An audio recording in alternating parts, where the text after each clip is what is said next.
Good morning. This is the first time I'm vlogging with my new glasses. Why do I do this to myself? I look so cute all day. That's a lie. But like, why don't I ever film? I don't care. I am gonna try to make it look a little better though. Wow, I can't believe this is what my solution was to feel better. I've also been wearing this shirt for like 3 days. I will probably wear it today as well.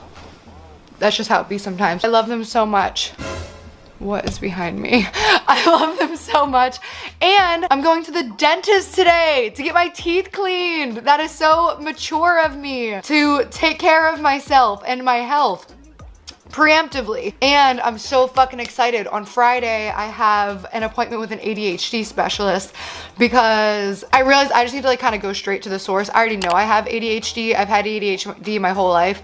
When I talked about it in a vlog, the I See Dead People vlog, there are people being like, like just, you don't know, like stop diagnosing. I'm not diagnosing myself. I have ADHD. I just never wanted to medicate it. And now I want to medicate it. Anyways, doesn't matter. I'm really excited about that too. Oh, my battery's gonna die.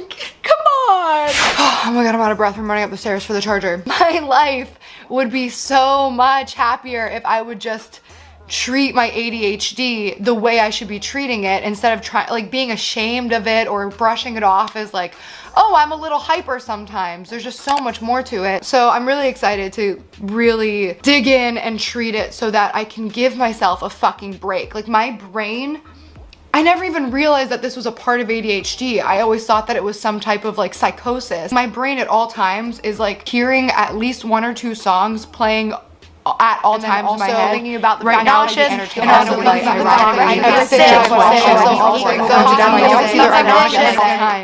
times. So I need a break from that. And also I talk a lot. I'm not sure if you guys noticed, but I talk a lot. I won most likely to talk your ear off in high school. And sometimes it gets to the point, like right now, for example, where my throat literally hurts because I've been talking so much. And once I get stuck on an idea, I just want to talk about it all the time. There's so much to it that like I was so blind to because it was something I didn't want to face, basically. Anyways, I didn't even know I was going to talk about ADHD in this. I'm excited for Friday is what I'm saying. However, what I'm not excited about right now is I'm on Twitter and Khloe Kardashian is fucking trending for fucking her face. And I'm so fucking sick of everybody pretending to give a fuck, woke Twitter, and then you're fucking bashing a woman for her face. Here's what I don't like. I don't like that Khloe Kardashian, since I've ever first heard her name as the fat sister, the ugly sister, and all the other shit that comes along with her, she's constantly being beaten down. She does something about it. She goes and gets some work done. And then she trends every time she gets some fucking work done for how much work she got done and making fun of her for getting work done and how bad she looks with her new work when you bitches are the people who made her get the work in the first place. And yes, I know she's a grown-ass woman and she can make her own decisions. However, I'm so sick of people not understanding that when you are harassing somebody online, you are bullying them. Social media is real life in a lot of contexts. Your words hurt me whether you say them to my fucking face, which most of the time the people who say shit behind closed doors, when I say shit to their face, they, what? I never said anything. So you guys are all fucking fake in the first place. But second of all, words hurt regardless of where they're coming from. And when you're on that type of platform that Khloe Kardashian is on, and people are constantly fucking saying shit about the way you look, and then your job is to sell products or be entertaining or have a show or do social media, and that's your whole fucking job, and you can't do it without people fucking berating you, you're mean. You're just mean. And I'm sick, especially right now with oh, free Britney. Yeah, for sure, fucking free Britney. What the media did to Britney was fucking disgusting. And now people are doing it to Khloe Kardashian. They did the same thing to fucking Megan Fox. Dude, Megan Fox has never done anything except for be too hot for your comfortability. And comfortability, comfort, too hot for your comfort. Megan Fox, literally from the moment she was, what? Oh, I could go on about Megan Fox for fucking ever. The way that the media treated her. Literally people were just like, she's too hot. Let's berate her. And then she's so beautiful that people literally can't find a thing fucking wrong with her. So then people are making fun of her for her thumbs. And it was headlines because she had ugly thumbs. Guess what, bitch? We all do. Our thumbs are weird. They look like fucking worms or a diglet or something. Like, thumbs are not attractive. You're gonna pick apart this woman for her thumbs? And then you're gonna fucking slut shame her when what did she ever do? Look hot on a motorcycle? Look hot fixing cars? Make out with a person in a movie? What, does she even have any nude scenes? Dude, I don't think she even has any fucking nude scenes in Jennifer. I think she has some fucking deep fakes. People are so fucking disgusting, dude. This is why, like, okay, I need to take a breath. All I'm saying, leave these women alone. And listen, back to Chloe, because that's where this whole rant started. If you don't like Chloe because of other shit that she does, okay, fine. Those things do not equate to permission for you to bully somebody for their physical appearance, and then when they go and do something about their physical appearance, to bully them for doing something about their physical appearance. And I've gotten the same shit. Like the same people who tell me, you need to go fucking fix your ugly fucking nose, which, by the way, like, my nose is an ethnic feature to being Middle Eastern. My Lebanese ass grandpa has this nose. My Lebanese ass dad has this nose. Are you fucking kidding me? You mean to tell me I looked up Lebanese nose to show an example of what a typical Lebanese nose looks like, and my fucking face shows up on the front page? This is the equivalent of when somebody says, if you look up big nose in the dictionary, it'd be a picture of your face. And apparently with me, it's okay to just make fun of me for that. You know what I'm like? Whatever. I'm not even gonna get, fine, go ahead. But then when I go and I get injections in my nose, then it's like, oh, you're so fake. You're sending the wrong message. Like, well, what do you want then? Whatever, dude. Leave Khloe Kardashian alone. Leave Megan Fox alone. Leave Miley Cyrus alone. Leave Selena Gomez alone. Leave Cardi B alone. Leave Nicki Minaj alone. Leave Ariana Grande alone. Leave these fucking women alone. Leave Taylor Swift alone. Leave these women alone. Leave women alone. Anyways, I have to go get ready for my dentist appointment. I feel better. Thanks for letting me scream. I gotta wash my fucking face too. I'll catch up with you in a bit. I'm back. I'm reading my drafts on Twitter because I say some shit a lot and then draft it because it's some type of therapy for me. I just saw this one. I remember when I was on Vine, people would be like, you're so fucking ugly, and then also be like, you only have followers because you're hot, like pick one. Even like my male friends at the time would be like, oh, you have it so easy. I wish I had it easy like you. If I had tits, then I could get followers like you. And I'm like, are you fucking kidding me? It is true in some cases that if you have big tits, you get followers, obviously. But for the most part, I feel like fangirls will forgive and follow and worship hot white teenage boys over everything. That always pissed me off because it just always felt like I was being completely undermined for what I was doing, which was waking up and grinding every single fucking day to post a Vine every single day. So at one point I was posting 2 YouTube videos a week and 7 vlogs a week. Like I was fucking in it, bitch, and it was bad. It was an obsession and not healthy either. But like for you to say it's because I have tits, what, dude? Like, but then also like you're so ugly, and then I'm the butt of fat jokes, and also, you know what I mean? It's like, okay, so pick one, because you're telling me I only have followers because I'm hot, but then you're using me as the butt of like, you're ugly and your nose is big and you're fat and you'll never have a boyfriend. So like, which one is it? Pick one! What the fuck? Meghan Markle. Okay, so I just got back from the dentist and my teeth are so clean. Guys, I love my dentist so much. In fact, Olivia Kahulis, what up? Anyways, so Meghan Markle. I don't really know a lot about like the royal family or like British drama. From what I understand of the monarchy is it's kind of like at this point more of just like an entertainment thing. I don't know if that's disrespectful. Sorry if you're British and you're like, fuck that, the queen is everything. But I do know Piers Morgan is obsessed with her. Just slanders her every chance he fucking gets. And then he got confronted on live TV. This guy just basically was like, you have slandered and dragged Meghan Markle all this time I have listened to you go on and on and on about this. It's because you have some type of weird personal relationship with her. And I was like, what the fuck is this about? Because that's what made Piers Morgan run fucking out of that studio. He called him out on what the truth was, which was he went on a date with Meghan Markle, and he literally in the interview was saying how he was like so hurt about Meghan because he actually really liked her. She was great fun. She was very intelligent, I thought very smart, very charming, very warm, very direct with eye contact. She was a really nice person, concerned about the planet, the environment, women's rights, and I really liked her. You know, I mean, I'm just sad I lost her as a friend. So then he goes on to like fucking slander her in the media every chance he gets for years. And then bang, she met somebody more important, immediately ghosted, and social climbed her way out of my orbit. Can't set your sights on the prince of this country and expect to have a normal private life afterwards. It's part of the deal. For living in palaces at our expense, you get to be in the papers, good, bad, and ugly. I have some tea that I don't think I've ever spilled.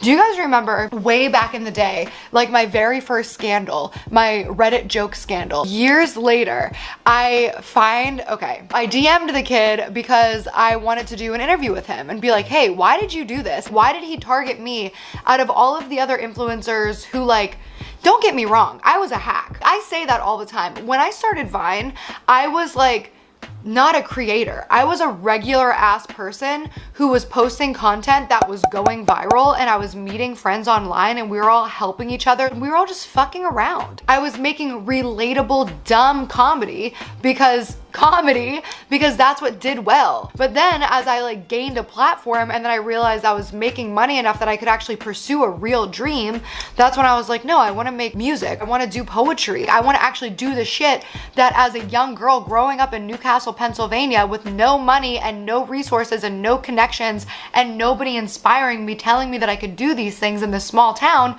I could actually make something of myself. Anyways, doesn't matter. Regardless, the guy who made the video was from my hometown. So I was like, okay, this has to be personal, right? I was like, listen, I thought you were some random troll on the internet. Now I'm seeing that this was personal. So what's the deal? Why? I've never met you. Turns out the kid who made that video was told to do it by his friend who had a crush on me in like grade school through middle school. I actually, hey, I'm not gonna say your name, but if you're watching this, I had a crush on you too in grade school. Anyways, after that video came out, and I still have all these screenshots because I was gonna do a piece about this. Oh my God, I can't believe I still have all that footage. That kid said that I could interview him. He lives in New York now. And I literally was in New York, had a production team. I was gonna film an interview and he ghosted me in New York. Like he planned a day and everything and he ghosted me because he got fucking scared because he's a fucking pussy. They're pussies. Like you won't fucking say it to my face. I still have all the screenshots of the kid who fucking egged him on after that video, like literally tweeting at me. You're tweeting at me after you tried to ruin my career. That's fucking weird and sick and twisted. Piers fucking Morgan, you spineless fucking dickless cuck. Are you kidding me? You're gonna fucking harass this woman to no fucking end, to the point that she literally resigned as Duchess of fucking England because you fucking forefronted this campaign to talk about what a bad person she is because she didn't want to go on a fucking second date with you. If you have such a problem with Meghan Markle, then why are you so upset that she didn't want to go out with you again? And why would you want to go out with her in the first place if she's such a shitty person? Listen, okay, I'm gonna calm down and I'll see you in a bit. Washing my sheets, don't judge me. However, I might actually fall asleep. Like that. I actually have no idea if this video is ever gonna see the light of day. We'll see, I guess. Some of them go out, some of them don't.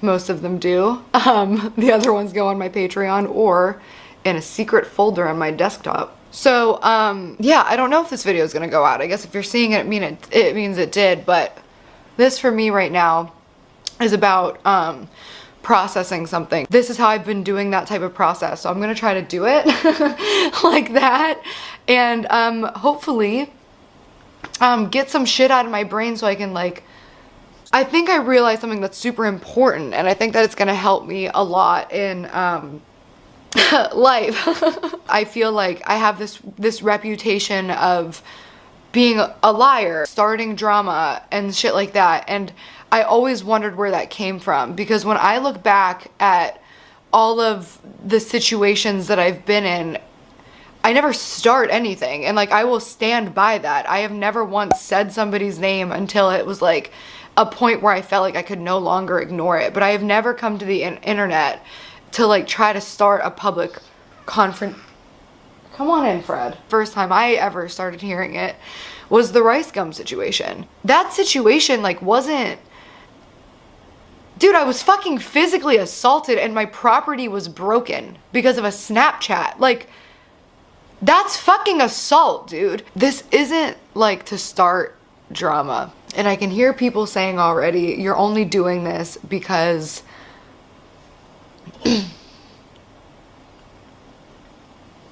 you want attention. A Coke ad. Drink Coke and you can be a washed up YouTube has-been too. What do you mean I start drama with people? Like, where? And I realized it all goes back to Ricegum, like that situation. I never considered that like starting drama. This is like a real disconnect that I had from the rest of the internet, I think. And maybe why we misunderstand each other so much is because that wasn't starting drama to me. That was, I was assaulted at a party and my property was broken. And the person who did it lied about it and then bragged about it and somehow got away with it, even though in bragging about what he did is somehow like got excused for assaulting me and breaking my property.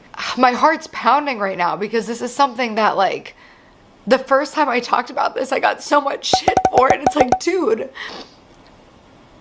no matter how you slice this, like whether you think that it was obnoxious of a YouTuber to approach another YouTuber at an obnoxious YouTuber party where, by the way, everybody was filming and like, that's the thing, like the story got so like turned against me. And I remember that detail was so frustrating to me because people kept saying like, you know, everybody at these YouTuber parties knows the unspoken rule, like nobody films, there's no phones. Parties where there's just YouTubers and just other people that, you know, also have a following and do social media stuff, people know that we don't like to bring out phones and we don't record people. These YouTuber parties, people know to not take out phones. I don't got beef with her, but I still think she's a fucking cunt on that bitch. All she did was come in, and this bitch is shoving a camera in his face going, Snapchat, Snapchat, Snapchat.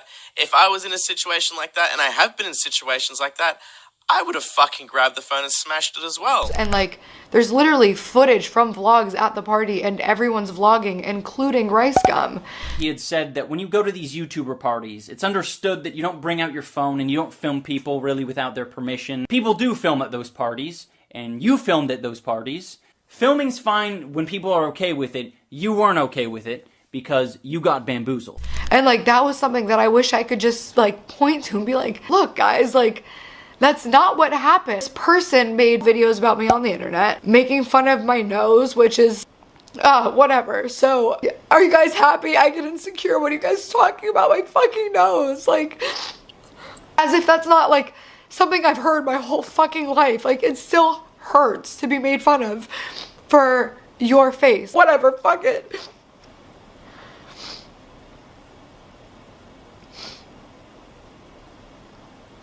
That's literally the reaction that people want. So this person, for literally no reason at all, saying horrible shit about me, trying to hurt me for some reason. Like, those videos were malicious. Those weren't funny.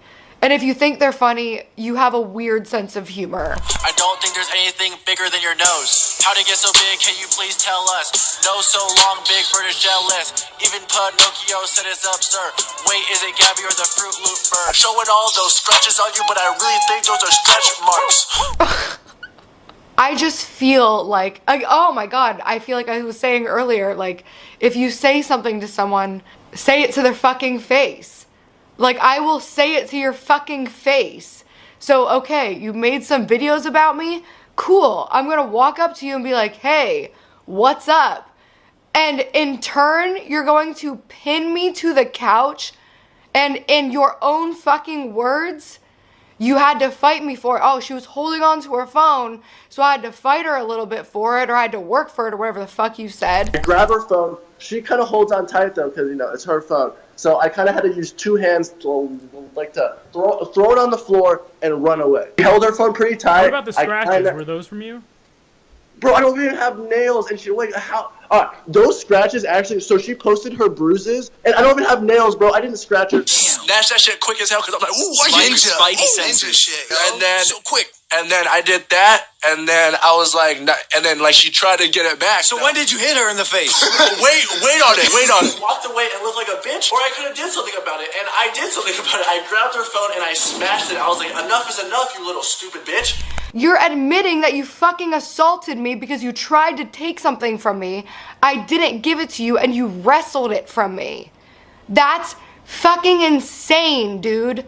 But what's more insane is that when I said that, everybody's reaction was, that didn't happen. This thought made a lie up, so fuck her and her shitty show. And it's like, he's literally telling you it happened. And then for the people who I guess believe it happened, but I deserved it, I would have fucking grabbed the phone and smashed it as well. like, what the fuck is that about? That's where my initial feelings of disdain started, and my mistrust for people and my defensiveness. Like, that had real life repercussions for me. I would go to the Grove, which is like a shopping center here, and on like multiple occasions just had gaggles of teenage boys following me around, asking me about Ricegum and asking if my phone was broken and filming me and mocking me. At the end of the day, whether you think I'm annoying or dramatic or not, I wanted to speak up for myself in a situation that was wrong. In a situation where I was being bullied online and then assaulted in person when I confronted my bully online in real life. And then from that point forward, it was just like, dude, like, no one stood up for me, and I get it. And like, I've talked about that on like podcasts and shit. Like, so many people have literally asked me in interviews, did it like bother you that nobody stood up for you? And I was like, I mean, no, I get it. It's our job. You know what I mean? Like, you don't want to like put yourself in jeopardy for somebody else. But like, there were people at that party, dude. That was like such a lonely time in my life. Cause just like, I guess I just like expect the people who I put my neck out for to like do the same for me. And like, there's just certain moments in your life where you realize like, oh fuck. Fuck, I did not think I was like this upset about this. I actually didn't. But like, I literally have never talked about this before, even to like people in my real life. I really just don't talk about it because it's like embarrassing, and like it sucked for a long time and still does, because I feel like from that point forward, people realized like, oh, no one has her back. I can say whatever the fuck I want. I can do whatever the fuck I want. Like, I was just a sitting duck because it was like, no one's ever gonna defend her. Dude, this dude assaulted her at a fucking party. Broke her property because he was mad that I challenged him to a rap battle. Dude, it's so fucking nuts. Like, I was literally like, you want a rap battle? And then, wait, you know what's so fucking funny? That one he was fine with. If you watch it back, when I asked him the first one, I was like, do you want a rap battle? He was like, nah. It was like funny. And then the second one, I was like, oh, you want a rap battle? He's like, nah. And I was like, why, you don't have your ghostwriter? And then he gets so mad and broke my phone. Like, he was so insecure. Okay, I'm sorry. Whatever. No, I'm not. Fuck that. Everyone gets to say whatever the fuck they want to say about me. I can't say something back. No, that was weird, dude.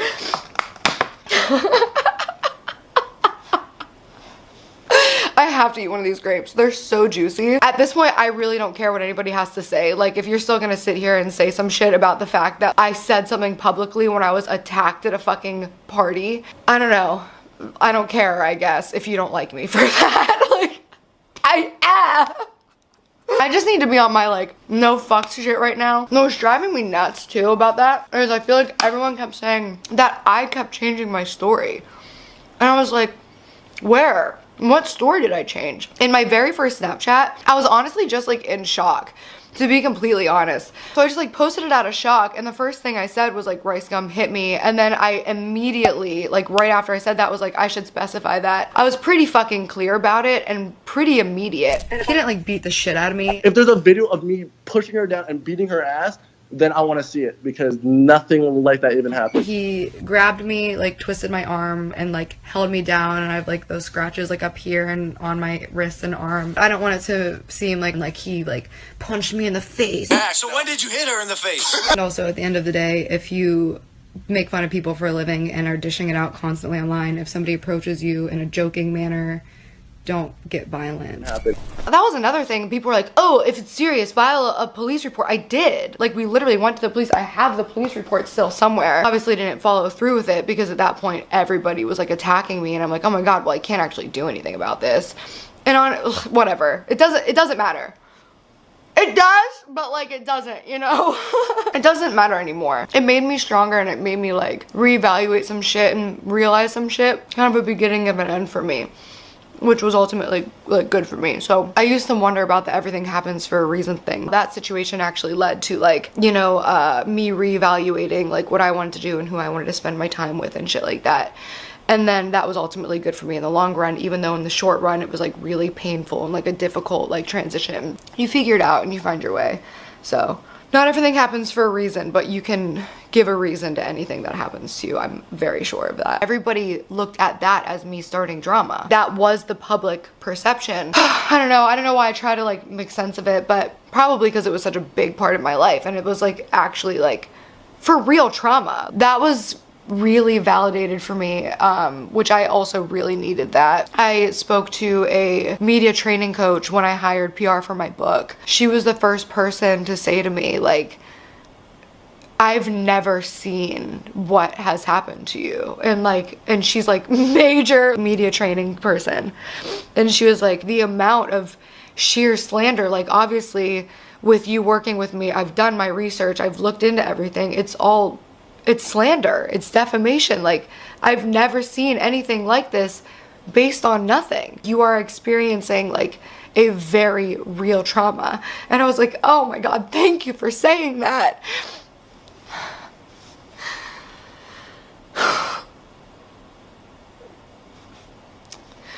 Like, it's hard to talk about because like nobody's ever like experienced it. The internet's honestly like really bad for me, because like it reinforces like the negative self-talk that I've like always had. People really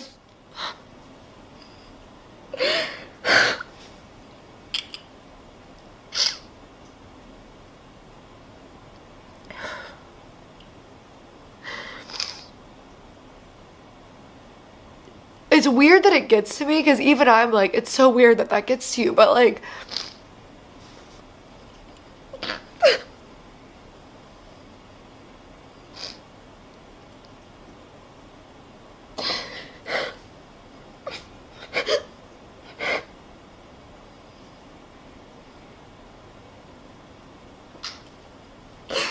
when you're waking up to like all these, like all of my Instagram tags being like articles that I was, fuck dude, why is this so hard? Like just this. It's not that deep. It is actually, but waking up to articles that you were found dead in your home, like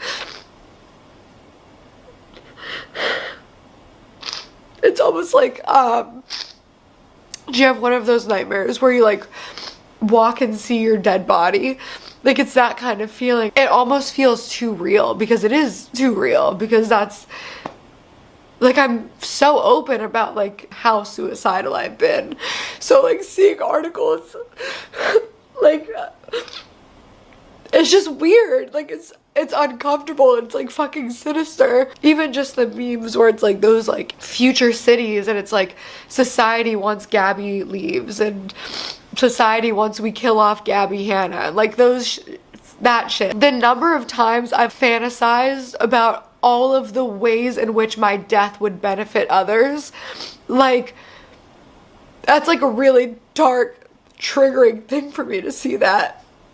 And like, I know that like kids on Twitter are just being mean, but it's like weird because like, if somebody was that cruel in person to like joke about people killing themselves, you'd be like, wow, what a toxic, horrible person that is. I never want to be friends with that person. And then when people do it online, it's like, yes, go queen, expose. Like, no, dude, like it's fucking toxic. And like, I'm a fucking person, dude. Like, this is my real life. This is like literally a hostile and toxic work environment for me. Like, this sucks, dude. When you love your job as it is and you spend so much time doing it, it's already your world. When your job is also filming yourself and like this is my world.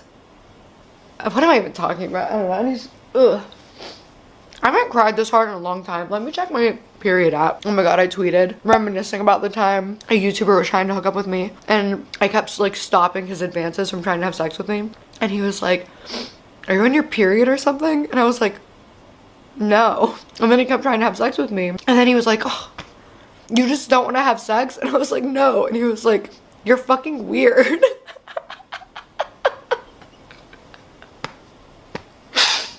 Oh my god. I needed a breath. Almost choked on a grape. Oh my god. Have you ever gotten grape juice? If you know what I'm talking about, you know exactly what I'm talking about. When you're eating grapes, sometimes like some of the juice gets stuck in the back of your throat and that shit feels so weird and shitty. I wonder if I'm gonna post this. If you're seeing this, I was feeling bold. He made like 6 months worth of content about it. He produced a whole song about it. And still one of the top videos on his channel, I think. We stan a relevant queen. But everybody's always like, oh my god, I can't breathe. I'm back. Everybody's always like, she can't stop talking about the drama. Dude, I barely respond even, really. And that's always confusing too, because it's always like, it's either she can never stop talking about the drama or she literally always ignores and she never responds. Like, depending on like what you need the argument to be, that's like one of the two things of like, no matter what, if I respond or don't, like you're gonna pick one of these things that I am. And that was always really frustrating too. When you're trying to like figure out how to be a person and then the world keeps like contradicting itself. I say the world because I feel like I'm in a constant toxic relationship with the internet where I'm like, I don't know what you want me to do because like everything I do is wrong. So like I say something and I'm a bad person. I don't say something and I'm a bad person. You know what I mean? Like no matter what I do, I'm wrong. So like you want me to be a better person, but like you won't let me no matter what. People stretch so much to like hurt me sometimes. Guys, I kind of regret this tattoo. Oh, fuck. It has a great story, but like, oh my god, it's on my dominant hand. I wasn't expecting that to be such an issue. And also, it's ever so slightly too far to the right. So when I move my knuckle, the T moves and it stresses me out. The word stretches out with my hand. Kind of like if you had a penis tattoo and when you got an erection. I'm 12. You know what I'm talking about? I don't know. Okay, I'm gonna go eat some grapes. No, I'm gonna go hang out with Peyton. I'm gonna eat some grapes and hang out with Peyton. Peyton and I are gonna eat some grapes. Actually, he's probably not gonna eat any grapes. Yo, my bed is still not made from last night. I did sleep, actually that was 2 nights ago. I was seeing an ADHD specialist. I just got off the phone with him and I feel so excited and seen. I feel like the lighting is better. Hold on.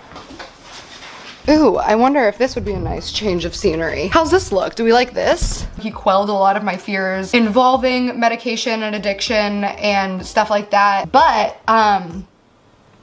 oh, I remember why I started this. I got my watch! Also on my new channel, I just posted my first designer bag. So I finally bought a designer bag for the first time and I love it. It is so perfect for me. In that vlog, I also give a full tattoo tour. I got 7 tattoos at once. I was a little hyper fixated on tattoos, but also I just wanted them because, hi babe! I saw this watch while I was shopping at the mall. Insert photo here, please don't let me be wearing the same t-shirt. No, I'm wearing a different t-shirt. I love that the face is the same shape and width exactly as the rest of the bracelet. In each little circle, there's a diamond. I think that's really classy and not like in your face, but also kind of bougie. And I never have bougie shit, so this is cool. I don't know how to link it though, or attach it. I don't want to break it. That's the Movado one? Yeah. That's really beautiful. I don't know how to put it on. I can't figure out how to open the clasp. That part should lift up. Wait, we put it on my wrist? Yeah. I love it! Cute! Yeah, it's really pretty. Yeah, I like the black face and the circles. I've just never seen a watch band like that before. That's so fucking sick. I love this brand. Bougie! Okay, Peyton is going to try to make my watch fix me. Fix me? Fit me. He's going to try to fix my watch to fit me.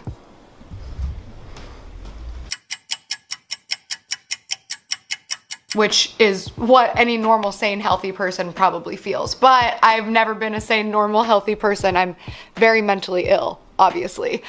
Mentally ill, but happy. I hope that that's like a really attainable goal for everybody, because I used to think I had to get rid of my mental illness to be happy, and now I'm realizing that I need to learn to live with my mental illness in a happy way. I would look at mental health as like this very linear thing where like right now I'm mentally ill and then I need to be better. Right now I am very depressed and then I need to be happy. So then when I would reach these points of feeling a little bit happy, if something went wrong, everything would spiral in a very big way and my brain would immediately catastrophize everything. Now I just have a much healthier balance and excitement for life and everything that comes with it. I've already gotten into like a lot of this stuff and like where I am in terms of like my happiness and my vision of success and what I actually want out of life and not what I think I'm supposed to want out of life based on what others have told me. It's just like, this is what makes me happy and I feel good. And at the end of the day, isn't that what life is about? It took me being pushed to the absolute like edge and brink of my mental health so many times of just like wanting to fucking die. I was able to look around at my life and be like, I have everything I ever wanted and more, and I'm still so hurt. I thought Peyton was coming up the stairs.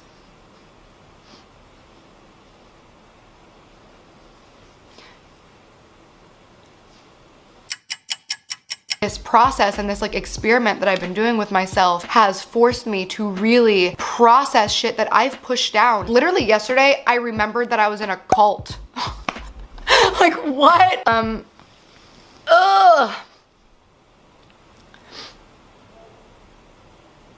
What was I talking about? Happiness. I'm happy. I think I had to be totally and completely humiliated to learn humility. Now, the aftermath of all of that, and what just kind of realizing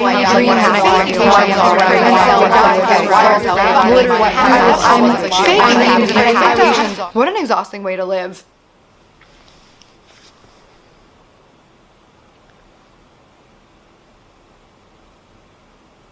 Can I brag about my cat Fred for a sec? No, Fred, come back. I was just trying to show them how cute you are. Freddie, come here, come back. Freddie, come here. Just like my investment shit. Come here, look. Oh, you're interested, huh? Good job. Look at his eyes, dude. Fred looks exactly like the painting I made of him. Fine. He's back. He just had to come back on his own terms. Hi, Fred. I'm taking an ADHD assessment. It affects not just my life, but like I want to be a better partner. That's important to me. He just picks up a lot of like the slack. I know I did a whole fucking cleaning series about being messy and not being able to stay organized. It's been like a lifelong struggle. I also hire cleaners now, which was a very important step in my life. And I was very resistant to that just because it felt so like entitled and like cunty. Whatever. I need to stop like, I have so much guilt still around like money and spending money. Back to my boyfriend, but my battery's about to die. Hold on. There we go. No, please stay. So I met Peyton in like a very good place. There was a lot going on that was very positive, and him and I had such a happy first few months. We met in August, and then a bunch of shit went wrong kind of like right off the bat. It was a really, really rough time for both of us. He was just my rock. it was really hard seeing people attack him, and people still do sometimes. People did that to my best friend too, Irene. Like, people were saying, wow, Irene's such a sweet, loving, kind person. She needs to get out of Gabbie's grip. And it's like, what, dude? Like, and I actually believed that for a long time. I actually accidentally posted a video on my vlog channel that was supposed to be private to my Patreon, and then I deleted it and posted it privately to my Patreon, where I like really explore that. That sent me to a really dark place too, because then I was like pushing away the people. Let me brush you, please, Fred. You're shedding like a motherfucker. Okay, I'm gonna try one more time before I let you free. Fine, fine, fine, fine, fine.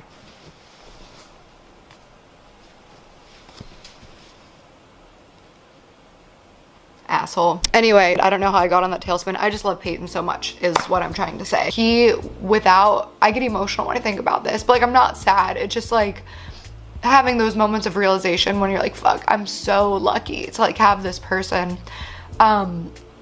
He just really was there for me in like big ways. My fucking partner, dude. Payton always does the dishes, and I always tell him, just ask me, because it's not that I don't want to do them, it's that my brain, like, it's hard, dude. Like, it's hard for me to just be like, okay, here's all this other shit I want to do. I'm gonna go do the dishes, which is something I don't want to do. And the other day I started doing the dishes because I was like, I want to have the dishes done before Payton gets home. I opened the dishwasher and I put a couple things in, and then like 2 hours later, Payton came home and I heard him doing the dishes, and I had my laptop in my hand and I was also on a work call. It would take 10, maybe 15 minutes, and I literally couldn't do it. I just want to be a better partner. So I'm taking this thing online and I'm reading like, how often do you interrupt others when they are busy? Like, can you shut up? How often do you find yourself finishing the sentences of people you're talking to before they can finish themselves? I cringe, especially when I watch back my podcast. And like, how much do you talk too much when in social situations? How often do you fidget or repeat when you have to sit down for a long time? I'm gonna finish this and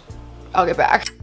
I'm dying. I'm back because I've been trying to fill out this ADHD questionnaire, and this is what my screen looks like right now. Spotify open in one, music video open in another, iMessages, I'm having conversations, and I have my email open, and I'm brushing my cat. All while trying to just literally take, how many questions is this? An 18 question questionnaire to treat my ADHD.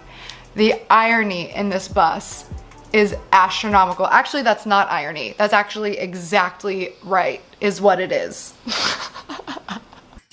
I also opened up this week's podcast episode. I paused it at 16 seconds to answer a text, which led me to open Spotify, which led me to open YouTube, which led me to turn on my camera. Ah! This is my brain all day long. I just want to get shit done. And so, okay, holding myself accountable, I'm gonna finish this questionnaire right now with you.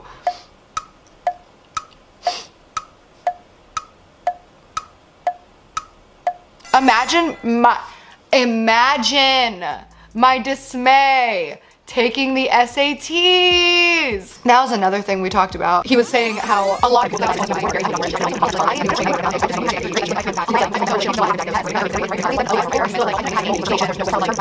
I literally don't know anything about economics. I could not draw you a fucking supply and demand curve right now. Look at my cat. Oh my God. Freddie, tell them how cute you are. Tell them how cute you are. You are so handsome. I love my cat so much. Freddie and I are soul. Fuck,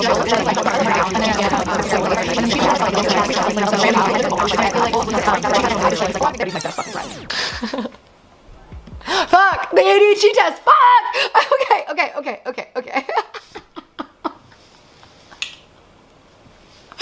Okay, I'm back.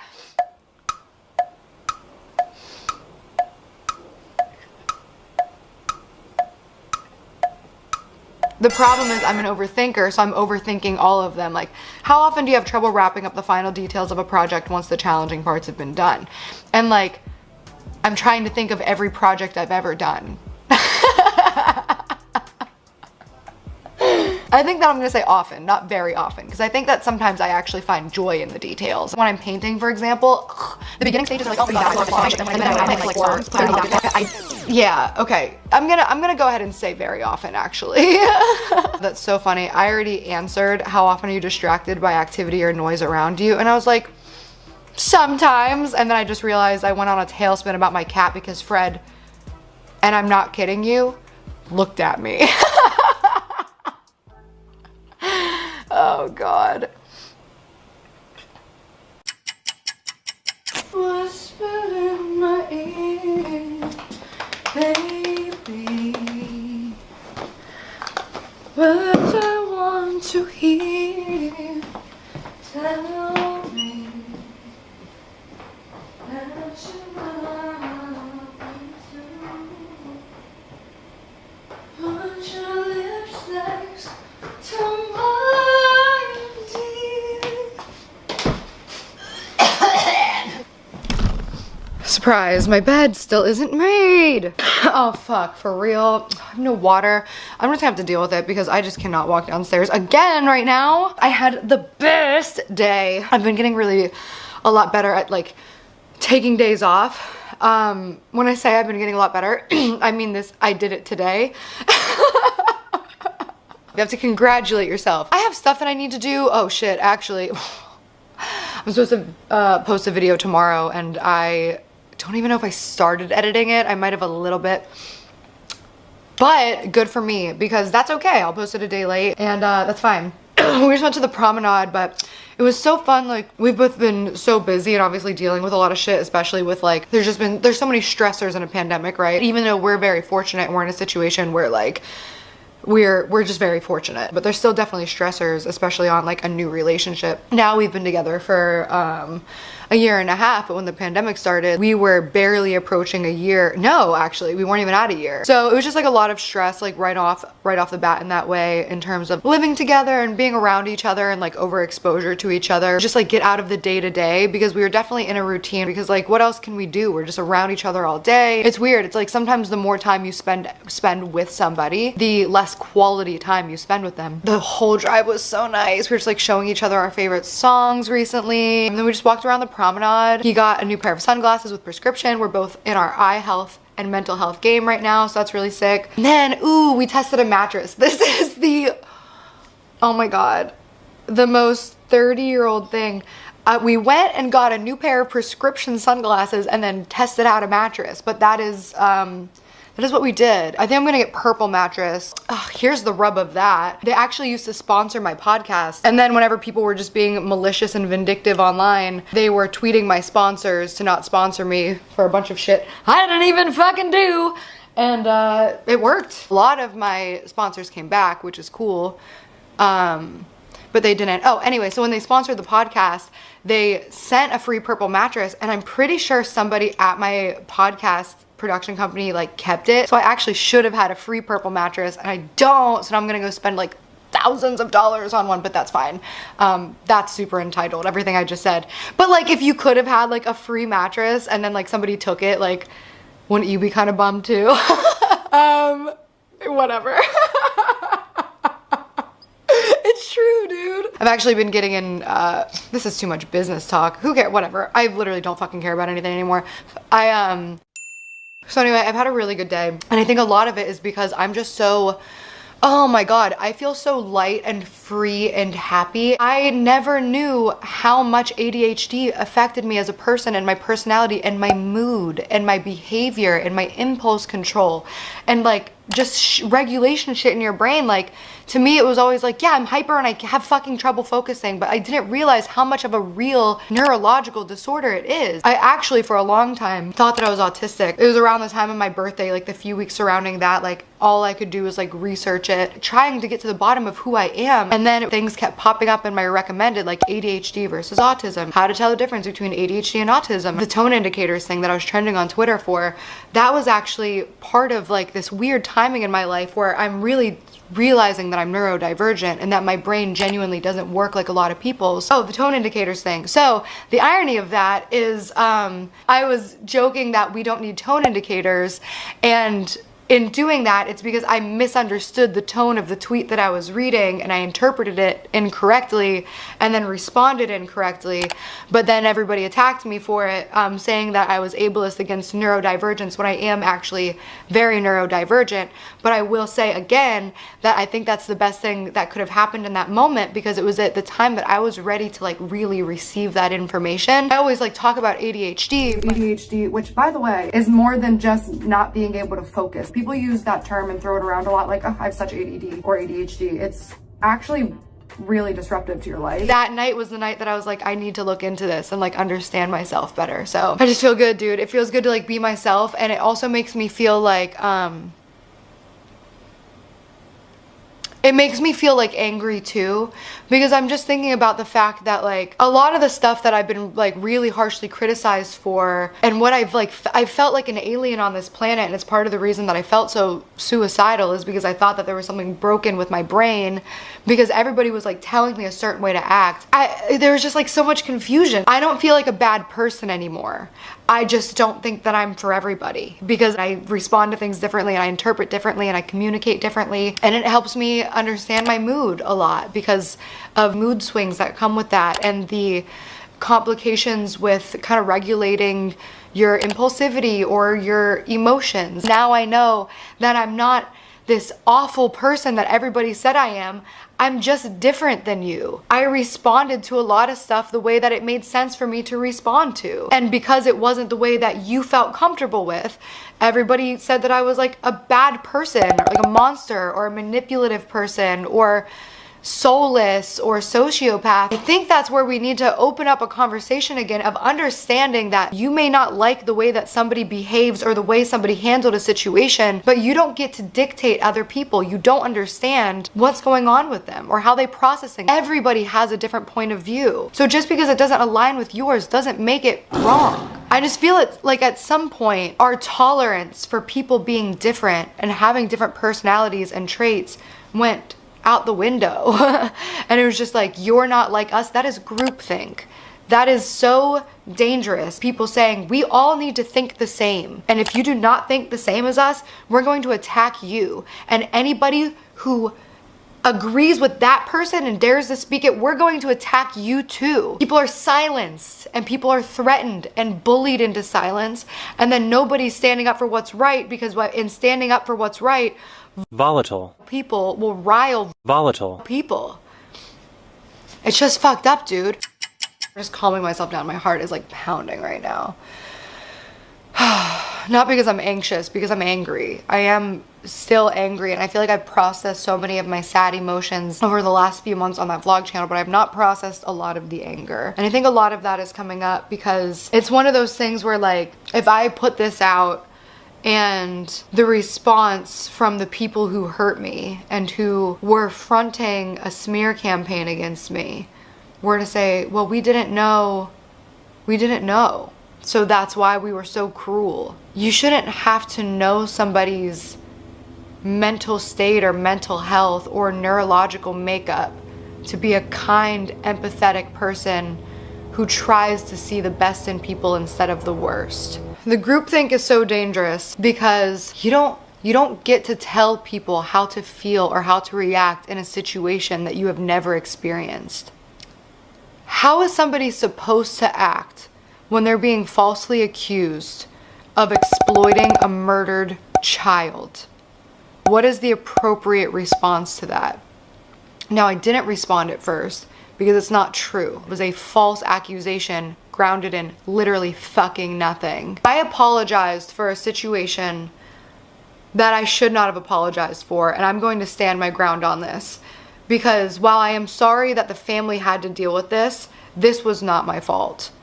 If the drama channels and the tabloids, these are tabloids that you guys are taking as fact just because they're on video format and because a person that you like is delivering it to you, this was a slanderous lie that caused the family so much trauma.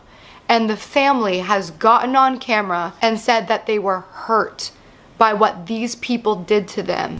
We didn't see anything wrong with what she did. She Googled e-girl and pulled up a picture of Bianca. Simple mistake. It was a simple mistake. There was nothing disrespectful about it. We didn't feel disrespected. We don't feel Bianca would have been disrespected. We think Bianca would have been honored and so excited that Gabbie Hanna pulled up her picture and was talking about her. Gave her a compliment. You know, they had the same shirt. No one should be offended. No one should be. All these drama channels that are using Bianca for clout, it's absolutely ridiculous because that's all you're doing. We are offended about, and you guys also should be.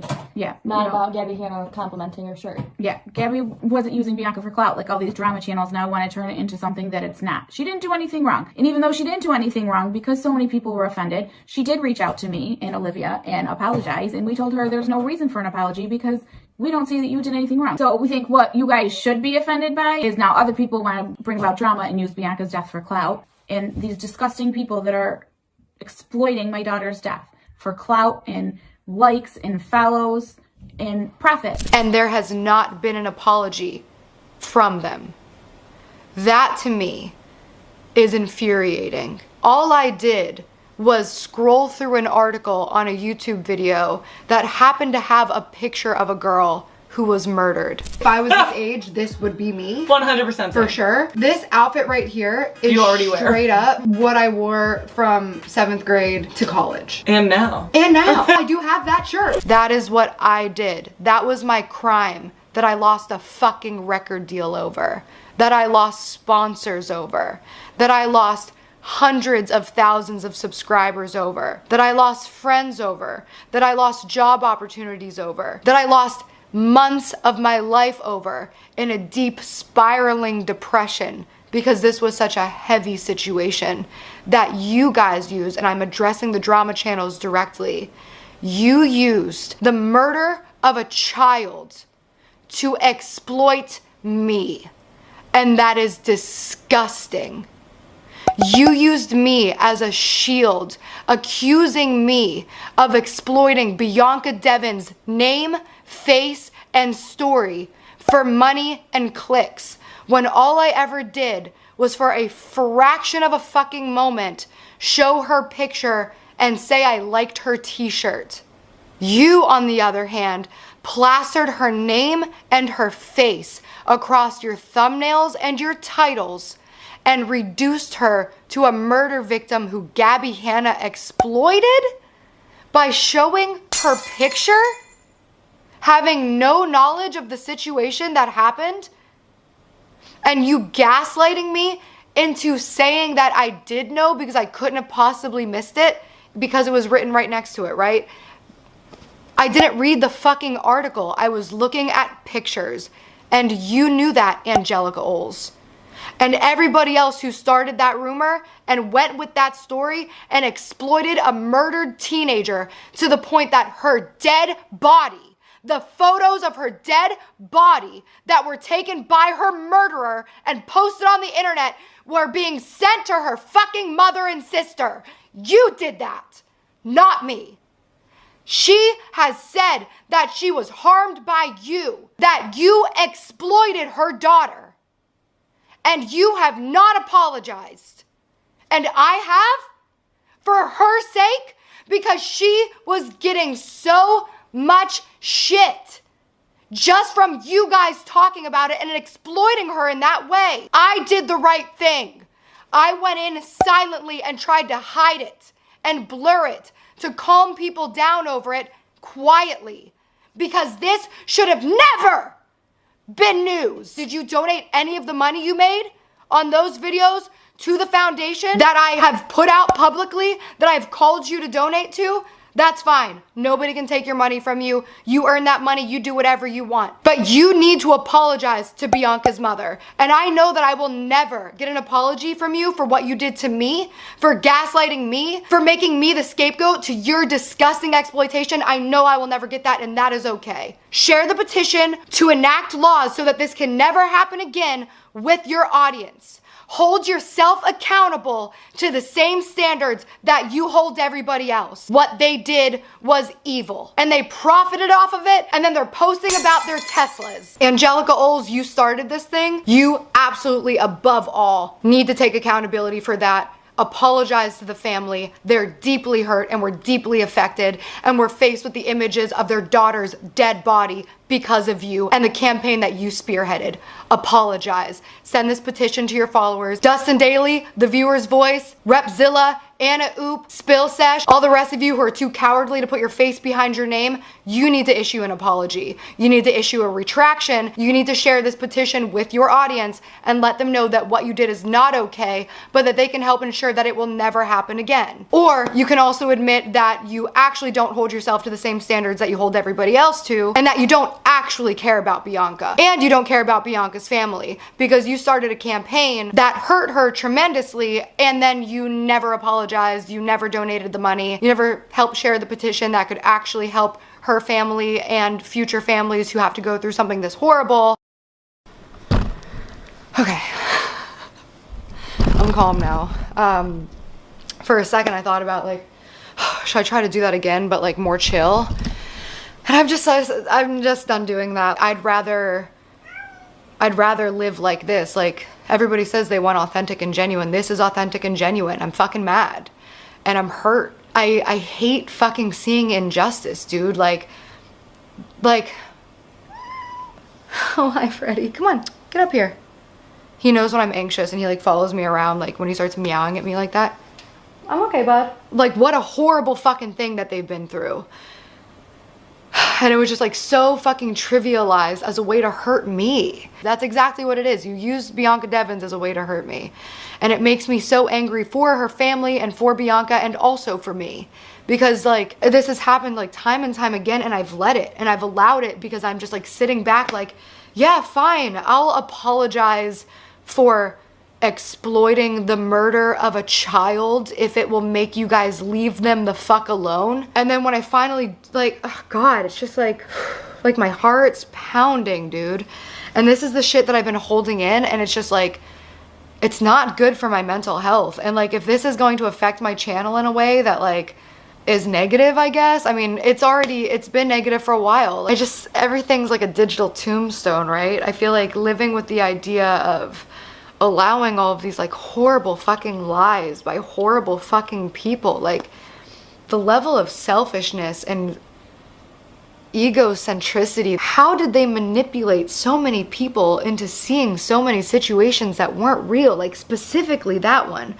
I think that one was like a huge breaking point for me mentally, because like I couldn't understand how so many people looked at that situation and said, yeah, do you remember when you exploit, like, dude, that shit hits me so deep. Like I can feel this like all the way down my throat and into my stomach right now. Every time I see a comment that says, remember when you exploited Bianca Devins? Like, what the fuck, dude? Because I'm a manipulative, sociopathic monster. And I'm not allowed to be angry about that. I'm not allowed to talk about that. Fuck that, dude. This is my fucking life. And how are you supposed to respond to that? Like, that's what trips me up, is like, you responded the wrong way. What would have been the right way to respond to that situation? First of all, it didn't fucking happen. So, sorry for exploiting a murdered teenager. I can't say that because it's not real. And then when you try to give context to the shit you're being accused of, dude, that was so... Angelica fucking Knowles, you know what? After I put out that video and people saw it for what it was, because like the response to that, the apology video was pretty overwhelming, that people were like, this was fucked up. Like, this did not make any sense. How did you guys twist it into that? And that was the overwhelming response. And even the drama channels who spearheaded the campaign, probably in realizing that what they did was actually pretty fucked up because they saw how broken I was. Like, look at my fucking face in that video, dude. Look how broken I am in that video. And they realized, okay, maybe we took this one a little too far, guys. Even they were like, proud of her for doing this. Where's your apology, Spill Sesh? Ashley Kyle? I don't even know your fucking names.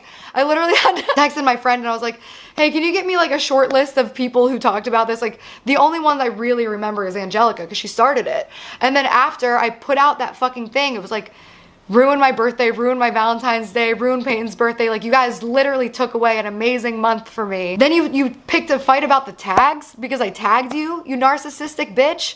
It's about the algorithm. It's not fucking about, actually it is about you. Put out this apology for something I shouldn't have fucking apologized for. You should have, and we're still waiting. So is Kim Devins, so is Olivia Devins. Everyone's waiting for your apology, Angelica and Camp Spill Session. I don't know, you all have the same fucking name. You all owe Kim Devins, Olivia Devins an apology. Oh God. I'm glad I'm finally saying this shit because it's a lot of internalized anger because I have not like fully processed or defended myself. And like I always said I wasn't going to defend myself because I always believed that the truth would come to the surface and that I wouldn't have to say it. And I've waited for a really long time for people to just fucking see the truth of it, because anybody can look at that and see exactly what it is, which is a bunch of tabloids creating false stories for fucking money at the expense of a woman. That is what is fucking happening in these situations.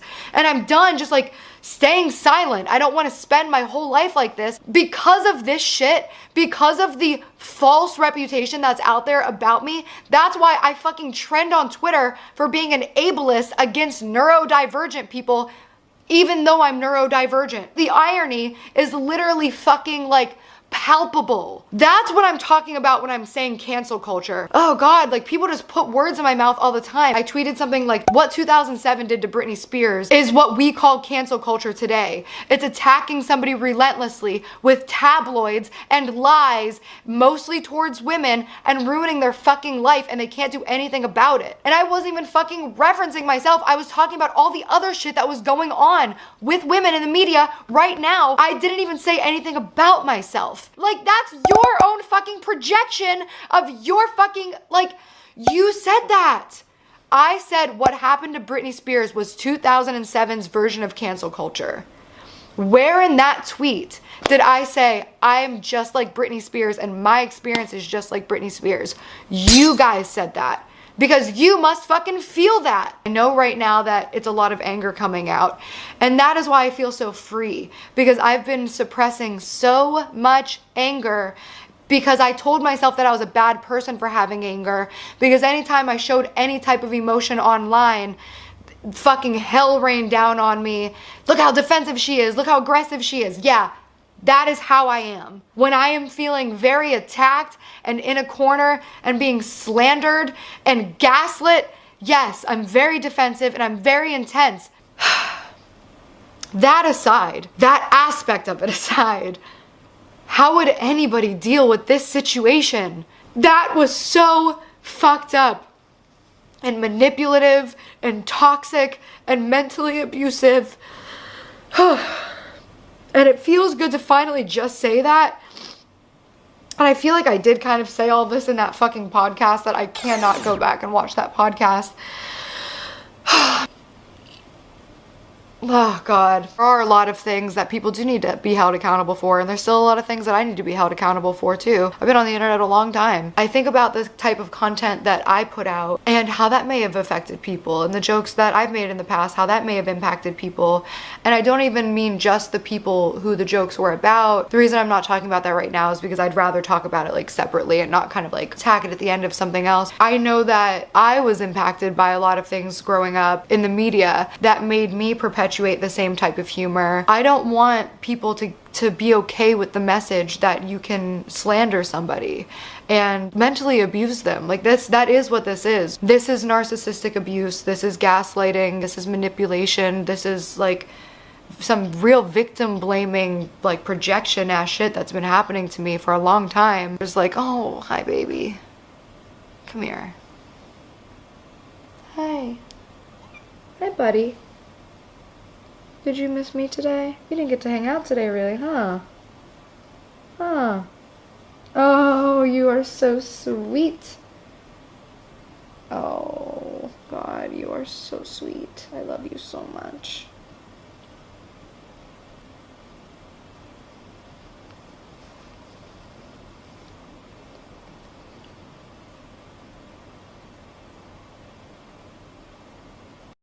Another day without sheets. Weird. I actually don't normally do that. Anyways, so in my last vlog, I talked about at the end of it, there was a lot of stuff that I wanted to take ownership for, but I didn't want to tack it at the end of that one. I've actually filmed this video, or at least a version of it, a few times, and I never put it out because I was overthinking it so much and I felt so strongly about it, but I was trying to deliver it in such a perfect way. It just never felt right or fully, it was never quite there. The other day I was doing a Q&A and one of the questions was, what is your biggest regret? What's your biggest regret in life? See, questions like that are actually so hard because my biggest regrets ultimately did lead me here, and that's so corny to say. Oh no, I have regrets. Yeah, totally. I regret some content that I've made for sure, of course, because that stuff didn't need to exist for me to exist. And I realized, oh my god, for real already, the battery? The Grammys are today, and I was seeing some tweets and I saw that Blue Ivy, I think, won a Grammy for Brown Skin Girl. I never watched the music video, so I went and I watched it. I was like, God, this is so beautiful. And then I was like, oh, holy shit. How crazy is it that Beyonce and all of these women and artists had to write a song talking about accepting their brown skin? And why is that making me feel so good inside? Imagine white people writing a song being like, white skinned girl. Like, it's like, no, dude, like, I don't need an anthem for myself. And I think that's why I felt so compelled right now. So here we are, and I didn't really prepare because I find that in the past when I try to do that, I overthink it. At this point, I would rather take out the element of my own selfishness and ego and just speak from the heart, and hopefully as you watch it, if I do say something wrong or misstep, feel free to correct me. But this feels like the only way that I can get this out and truly say what I'm trying to say. So I want to talk about the inappropriate content that I've put out, the racially charged content that I've put out, and pretty much any of my contributions to detrimental cultures. And I think that the most obvious place to start with this is where I think that most people probably started having a problem and trying to point out this to me, which was my baby daddy's Vine, which I will play it right now, even though it is so fucking it's embarrassing and it's uncomfortable. I love running through black neighborhoods with my shirt off. I'm gonna steal all of your baby daddies. I can't say that it was okay at the time, because I remember there being a lot of comments of people being like, this is racist.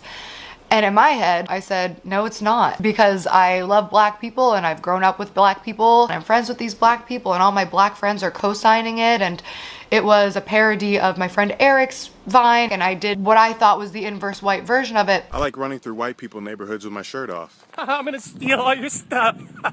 But what I didn't understand is that what Eric was saying and what his commentary was white people look at black people as thieves. And that was his joke that he made as a black person, saying like, haha, look, I'm shirtless, I must be about to steal all your shit. And then I did one saying, I'm going to steal all your baby daddies, which is racist for a lot of reasons. It's basically saying that I, as a white woman, can swoop in and steal all of the black men. It's also kind of a commentary on the statistics of black men leaving families and single parent households, which is a real issue, and it is not my place to make a joke about it. Once I finally came to that realization, it was just like I didn't know how to address it, and I also had a lot of defenses and ego up. So yeah, that sucked, and I'm really sorry for that and for perpetuating that stereotype and that narrative, and for ignoring the voices that were trying to tell me that I was wrong, because so many people were telling me I was right. And I think that's why it's so important to actually talk about this, because the reason that I was perpetuating that humor, and please don't take this as me trying to justify, but it is important that that was the humor that I was raised on. That was what was funny in media. That's what was popular on Vine. And as somebody trying to be popular on Vine, I did that. And in doing that, the people below me, who were, I say below me and like looking up to me as a figure of a career they wanted to emulate, they saw me making that type of jokes, and then they perpetuated that jokes. Or at school or in another setting that wasn't a content creation setting, it also you know, I don't know how you were talking to your friends or treating your friends in those situations, because I was showing that this was funny and this was okay. That by far was not my only racially charged joke. Like I had one, basically the punchline was just having a black person pull a gun on me. And then I said, do it yourself, I'm not your slave. Bitch, whip my ass. And again, at the time, people were like, this is racist. And I'm like, I'm in a room full of black people. Obviously, I'm not racist. This is okay. I'm being co-signed by other creators.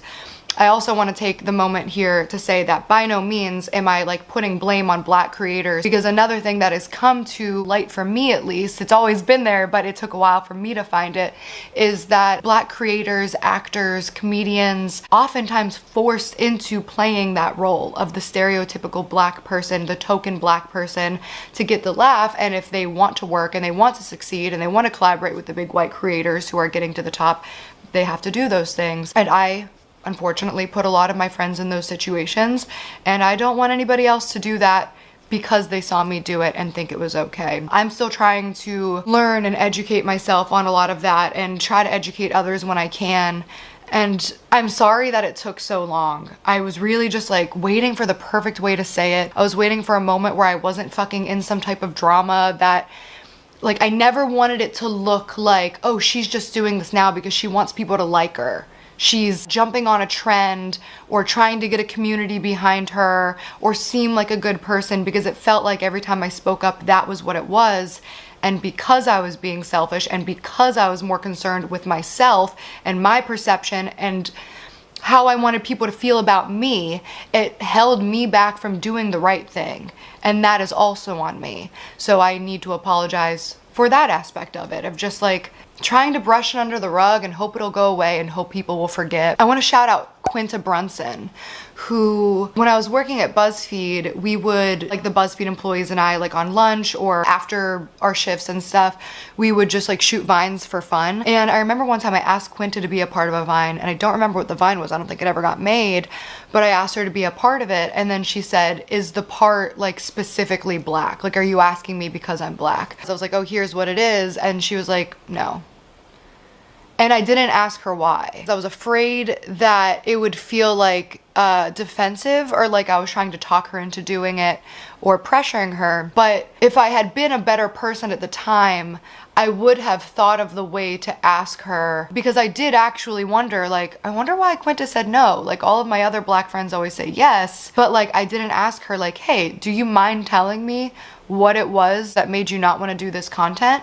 And if I would have asked her that back in 2015, then I could have learned and grown a lot faster. That's why it is a regret, because I was making this content and I did not have to. And that obviously, this encompasses, without saying, like anything that I've ever tweeted in the past. Like, you know, like I've had a lot of dumbass fucking tweets. And it's embarrassing, which actually leads me to, I feel like I made a lot more jokes than I'm aware of in relation to kids. And when I see them now, I'm like, oh, ew. At the time, they truly did not feel like that to me. And that was something that I was perpetuating again and again. This is not an excuse, but because that was the humor that I saw other people doing, and that was popular, and like famous comedians would do, and they did well on YouTube, and there was like whole memes, the bear meme, like that was all centered around this humor, like jokes in South Park, jokes in Family Guy, Daniel Tosh, like YouTubers that were doing really well at the time, or the circles that I was running in, and I contributed to it. Sorry, I want to make sure that I make that very clear. The reason it's so important too is because, like, okay, I just saw a tweet today actually that was like, be careful what you say to yourself, even as a joke. Like, don't make self-deprecating jokes, because your brain, when it's saying those words, doesn't know the difference between like a joke and real. So if I'm sitting here being like, oh, I'm such a fucking like a fat loser and I'm so lame and so annoying, like I say those things to myself and I believe them. So in making jokes and then other people thinking that they're okay, even though somebody watching that joke might not think like, oh, it's okay to like talk about this and treat underage kids like this, it plants a seed in their head that like, oh, maybe it is okay. Even if it's not conscious, they might look at underage kids in a way now that is not appropriate, or have conversations with underage people now that is not appropriate. So I want to say thank you to everybody who tried to hold me accountable to it, and apologize to them for the frustration that they felt seeing somebody be able to make it to where I made it at one point with virtually no repercussion for that. I also want to say thank you to the people who were understanding and forgiving, but I also want to ask you to stop defending me in those scenarios. I see people commenting like this was a joke, humor was different back then, she shouldn't have to apologize for this, or she's changed since then, and I should be held accountable to that. So, fuck, I feel like there's more to say here. Let's just keep the conversation going, like kind of always. Let's keep the conversation going until we don't put entire groups of people in a box where they feel like they have to fucking literally write anthems that their skin color is acceptable in society. Like, holy shit, dude. And there's so much more that I hope to get into in the future about the way that people of color are treated sexually and the different dangers that they face. I have never had to suffer with that type of situation. This is something that's so important too. White privilege is very, very real. And I say that as a white passing Middle Eastern person who came from absolute poverty and nothing. And I spent the first 25 years or so of my life completely rejecting the idea of white privilege, because I said, fuck that. I have hustled my ass off. I came from nothing. I had no advantages to me. I had to claw my way out of the fucking trenches to be where I am. I do not have privilege. And then finally, it clicked with me because I read the right article. The stuff that made it click with me, that is what I pass on to people now. Do you get followed when you walk into the grocery store or any store? Has anybody ever told you that you are well spoken for just delivering your points? Has anybody ever acted shocked that you're intelligent? Have you ever been the only person of your race in a room or often? Do you feel like you needed to change your culture in order to assimilate to the world that we're living in? Do you feel like you needed to change your entire appearance or your hair to fit in with people like me? Dude, the shit that I've gotten away with, I got caught shoplifting in a foreign country and I got away with it.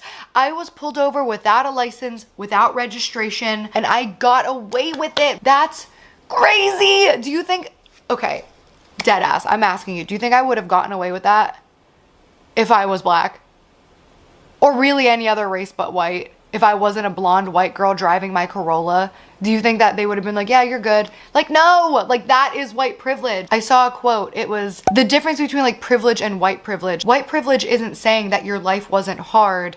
It was saying that the color of your skin did not make it harder. I don't understand when racism became like a political debate. Whenever I saw it becoming like a part of the election, I'm like, how is this becoming a part of the election? Like, this is just about literally equal rights and providing the same opportunities to all communities. And like, there's just so much information that's out there, and people don't realize how recently Jim Crow was. People don't understand that like the first people to be in non-segregated schools are like still alive. Our grandparents had separate water fountains. Our grandparents couldn't swim in the same swimming pools as us. They had fucking chemicals thrown into the swimming pool. This was not that long ago. And those grandparents raised our parents, raised us, and you know what I mean? Like, it comes down, it's passed down. Even genetically, there's so much science to it that like we are creatures of evolution and adaptation. So if your great-great-great-grandfather was a slave owner, both him and the slaves have parts of their DNA that react differently. There is such a thing as generational trauma. It's science. It's not pseudoscience. It's real, dude. Like, your DNA changes when you are abused and experience trauma, and it also changes when you are an abuser and inflict trauma.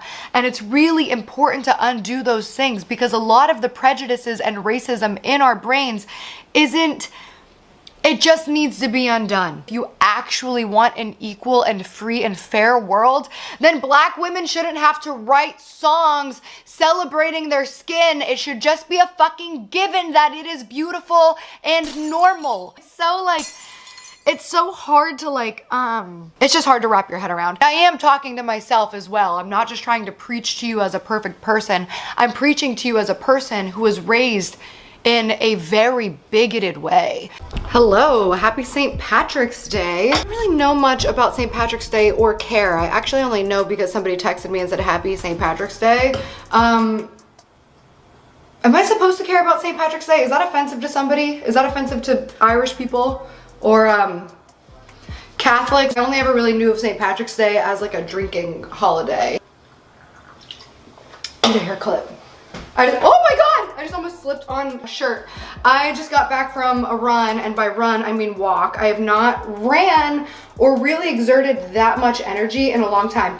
Actually, I did try to do T25. I did 3 days in a row, and then I was like, oh, I don't want to do this. I've been very blessed in quarantine. The only real thing that took a toll on me was not being able to go to the gym. That was really tough in terms of my mental health and health, but also I think the silver lining of that is me realizing that I did have like a very extreme type of, I don't know if it would be an eating disorder. I would spend so much time and energy around working out and fitness and diet. It's literally all I would think about all day, every day. I ate the same thing every day for, oh my God, years, dude. Where's my bobby pins? I am very out of shape right now and very weak. Like, bitch, I was wiping the mirror and my shoulder started burning. But to be honest, I like my body so much more now. Right now, I don't really pay too much attention to what I'm eating or doing, and sometimes I kind of go off the rails. When Landon was here for a week straight,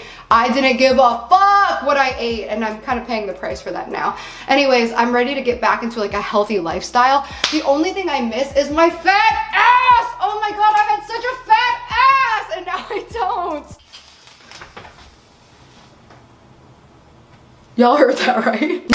I can't believe how much of my life I've had an eating disorder and how much I hang out with people who made fun of my weight despite knowing that I had an eating disorder. But it's better now, and that's the good news, as I've escaped diet culture. I hate when I can't get my bangs right, dude. These aren't even bangs, they're just broken hair. I broke it all off from fucking pulling at it all day. But my friends would complain about their bodies, and I'd be like, wait, what? My friends are so hot. Why do they think they're not hot? And then I realized I was doing the same thing to myself. I just stopped giving a fuck. My hair is finally getting healthy again, which is so exciting because the first time I processed it from green to platinum, bitch, she was fried. She's still fried, but she's getting a little life back in her. My hair is on the same emotional journey as me. Ooh, big news. I know that you guys have all been waiting. The bed's not made. The sheets are on the bed though. I'm gonna make the bed really quick. I made the bed and I'm getting a mattress like tomorrow. Dude, look at my butt. It's gone. Ugh. Look at my curves. Dude, I'm such a sexy motherfucker. Look at me. I'm a spider ass bitch, dude. If I pose right though, I still have an ass. Ooh, yeah. I do miss my ass. That's good enough for me for now. Look how messy my room is. I just got it professionally cleaned a few days ago and out of breath. It is a mess. Like how, like what? Dude, what?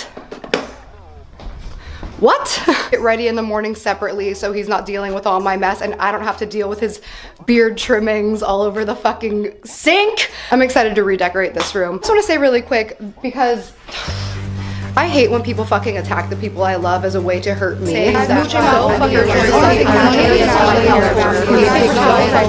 Like contributes very greatly to our household and our home. What is up with you two today? You are both being so lazy. Are you depressed? Oh, why are you so cute? And little baby girl, why are you so cute?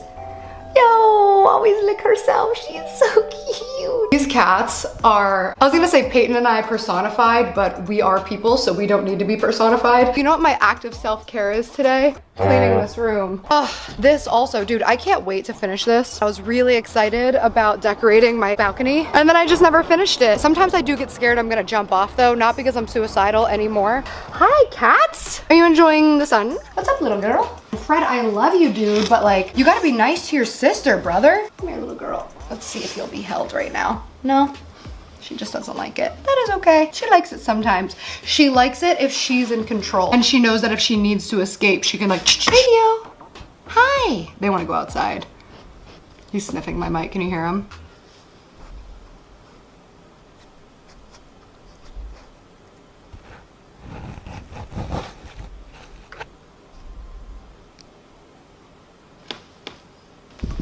Now that he's gone, I think I'll go work outside so that they can be outside. An owl is less likely to attack if a person is around and therefore I can feel the breeze.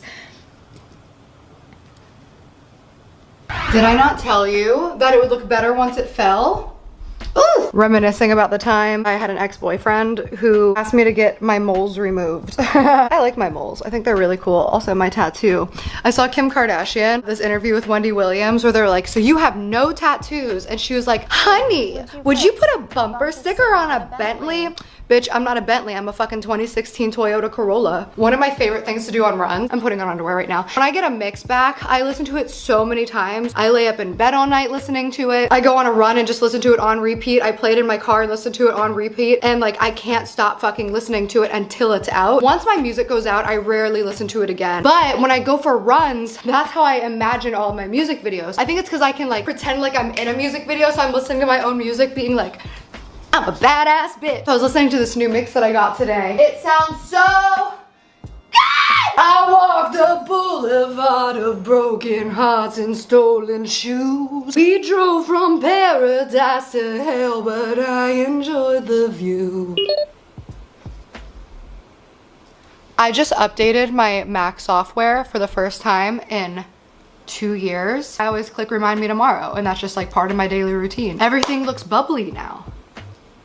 I'm so happy. Okay, I'm gonna focus. I'm gonna get to work. This is exactly why I don't have to worry about Fred, because he insists on me paying attention to him. And I will, even though I has work, but I also has a cat. I has a cat. I love my cat. I love my cat. Ow, ow.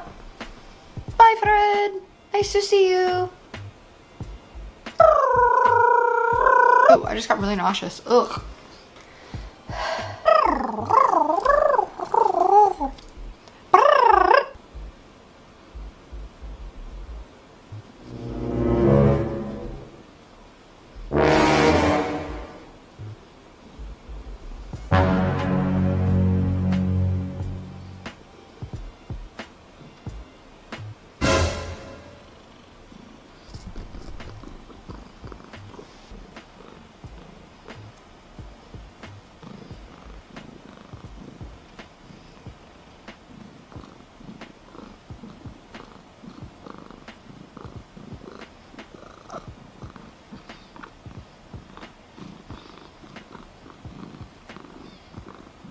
What did you just have me try? You're like a sip of something for luck? A sip of Irish whiskey for luck? Yeah.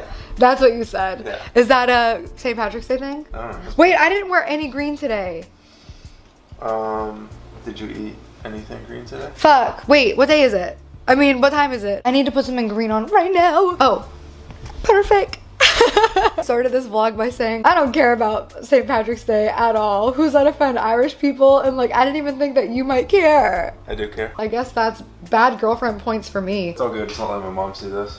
She'll be offended. Well, I think she watched my videos. Yeah, she's kidding. Oh no, is she gonna watch these ones? Ooh, probably. Ooh, hi. Oh wait, why am I setting up the vlog? We were watching something. I think you wanted to make a mention of St. Patrick's Day. You care about St. Patrick's Day? Not as much as some people, but I do care. Fuck, dude, I did not know that. Oh, well, I'm sorry. I would have made it special for you. Oh, that's okay. Well, now I know. And you better keep an eye out for next St. Patrick's Day. You're gonna have a green treat. I had no idea you cared about that. I wish I knew that. Not like as much as other holidays, but I mean, no, I get it. I think it's cool. Yeah. I think it's a cool thing to celebrate. Well, I didn't know you were that attached to your heritage, because you don't really talk about it that much. Yeah, it was just always a big deal when we were growing up.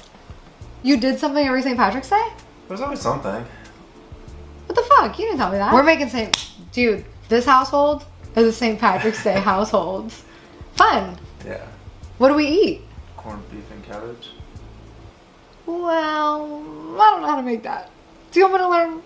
No, it's actually really easy. You just put corned beef and cabbage in a pot? Pretty much, yeah.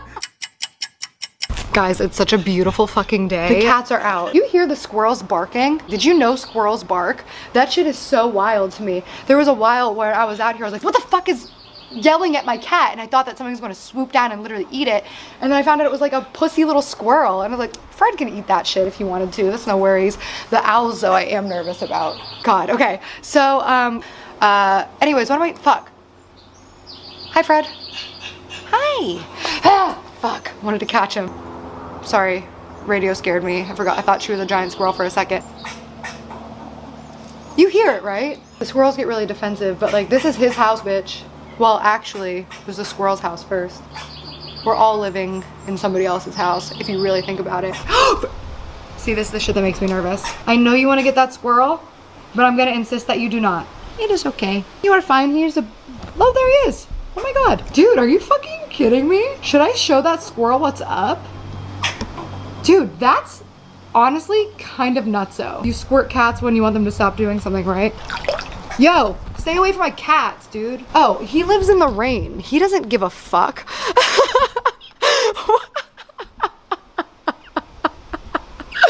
Dude, why do I feel like somebody's gonna be in my comments right now saying that I like mistreated a squirrel? Dude, I don't fucking get, I choose my cats over that squirrel and I will defend that to my grave. What was I gonna say? Oh, I and my friends are kind of at the age now where we're like realizing how toxic our diet culture was growing up. But the point.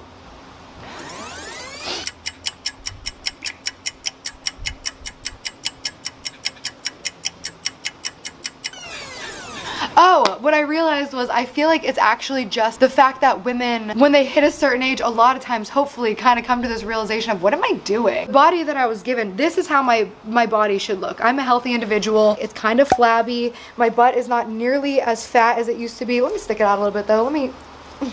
I used to work really hard to have like a body I wanted, and I had it for a few years, but God, what a life that was. Most of my life was actually revolved around eating. I also had bulimia, but my bulimia was fucking weird. Chewing and spitting. It started off small, like oh, but I don't need it, spit it out. Like, whatever, no big deal, right? Oh God, you really never realize how hot your body was until your body's not that hot anymore. My body in high school was so good, dude. I was on a kick line, like, my ass was fucking it, bitch, in high school. Watch, somebody's gonna pull up a picture of me in high school and they're gonna be like, no, it wasn't.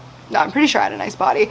I had a beautiful body in high school. I've held a lot of resentment about this for a long time, that I never had like healthy options at home, and like I have a big grudge about that in the American system in general. The way that they entrap impoverished people to be unhealthy, and then they spend their life with all these fucking medical bills and like trying to get skinny by buying all of these fucking supplements. It's really as simple as fucking nutrition, dude. Oh, I'm so, here's some of that unprocessed anger. I did a whole fucking series of interviews. I interviewed a bunch of people who were affected in poverty in terms of their physical health, and I almost put it out, and then I started getting canceled for a fucking makeup brush thing I did. You know what, I have to get into that too. We need to talk about that. I need to talk about everything. Okay, let me go into the Kansas thing and then I'll get back to the eating disorder shit. I really do want to talk about this because I feel like I've explained it, but every time I've ever tried to like explain myself in any situation, it's always like at a boiling point and it's like all this shit bottled up, and like I'm clearly a very emotional person. The Kenza thing, when I say like I'm sorry to the people that I've like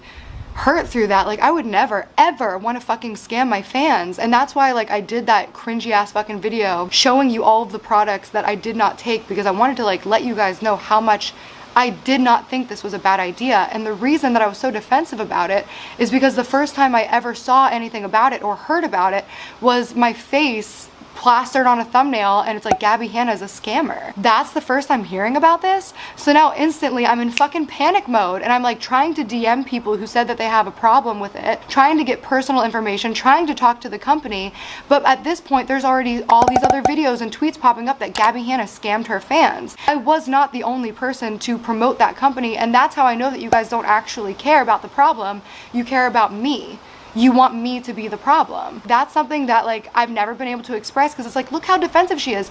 Dude, yeah, I'm defensive because people are always attacking me in a very unfair and chaotic way. If you guys actually cared about accountability, and I'm talking to drama channels again, and Angelica Oles, of course, like she literally starts every story when it comes to me. I really have like a deep disdain for her, and I'll be very honest about that. I think that she has done some really terrible things for the sake of money, including pinpoint me and target me in that way, and trying to say that she's doing it in an unbiased way. Dude, you literally put up a video of me. This is a brand deal that so many influencers were doing. Gabbie Hanna is a scammer. Before I even have a chance to respond, you're calling me a scammer. I would have loved to have had the opportunity to address that situation properly. Everything has to be so specific with YouTube videos where it's like, okay, if you in your apology are like fidgeting or moving or your body posture, that means that you're lying because you're doing, dude, no, I have ADHD. This is the hyperactivity of it. The tapping of the foot, the jittering, like this is fucking, the swaying back and forth, like this is fucking part of it. So like now I have to suppress that physical action, which causes me anxiety even in my real life, because this looks weird, I'm fucking aware. And then it's like, oh, if your eyes are darting this way or that way, or if she looks to the right, she's lying, the left means she's manipulating. And it's like, so I have to be this when I talk to people on the internet, or else she's a master manipulator. Look at the way she like touched her mouth whenever she said something. That means that she was secretly covering a lie. Like, shut the fuck up. All of these like body language things are so weird, because what you're picking apart is a neurotypical, not mentally ill in any way person. You know what else causes fidgeting? Anxiety, OCD, too much caffeine, ADHD, trying to remember something, being uncomfortable. Anything can be manipulative. If you think that this is manipulative of me, fine. I'm telling you my shit the way I see it. That's the way I saw it. I made a bad business choice, dude. For real. Like, I was doing everything myself. It was an oversight. I saw a bunch of other influencers doing it. So I got an email from this company that I'd already seen multiple of my friends do the deal. I'm like, all right, it's probably good. Dude, I made a bad business choice, and I'm still sorry for that. And like, just like fucking imagine if I would have had the chance to just say that and be like, let's figure this out. Let's set up an email that I can try to contact these people. Let me contact the fucking company first. Like, let me do something before you start a tabloid that I'm a scam artist, dude. That is so damaging to your career. And that coming right off the Ricegum shit, coming right off the fact that I was a meme, like, it was so fucking exploitative and opportunist. I'm not saying that I shouldn't have been held accountable for that action, but I think that you exploiting that fact and pretending like you care about the consumers when you clearly did not, because if you actually cared about the consumers, you would have reached out to me for comment like a real fucking person, or try to get it on my radar. All of these people who were talking about how I'm a fucking scam artist just would have asked me. I would have been like, fuck, how do I fix this? And I would have fucking figured it out. And around that same time, there was this girl. It was a very, again, exploitative moment. This girl was fucking triggering the shit out of me with my eating disorder in my comments. And my fans were like going in on her, and I got super triggered. I shared it to my story, and I was just like, dude, I don't know what makes people do this, but like, God bless you, or something super passive aggressive. And then she was getting hate, and then I saw a bunch of comments of her being like, her fans are attacking me right now, and she won't even answer her DMs. First of all, why would I care about your DMs? You're literally talking about my body and my eating disorder. Body shaming me, saying I have a flat ass, and that I was promoting eating disorders to my fans. Whatever. Like, see, that, dude, that bothers me. And like, that's the point, is like, I get triggered by that shit. I'm sensitive. So I DM'd her, and I was like, I don't even remember the conversation. She blocked me, so I can't see it. That's what she said. It was my opinion, it wasn't hate. And I was like, your opinion can be hate. Those two are not mutually exclusive. You don't get to be a bad person and then also say it's just my opinion. You can, but accept the fact that you're also a hateful person. You're allowed to have a hateful opinion, sure. This is fucking America. Freedom of whatever the fuck you want, right? But be prepared for people to call you out on your shit for being shitty. And then that Angelica Oles turned it into a big story about how I said that if you have a negative opinion about me, basically bad opinions about me are not allowed. Still get spammed with comments whenever I'm going through something that says opinions are bullying. I never said opinions are bullying or that people should not have an opinion.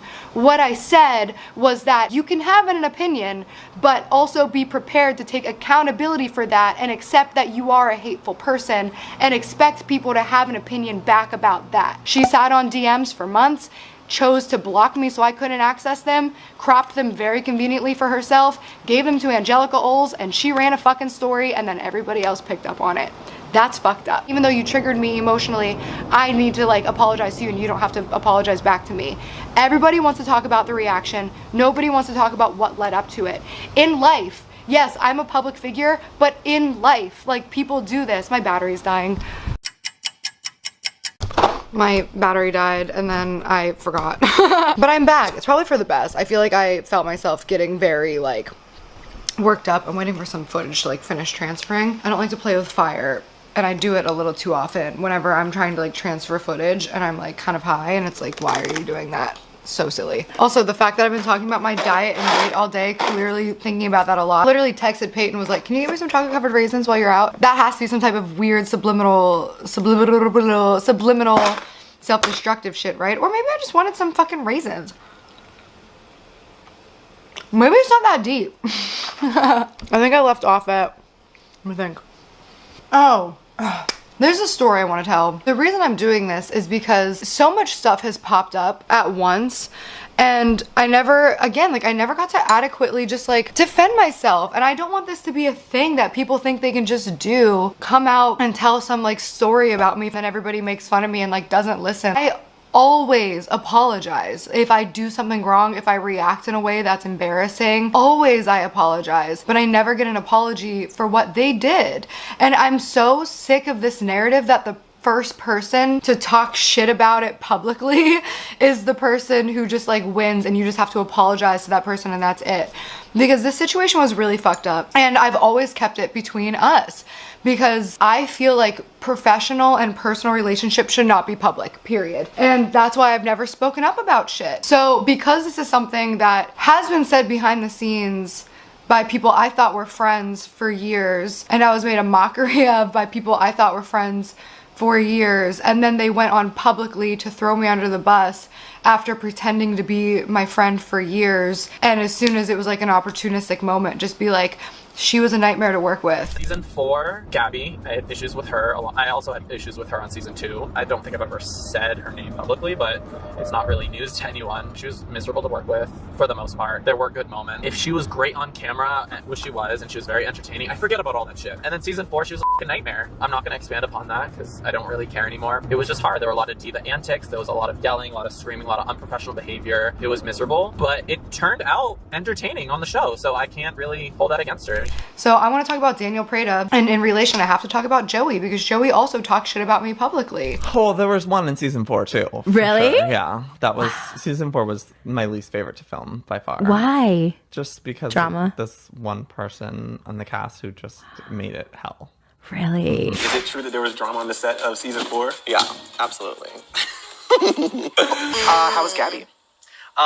Gabbie was very competitive. She would be. She was. Like, I wasn't expecting it at all. Looking good now. She was Miss Bitch. I would never play Mafia with her. You know that game? My God. I wouldn't play any game with her. She'll own up to the fact that she was a little nasty on set sometimes. Right. Because like I still have to deal with the repercussions of this. This situation was actually like for real, and it's embarrassing to admit because I feel like there's this very public theme when it comes to my life of me thinking people were my friends who weren't. Dude, it's just embarrassing. Again, my heart's fucking pounding. But I've held this shit in, and like the fact that my heart is pounding about it right now, like I don't want to, dude, I don't want to live with this shit anymore. It fucking sucks for real, because like this for real dead ass is not what I want. Like I feel like I've made it pretty clear that this is not what I want, because if this is what I wanted, like I would have done this shit years ago. Like all I wanted to do for real was just work on my music and do that. But it's like every fucking few months is something new, and this is one that hurt me so much. Because I truly, for real, thought Joey and Daniel were like my real friends. So this was a fucking knife to the fucking heart. So here's how it happened. My agent reached out to me and asked me if I wanted to do Escape the Night season 4. I had done season 2 and I did not enjoy the experience at all. And I told my agent I did not want to do it. And I told him my reasons, which were I was really dealing with a lot of very bad mental health issues, and my eating disorder was at an all-time peak. This was around the time of the Monster meme, the Kenza Cosmetics thing. There was a lot of shit going on. And also, I did not like the first experience that I was there. First time I signed on to do it, I was like, fuck yeah, I'm dying to do this. But I didn't expect my reaction in that type of work environment, and it was like not good. Like, I was just unprofessional. Dude, a lot of people have a lot of stories about me being unprofessional. I promise you that. Like, there's no shortage of them. I used to be really difficult to work with, and probably in the wrong setting, I'm still really difficult to work with. Acting, especially like stuff on sets, it's just something that I personally cannot do. If I'm sitting still for too long, I need to fucking do something. Doing a shoot like that, where it's like you're there for hours and hours and hours and hours and hours a day, most of it is sitting around doing nothing. MTV honestly probably could tell some stories about me too. I did not treat my mental health in that way because I didn't understand it. I wish I understood this shit about myself, because I really did ruin a lot of opportunities and like possible business relationships. The first time, like, I was really embarrassed about like the way I acted. I was like super bitchy. I didn't like the working hours. I didn't like the working conditions. My call time for that was like 12 for like hair and makeup. We would start shooting at 7 or 8 and then wrap around like 3, 4, sometimes 5 in the morning. There was literally no sleep. I cannot function like that. I'm sure there's like very professional actors who do that. In fact, like Colleen literally had like a baby on set and she managed, you know what I mean? I can't. That's why when my agent came back to me and was like, they want you to do season 4, I said, dude, I can't. Like, it was not an enjoyable experience for me. I do not want to embarrass myself like that again. So then Joey and Daniel are like, please, we really want you to be a part of the show. We loved you in season 2. You looked beautiful. Like, you brought so much like shit to it. Tell us what you need to make you feel comfortable, and we'll make sure you have it. And I laid it out pretty clearly. In each meal, I need a protein, a carb, and a vegetable. I sent specific meals just so there was no like question. And I was promised that that would happen. That was important to me. I also brought up that I was extremely uncomfortable the first season. My dress was very restrictive. I couldn't lift my arms. Like, that gives me severe anxiety. Like, dude, I'm a very fragile person, I know.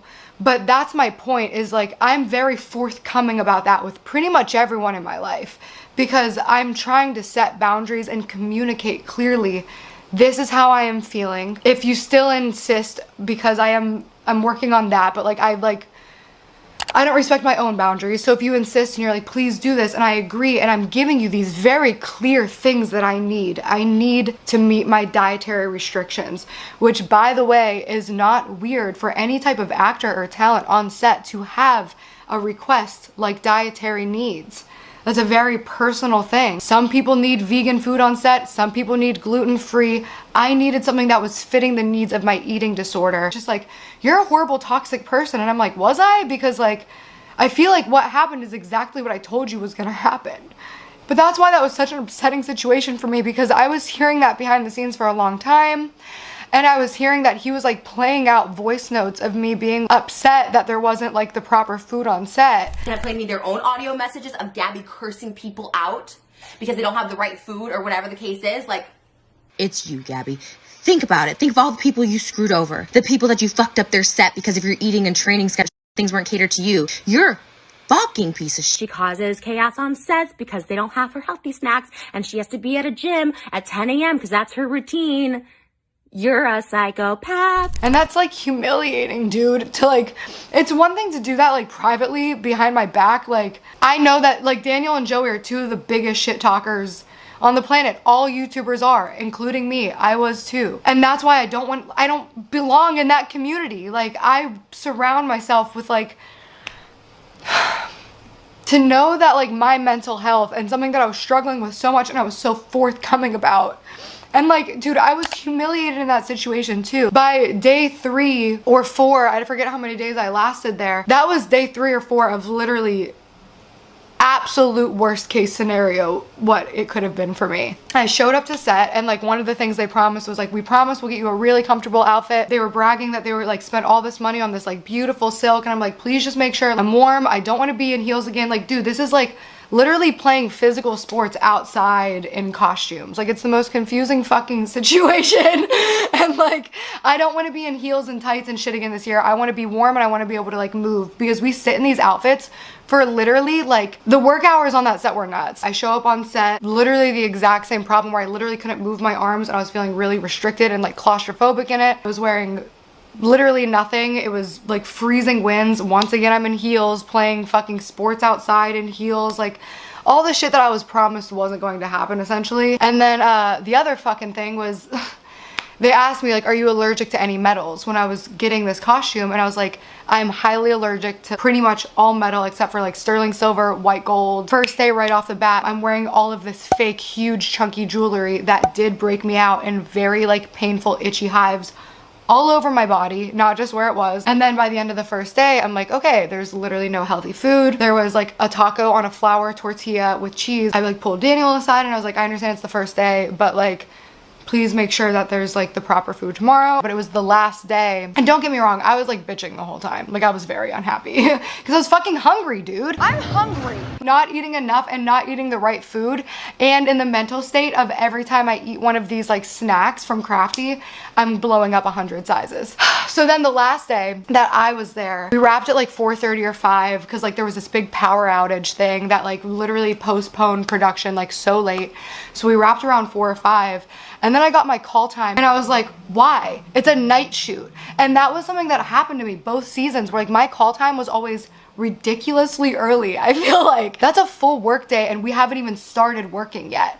Then I'm just like sitting around in full glam doing nothing else. Like it's a miserable fucking experience. Everybody else who had a great experience, great. But like for me, that's why I said I didn't want to do it, because I didn't want to fucking do it. And that's honestly also on me for not respecting my own boundary. I didn't understand myself enough at the time to know that I just should not have done the show. I should have fucking held firm to that and just been like, I love you, I want to support you, but like this is a no for me. So anyway, the last day I had this absurdly ridiculous call time and I literally told the producer, no, I'm getting home. It's like 5 fucking a.m. Like I have to sleep. And they were like, well, we need you to do your interviews.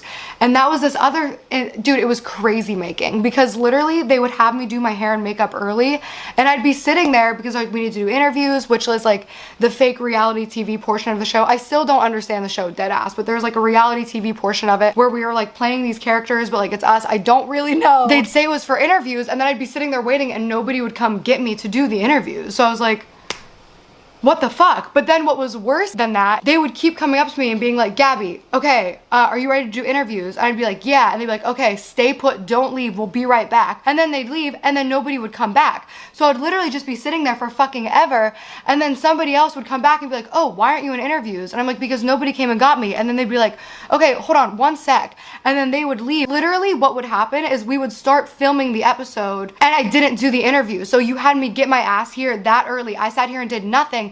Here's what really fucking sent me over the edge. I got home to my fucking room and I had an email from my agent saying, Gabbie, you can't refuse to do interviews. And I was like, I'm not refusing to do interviews. I'm literally sitting here waiting and nobody's getting me or miking me. How is this my fault? Like I literally felt like I was going crazy. This is how I act when I'm upset. Like this right now, my level's already up. Imagine like being there and being like, what the fuck are you talking about? I'm waiting, I'm right here waiting for my interview. This is my fault. The entire production team, literally nobody just came. I'm sitting in the hair and makeup trailer or in the green room. I was nowhere else because there was literally nowhere else to go. You were either in the hair and makeup trailer or you were in the green room. So like, whose fault is it that I didn't do interviews? Like, what do you want me to do? Oh my God. Anyway, so 4 p.m. the last day I was there till 7. The whole interviews thing is there. I'm still sitting there waiting to do interviews. The interviews don't get fucking done. At 4 p.m. I was like, hey, can I get some food to one of the producers? And they said, the kitchen doesn't open till 5.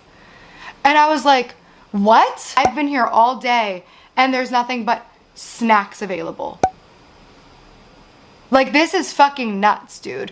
So I blew up at the director. I blew up at probably Daniel and not Joey. I was very careful not to blow up at Joey, but I blew up at Daniel because Daniel was the producer and he was also the person who promised me that he personally would take care of my meals. It just turned into this thing of like, Gabbie's a diva. And then I talked to Joey and then they lied to me and said that they wanted me to stay because I was like, dude, do you want to kill me off? They're like, no, like we want you to stay. And then I had heard one of the producers let it slip that they were like killing me off. And then I asked Joey again, like, are you killing me off? He said no to me again, and then it turns out that they did actually plan to kill me off, which was for the best, don't get me wrong, but it's just like, dude, just be a real person. Like, nobody's a real person. I'm, you know, like, whatever.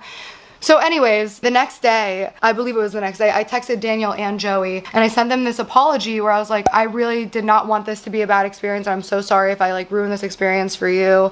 I'm so grateful that you like trusted me with this and that you wanted me to be a part of it. I wish I could have been better at doing this and expressing myself. But then I also wanted to express myself, which is I really didn't want it to get to this point. Just basically saying this is why I got here. I do think we need to like stop with this idea that like apologies have to be one way, because we were both wrong. I was a bitch and an asshole, which actually no, I'm not gonna call myself a bitch. I'm going to say that I had a very emotional reaction to a very emotionally triggering situation that I could have handled myself better. 100%. And it's embarrassing, and that's why I apologized for it. But like, to not apologize back, to not take ownership of anything that you did to contribute to that. Like, dude, you didn't respect me as a person, as a friend, as a creator, as a talent on your show. Like, how unprofessional and gross is it that you as a producer of a show, when you needed something to talk about for views, literally would throw me under the bus, when you literally were just in my home decorating it for content. When you've been coming to all of my parties, you've been inviting me to your events, except the one you uninvited me to, which that was another thing. But like, no, hold up, I can't gloss over this because it was actually so fucked. I reached out to Daniel because he tweeted something about Santa's naughty list not coming to the Christmas party this year or something. It's an annual Christmas party. I've been invited the last couple years. When I saw that, that was around drama. So then I reached out to Daniel and I was like, dude, it's totally okay if you can't invite me to your party. I totally understand if you don't want to be associated. And he was like, no girl, not you, like Trisha, she's the problem. And then I literally went and bought the secret exchange white elephant gift. Like, it's a $50 gift every year. I went and got the gift because he literally told me I'm invited to the party. And then I see Snapchats and Instagram stories about that. That's whatever. I apologized to you, you accepted it, and then the second it was popular to throw me under the bus, you threw me under the bus. Like, there's no other way around that, because you're either being fake then and pretending to like me for content or followers or to be on your fucking billboard, or you're being fake now when you threw me under the bus the second you felt like it was safe because so many people were doing it. I took ownership for my mistake of that to you personally, both Joey and Daniel. I texted Joey and I was like, dude, I wish you would have just talked to me. Like, I thought we were past this. So then he told me that he accepted my apology then, but then he decided he didn't accept it, which is fine. If you want to unaccept your apology, it's weird, but do you. I guess that's your right. But I think it's also kind of fucked up to like go onto a public platform without at least coming to me first and being like, you know what, I thought about it and I still want to talk about it. I'm still upset. But no, you went and talked shit about me on a public platform. That's fucked up. I don't know, dude. I just think there needs to be something that like, whatever. It's so embarrassing finding out how many people did not give a fuck about me. Like, I went through my life without friends. Like, that's not a friend. That never was a friend. That was somebody who never liked me, never cared about me, and also caused a lot of fucking drama in my life. Constantly coming back to my ear about, like, this person said this person said this, like, planting shit in my head that caused me, like, real drama and repercussions and shit. Like, just sucks, dude. I'm tired of like the fake woke conversations about like we care like about mental health and we want to protect people. Like, no, dude, because this is mental health. Let's normalize respecting people's boundaries. I'm doing my part the best I can. I'm trying to work on myself and I'm trying to communicate clearly what I need, and then to just like, whatever, dude, you get the point. That's my side of that story anyway. And of course, I'm sure it falls in the middle. Like, there's always three sides, despite what Ricegum said. People say there's two sides to every story, but there's literally only one side. From where I was sitting, I felt extremely disrespected. I felt that I asked very fair boundaries, which were appropriate, time to rest, my dietary needs, a costume that I felt comfortable and can perform physical fucking activities and challenges in and spend all day in, and jewelry that didn't break my entire body out in hives. I was a fucking total bitch also. Sometimes I'm a total bitch. For real. Generally, I'm a direct reflection of the energy that's given to me. I really know that about myself. If you are kind to me and treat me with a semblance of empathy and respect, and like I can tell that what you weren't trying to hurt me. In fact, I would go as far as to say that my biggest fucking downfall is I try way too fucking hard to make excuses for people, because I know how troubled I've been and the way that I've acted in situations that I'm not proud of. I can understand when somebody's being kind of a shitty person, because I wish that a lot of people didn't just push me to the wayside when I was struggling. And that's a very codependent mindset, and that's something I've also like, I don't know, dude. I just feel like at this point, dude, there's so much I needed to get off of my chest. I just don't feel good like going through life like I've been giving myself too much anxiety trying to... Hello, good morning. Actually, no, it is for sure 6 p.m. Hello, happy 6 p.m. I have been, dude, I'm feeling so much like myself lately, my old self. I've been asking myself for so long, how did you do it? What was your work ethic? How the fuck were you getting so much shit done? I was bored. I was literally just working all day long. Am I really gonna try to talk to you while fully brushing my teeth? I did these vlogs on my new channel talking about I was like a severe workaholic, like crazy levels of, I feel like I need a different scenery because I'm just always sitting right here. Should I go on my balcony and see what's up? I'm not wearing pants, but I was looking back at my life and I'm like, oh my God, I literally would stay up until like 5, 6 in the morning and then sleep a couple hours, wake up and work again. And that's what I've been doing lately because I'm so excited and invested and fulfilled by what I'm doing right now. Not even in like the work sense of it, just in the like processing sense of it. I just can't sleep. I haven't slept in a minute and it's because my brain is going fucking insane. I walked into my therapist a few years ago and I was like, there's no way I'm not bipolar, because where things start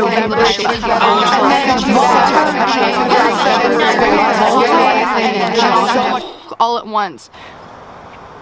I don't know what the fuck I'm saying. Wait, why am I filming? I thought I wanted to film with Paytas. Should I finish picking up some shit out here? So I'm not wearing pants. Oh my God. I have all these palms. When I was a kid for church, there were these like braided palms that you could buy from the church, but I always like to make them into crosses. I need a long one. No, Fred, you cannot come out. You always get on the roof when I let you out. So I would fold it like this. This one's like dry as fuck. And then wrap it this way. Ugh, it's all breaking apart. Now it looks like it's a scene out of a fucking horror movie. Anyway, I would like give them to the old ladies at church. Hi, Kat. Hi! Hi! How about fucking Danielle Bergoli, aka Bad Baby's fucking story about Turnabout Ranch? Let me tell you how I feel about Bad Baby. I have always fucking felt for that girl. Everybody made her out to be this fucking monster, dude. First of all, she's a kid. So everybody being like, she doesn't deserve anything, she's such a brat. People had the worst shit to say about Bad Baby. Hey. Have you ever seen Willy Wonka? Who's to blame? The mother and the father. Like, dude, it's not her fault. She's a fucking kid. She's still a kid. How old is Bad Baby? Dude, she's 17. She's literally not an adult. And people fucking rip on her for what? For having emotions? For expressing them in a way that she was taught to express them? I am so over everybody pretending to be woke when it's convenient for them. Oh, Bad Baby's fun to make fun of right now because you don't like her music or you don't like what she said on the Dr. Phil show. She's a fucking kid. Treat her like a kid. And I know that she doesn't present herself as a kid, which is a whole other fucking situation about the media and the way that we treat women and children and sexualize young teenage bodies as opposed to celebrating fully grown and developed fucking women. Nobody's stable as they're a teenager. If you find fame when you're a teenager, you're definitely not gonna be stable. I have this theory. I think that people get emotionally stunted at the age that they found fame or success. I truly believe that, self included. I was 22 when I started Vine. I had no reason to change. Why would I? I was getting everything I wanted. I got an MTV deal and I didn't even try. I didn't audition, like they came to me. Why would I change? I got a book deal because I emailed a person and said I want a book and they gave me a book deal. Why would I change? I was getting collaborations, people wanted to work with me, I was getting brand deals, why would I change? So we have Danielle here who's fucking doing her. She's definitely being enabled into some, you know, less than desirable behavior, but also like, is she hurting anybody? Who has Bad Baby hurt? Bad Baby beef. Billie Eilish. I don't want to touch that.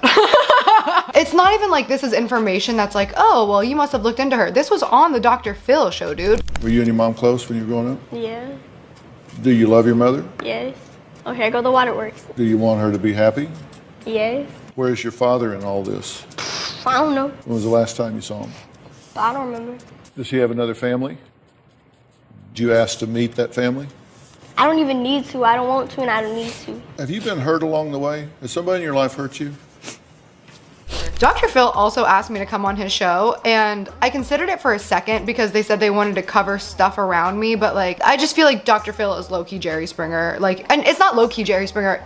No, it is low-key Jerry Springer, because it's not high-key Jerry Springer, because high-key Jerry Springer is Jerry Springer. He's low-key Jerry Springer. But he's like co-signed by Oprah, so people are like, we love you, fake unlicensed doctor who wants to exploit people. Like, no. I think Danielle Bregoli's story is really important. I think everybody fucking needs to listen to her, and I hope that they are. Hopefully by the time that this video comes out, they already have, because I don't know when these are coming out. And also, I'm gonna have another fucking hot take really quick.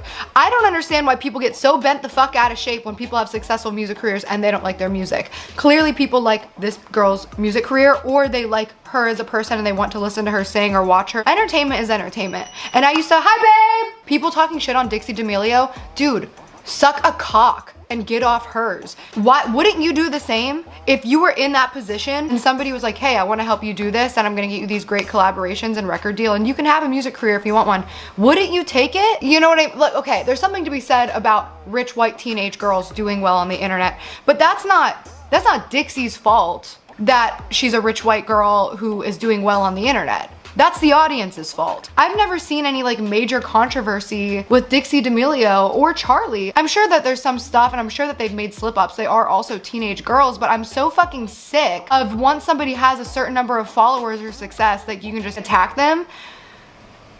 And yeah, sometimes people have better opportunities than us, but stop hating on this person because they didn't do anything wrong. Everybody's journey is different. Some people win the fucking lottery. Those girls won the fucking lottery. Did you play? Did you play the lottery?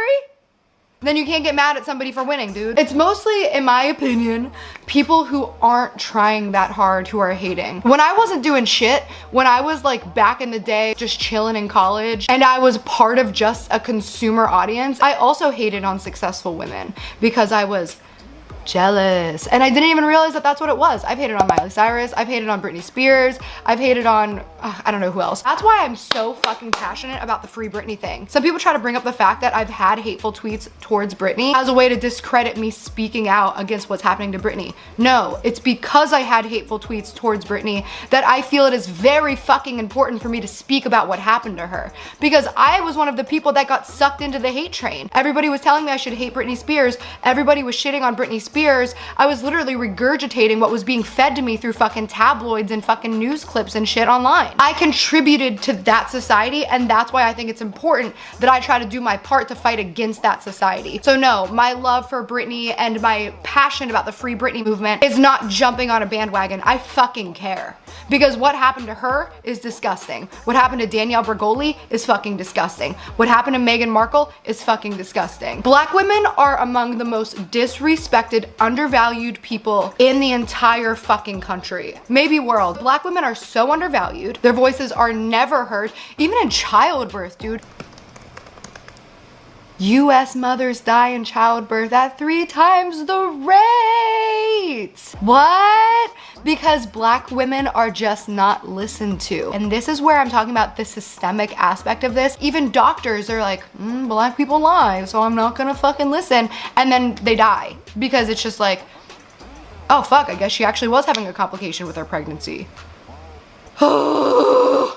Anyway, Peyton's home. I wanna tell you about what happened. Can we tell them about our stay? Them. Hello, cutie. Look at your head. Can I show them your head? You want to get your beanie? Okay, put your hood up. Wait, can I be on my good side? Yeah. Thank you. So Peyton was telling you booked a little last minute trip for us. We were so excited. We had this cabin in Big Bear. It literally was chaos the moment we stepped in. We got there really late because 10 seconds. Literally, it was 10 fucking seconds. What time did we get there? 1. Really? We got there crazy late and immediately Peyton fell down the fucking stairs. Yes. Hard. I went to put my foot down like I was walking, and there was no floor, so I hit the chills. And then I didn't have any hands because I had your laptop in a bag, so I couldn't catch myself. The sound will haunt me in my fucking dreams. I don't think you yelled. I didn't hit any stairs on the way. I went from the top floor to the bottom floor. I'm sorry, it's not funny, but the image is funny. That's like 10 or 12 feet. I would say that was more than 12. Do you think only 12? Maybe. I don't know. It could have been more. I walked over to the stairs and I saw him at the bottom. I'm sorry, it's funny now because you're okay. But he... It was pretty stupid. Fuck, I'm sorry.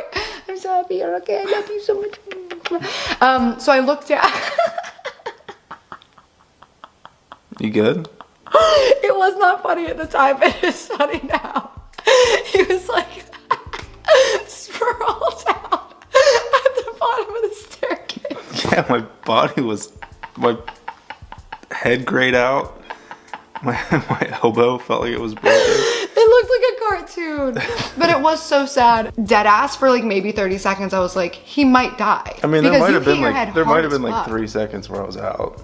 For real? Yeah. Oh my god, dude. Yeah, because you didn't scream. I heard the banging. No, I think I passed out because I hit my head on the doorknob at the bottom of the stairs. He hit the top of his head. It's all busted up. It's gauzed up right now. Blood bruises down the back of his head, and then he has like all over his body. It was really intense. Yeah. It gave me this weird glimpse into the future when one of us has to die. Like, you might fall down the steps when we're older and be dead. I'm probably not going to ever fall down the stairs again. It was really scary. I just needed to get one in. And the bigger the giant, the harder to fall. That was so scary. I love you. I can't believe you fell down the stairs. So, all of them. I fell down all of the stairs. I don't think I hit any stair. Well, I just could not fucking sleep the rest of the night anyway because I was just like uncomfortable. I'm very specific about my mattresses nowadays. Yeah. And then I had a nightmare that I got shot in the head and I woke up and my heart was pounding. It was like 5:30 and I was like, I cannot sleep here. Like, it's not gonna happen. It's already 5:30 a.m. So like, in case I passed out again, I don't think there's a hospital up there. You did not express to me that was a concern and I kept asking over and over and over. Just in case. I was just thinking about that. Were you thinking about it last night? No, this morning. I was like, when we left, I was like, oh, it's probably good, just in case. I was like, do you want to go to the hospital? We can drive right now. And he was like, no, I'm totally fine. I was like, are you good to go to sleep? Do we need to go to Rite Aid? Do we need to get stuff? And you had fears? I didn't have fears. Oh, you have to start communicating with me. I didn't have fears. It was more so like a just in case. Okay. I am glad you are alive. You were very concerned. I have knots in my tummy thinking about it. He already ate. Do not let him fool you. Okay. I just had this feeling of like remembering like why I do what I do. I started telling stories on YouTube because I have this incessant urge to tell stories. I feel like I need to share everything all the time, which is like, dude, it sucks. Like, it's exhausting. When it came to this piece of my life, it was always so hard to talk about it because it was so fucking convoluted. If I talk about this and I have to talk about this and this leads to this and now I need to explain who this is and what happened there and how this is all connected in this way that nobody can possibly fucking understand. When you have problems with people, it's usually you're the problem. Like, you're the common denominator. And that is what I've always fucking told myself, is it has to be fucking me. That's why I wrote Monster. What if I'm the monster? I would literally be in therapy trying to explain this shit, which already takes so fucking long trying to get it. It's such a fucking confusing story. Bringing these situations and like asking, please tell me how I'm crazy. Like, I'm not here for you to fucking suck my dick. I'm here to fix my brain. Like, it was so fucking intense, dude. I swear to God, like, I was 100% sure that I was crazy and that I was a fucking monster because everybody kept saying that. I've never been able to like really process this because it's impossible to tell the story, dude. When I used to do story time videos, it would be because it made my brain stop. Like, my thoughts would like run because I'd be like, no, I can't forget this. I need to remember these details so that I don't feel like I'm crazy. And I would just like repeat them over and over and over again, like for fucking real. Trying to talk to like therapists or people about it, trying to explain it. It was like this constant loop of like, wait a minute, but what about this?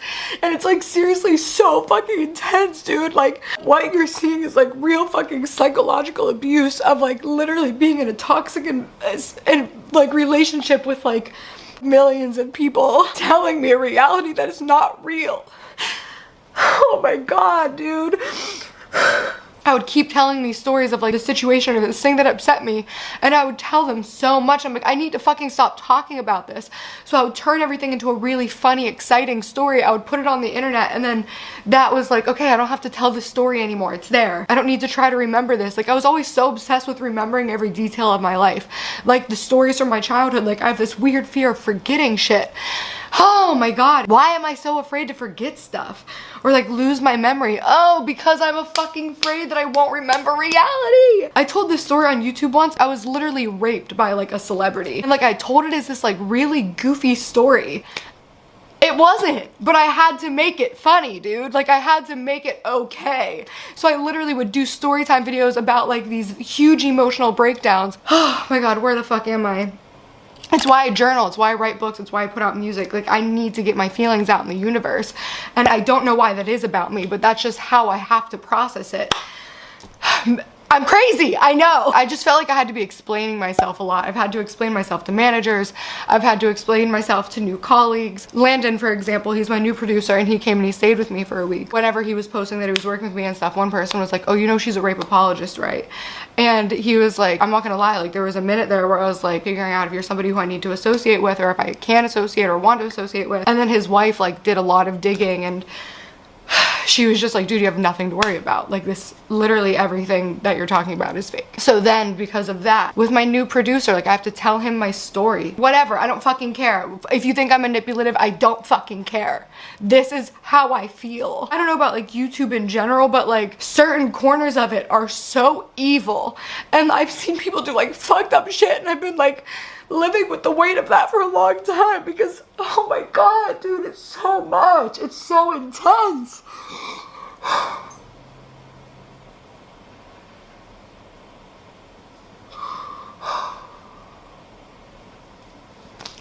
Dude, it's a lot. It was a hopeless feeling for a minute, and like the reason I was so depressed for so long, I literally lost all faith in humanity. For real. And I know I'm a dramatic person, but that's real. Seeing people who could only be described as sociopathic monsters, like people who literally don't give a fuck at all about human beings, put money and power above all else. Those are the people who actually gain what they're looking for. So like, what was the point in like living? Literally, what was the point in living? And that's why I was like literally so fucking suicidal, because I was like, life is fucked up, dude. I have my flaws and shortcomings. I think I've hopefully made that clear, that like I know that, but like I'm not evil. I can be mean, but I'm not evil. I'm not malicious. Some people are just mean fucking people, dude, and like to see other people hurt. It's so scary doing something like this, because this is stuff I swore that I would never fucking say and never fucking do, because I was so scared of so much shit. Dude, I literally still have dreams I'm gonna get shot in the head. Like, these people are so scary. I think where I started with that was, I'm a storyteller. And at some point I got afraid to tell stories. Oh my god, dude. That was really intense. Whew. Dude, I needed to release that. I've been feeling a lot of anxiety, and actually starting this video, I was feeling very intense anxiety. You could probably see it on screen, because I literally have to talk about the Trisha shit, because it's wrong what she did. First of all, it feels like it doesn't stop. Trisha kind of started where everything really felt the fuck off. It was a lot of lies and a lot of gaslighting, and I brought her onto my podcast because I want it to be over. Like, I really try my best not to engage with this shit.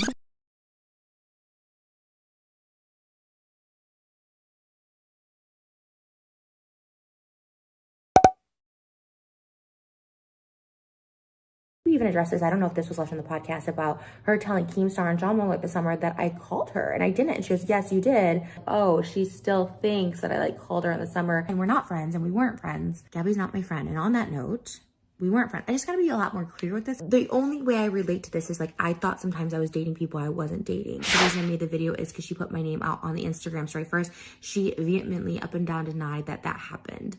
And I was like, no, I know, because that's why I made the video. I did not want to make a video, but then I saw that you put my name. Like, I know that happened. Back on that point of how she was like, I never said your name first, you made the video. And I'm like, Gabbie, like, on the note of her saying, like, I never put those text messages out first with your name. I'm like, you did.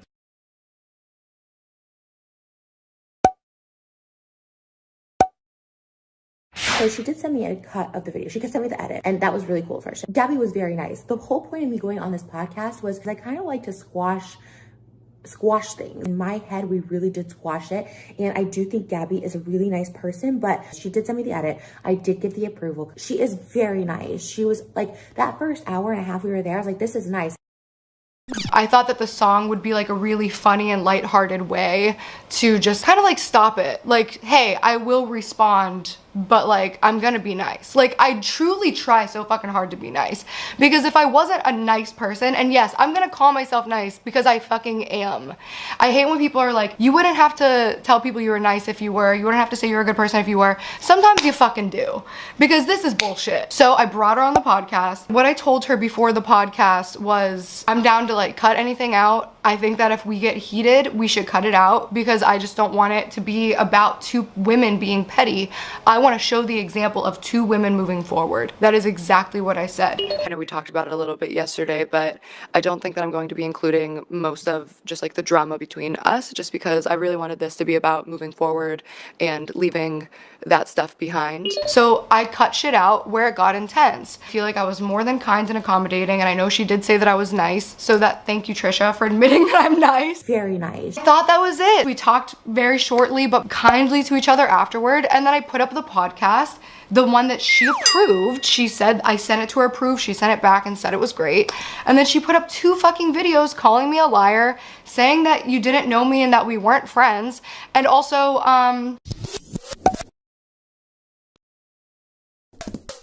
Trisha, the pieces that I edited out were for you, and you know that. I edited out a couple places for me too, but I edited out all the places where I was literally confronting you with like the evidence of shit, and you were like getting super defensive and weird about it and lying to my face, dude. Because you're a character online that I talk about, Gabbie. But I'm not a character, I'm a human being. Gabbie, I never met you before this. Yes, you have. Oh my God. You literally tweeted, every time I hang out with Gabbie, we never get a selfie and it upsets me.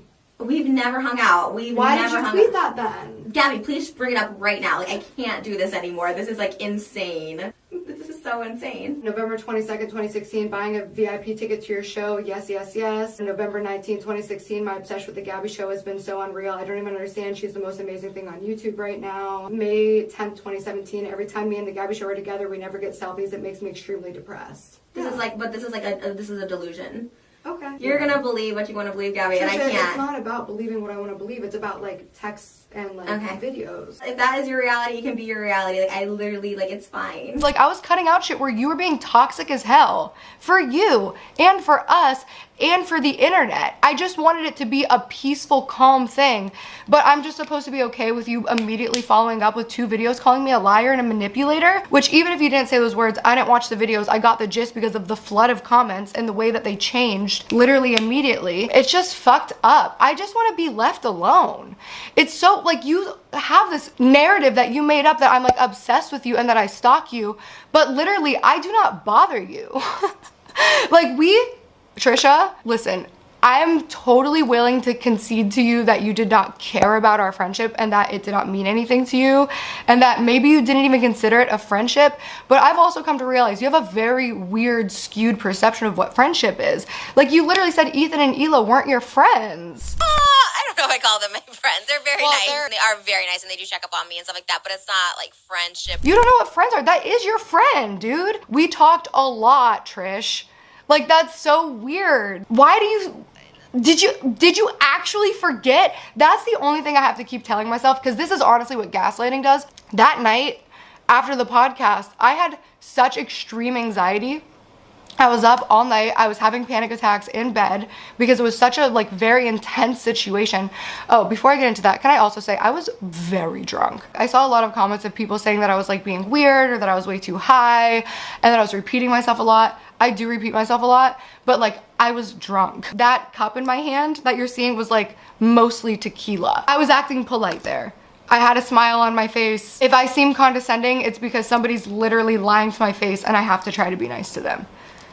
I thought Trish was my friend because she literally was one of the only, and I mean one of the only people to reach out to me about the Ricegum situation, which by the way, she literally said on the podcast that she didn't know anything about the Ricegum situation. And then the Ricegum thing, which I don't remember any of that. Like I remember like the thing, but I don't remember like any of it. But like, what the fuck? I don't remember this at all. Dude, it was really crazy. I had heard about it and I just thought it was like an online, because I mentioned it once and I was like, oh, and the rap battle sucked. I didn't even know what it was. I had no idea what you did, but I didn't know it was that. That's fucking weird. I thought you guys were like went back and forth with like a rap or something else. But she was the one texting me being like, you need to go to the police. About this Gabbie show Ricegum situation, like holy shit. You guys, Gabbie is without a doubt the sweetest, like nicest, like non-confrontational person like I've ever known and met. She's just so lovely, tries to stay out of drama, just tries to be nice. And it's crazy, I saw the snap and like holy shit. No matter if you are pushing their fucking buttons to the extreme, like don't fucking touch people. This is weird, dude. This is part of the reason I've gone insane over the last few years. This type of shit where it's like, we never spoke, and it's like we've literally spoken for years. She told me in that podcast that she'd never watched a YouTube video of me before. As soon as I started like getting on the I Hate Gabbie train, I became like obsessed. I never watched any of your vlogs. I think it was like a hate watch thing. For me, it got me interested in you. You know, when people were like talking about you, because I like never watched a video before that. I was like, don't know anything about her. Trish. Girl, you literally used to tweet at me all the time saying you're obsessed with me, you were buying VIP tickets to my show. That no drama pizza shirt that I wore, literally I asked you about that shirt and you're like, oh yeah, I saw it and I got it. And you said the same thing about my fucking wishbone necklace. I'm not wearing it. Am I wearing it? That's weird because I haven't worn this in a long time. There was so much. That's why it's so confusing. Like it's literally years of conversations and you're just like, nope, never talked to her, never seen her. Like what the fuck, dude? But what's fucked up is when people called you out for those tweets, you went back and deleted them. That's so shitty, dude. That is so like for real manipulative. Like that's gaslighting. That's narcissistic abuse. Deadass. Literally were so nice to me, pretended to be my friend, and then like started this weird smear campaign about me. You lie so much about me. Dude, you said that I came up to your house? You've been harassing Gabbie Hanna and bullying Gabbie Hanna for how long? And now you're going on and saying, Keem's gonna be responsible if Gabbie Hanna does something to me. Gabbie Hanna is gonna like break in your apartment and beat you up. You're just saying that dumb shit to harass Gabbie Hanna more. You asked David and Jason about the security footage. Like, where's yours? All this crazy stuff that I showed up to his house, I've never done that. I was like, there would be camera footage. You said that I'm a stalker. Huh? You told people you were afraid of me and that I was harassing you. I've actually never dealt with an actual psychopath. And I'm not saying that lightly, and I'm not, this is a psychopath. Like, look up the definition of a psychopath. Gabbie is gross and she's a scary, scary, scary individual. Scary. She's obsessive.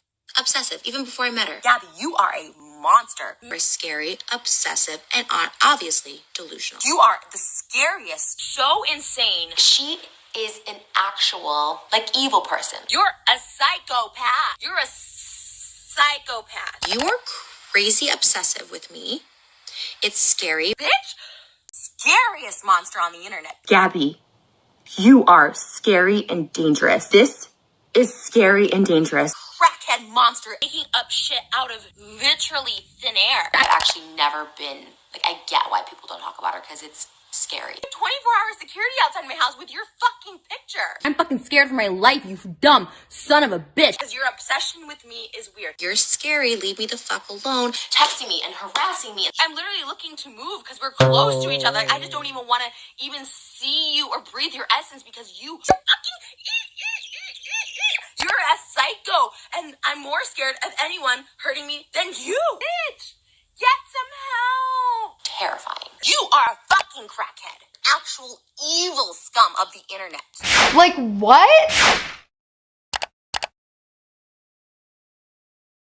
Dude, are you kidding? I would have easily forgotten about all of this. I've had fallouts with people in high school, college. I don't talk about it. It doesn't affect my life. I would have to think really hard to think about a girl that I used to be friends with in college, and I'm not anymore. But it's so fucking hard to distance yourself from toxic people when the toxic person won't stop fucking talking about you on every social platform. And to mock my mental illness, what you say David and Jason did to you, you did to me, and you fucking know that. First of all, if they're gonna accuse you of harassing and stalking them, there's literally no paper trail of that. There's no restraining order, right? They tried to say that I was like, I was violent towards David. I'm like, all this crazy stuff that I showed up to his house. I've never done that. I was like, there would be camera footage. You literally made me suicidal because of what you started and the constant abuse that you were throwing my way. Mocking, literally dancing to me having a mental breakdown. You're fucking sick for that. And you know it. I wish you would have just let this go at the podcast. That's what it was for.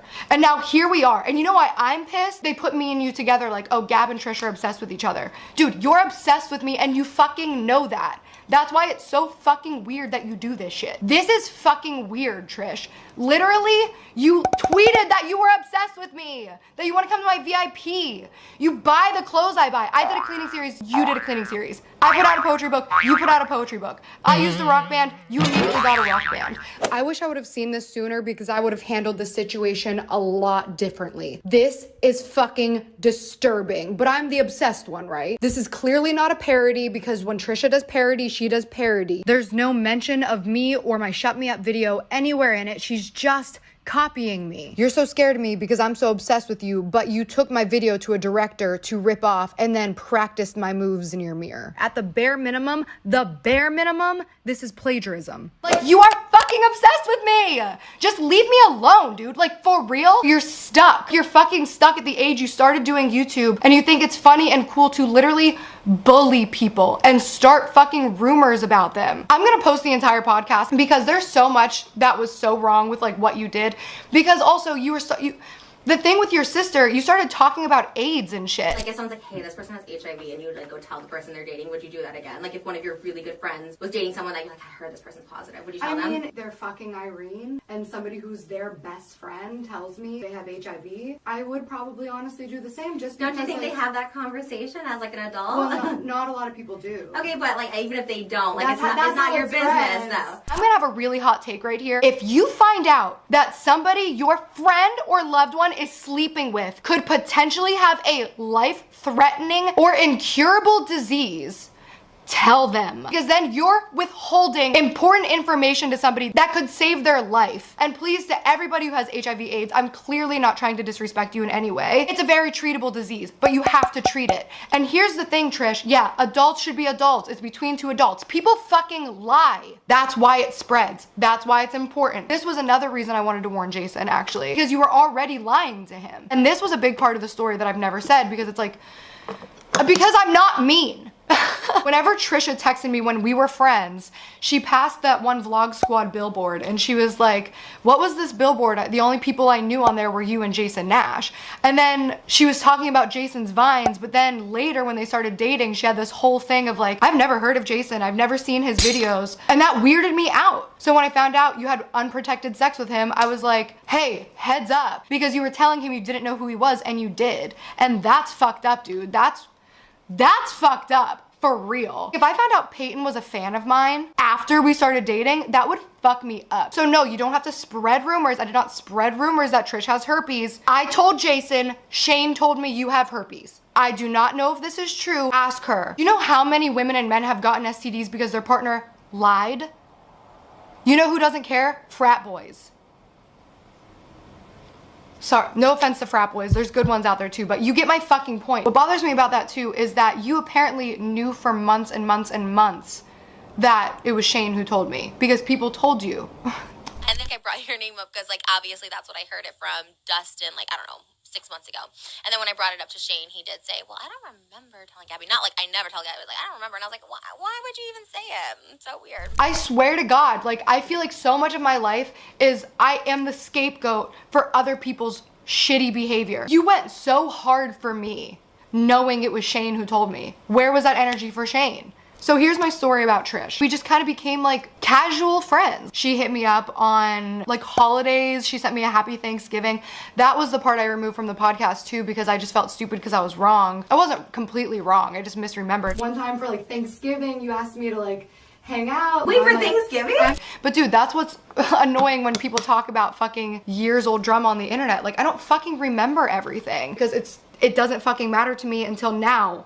because it's public and you won't leave me alone. She texted me on Thanksgiving. She texted me about the Ricegum thing. Like, we met at a couple parties. She invited me to her birthday party. I did not beg to go there. She asked to come to my birthday party and I said yes. I just remember being like, you're like, oh, you're having a party, like, and that's what, and I sent you the invite, of course, but I don't remember talking like that. I didn't even like ask you about the party. You just sent me the invite. Like, dude, there's so many lies. Dude, it was casual friendship. The second time we met, I think it was Joey's surprise party. Dude, I was so excited to hang out with Trisha at that party, and I could not have made it clearer. Like, when I walked in, I was like, oh my God, I'm so excited to see you. We're finally hanging out. And she was like, oh my God, me too. She left within like the first 45 minutes of the party like starting. So then I asked Daniel or Joey or someone where she went, and then they were like, oh yeah, she went home because she felt uncomfortable or something. So then I texted her. I think I texted her a couple different times because I felt so bad because, dude, I hate when people feel like out of place. No, it's really sad that you left the party early. It felt like maybe you felt like you didn't know people there or something, which also me too. I was kind of out of my element. If I did anything to upset you, I'm sorry. And I was really looking forward to hanging out with you at Joey's party. Then she went on Shane's podcast and talked shit about it again. Losers who got lucky, and that's what I want to remind all the YouTubers who treat me like shit at parties. You're losers who got lucky. Well, boom, that's it. Reminder. Right. I went to a party and I talked to that guy at the party, that hosted the party, and he's like, oh, bitch, I know. Like, he knew. And I was like, they were so shady. Can't stand them. You know who you are if you're watching this. And I'm sure they are because they're my biggest fans. If they treat me like shit in public, hate you. And then from there, she just like was different to me. And she just decided I was like a shitty person, I guess. If this was like a private thing, I could handle it. But it's public. So like my public persona is I'm obsessed with Trisha Paytas and I'm a liar and that I am a stalker. Like, no, that's fucked up. I literally wanted to kill myself. That was part of my era of like, Trisha's getting so many views and like shit for this. Being like in that position, it just feels good to like at least share your story and like get it out there because like it sucks. It sucks that people get away with stuff and you have to like watch people get away with stuff and like also profiting off of it, like profiting and being embarrassed and humiliated and all this shit. It's like it's not cool. You demand this apology from David and Jason for putting you in a mental hospital, but like you also made me suicidal and I've made that really clear. Your actions directly affected me. Your gaslighting has directly affected me. Even my producer was like, it was weird. Like she was so nice off camera and then as soon as she got on camera, she was fucking mean as shit and like lying and like so defensive. I was just doing my best to keep my cool. I mean, I see what people see. Like I'm like, yeah, Dude, I was just fucking so anxious. I felt like I was gonna fucking throw up for real. That's why I'm making this video because that's how I felt last night when I had that dream of getting shot in the head. It was at the idea of like, should I talk about Trisha? I was like, I can't let people have this type of power over me. Why does Trisha Paytas have this power over me that she can make me feel so small and sick and stupid and like lie to me and lie about me? Like this is fucked up. I'm done with this bullshit from everybody. Like this has been the weirdest fucking few years of my life. For real. Like, oh my God, I cannot wait to write a fucking book about this shit. So she's talking shit about this fucking party, which is so annoying. I wouldn't have considered us friends anymore. And then she was posting some like actually very suicidal shit on her Instagram stories. It was upsetting that it's like, nobody cares about me because I know what that fucking feels like, dude. Oh my God, especially like online. Like when you are that dark that you feel like the only way you can share it is like on an Instagram story. Like, dude, I know what that fucking feels like. So I wanted to be there and it was hard to see. And this isn't healthy either. Like that's not my job. But when I see somebody on their story, she was literally saying, please anyone, I'm so alone. And I'm like, I might not be the friend that you want, but I am the friend that you need. I'm fucking here. Fuck, it's so annoying, dude. And it does hurt. I don't need people to think I'm a good person. But like, I can't live my life with people saying that like I'm a liar and that I try to break up relationships. Like, it's so fucked up. That's not who I am. Again, this direct fucking projection of you are a mean girl, you lie, you spread rumors. Like, have some fucking self-awareness. A drop, literally a drop of self-awareness would take you so fucking far. And because you're mean and yell about it online, you win. Whatever, I'll be mean. I'll fucking yell about it online. I don't want to do this, dude. This sucks. I have to get through this phase of it so that I can continue my life being me.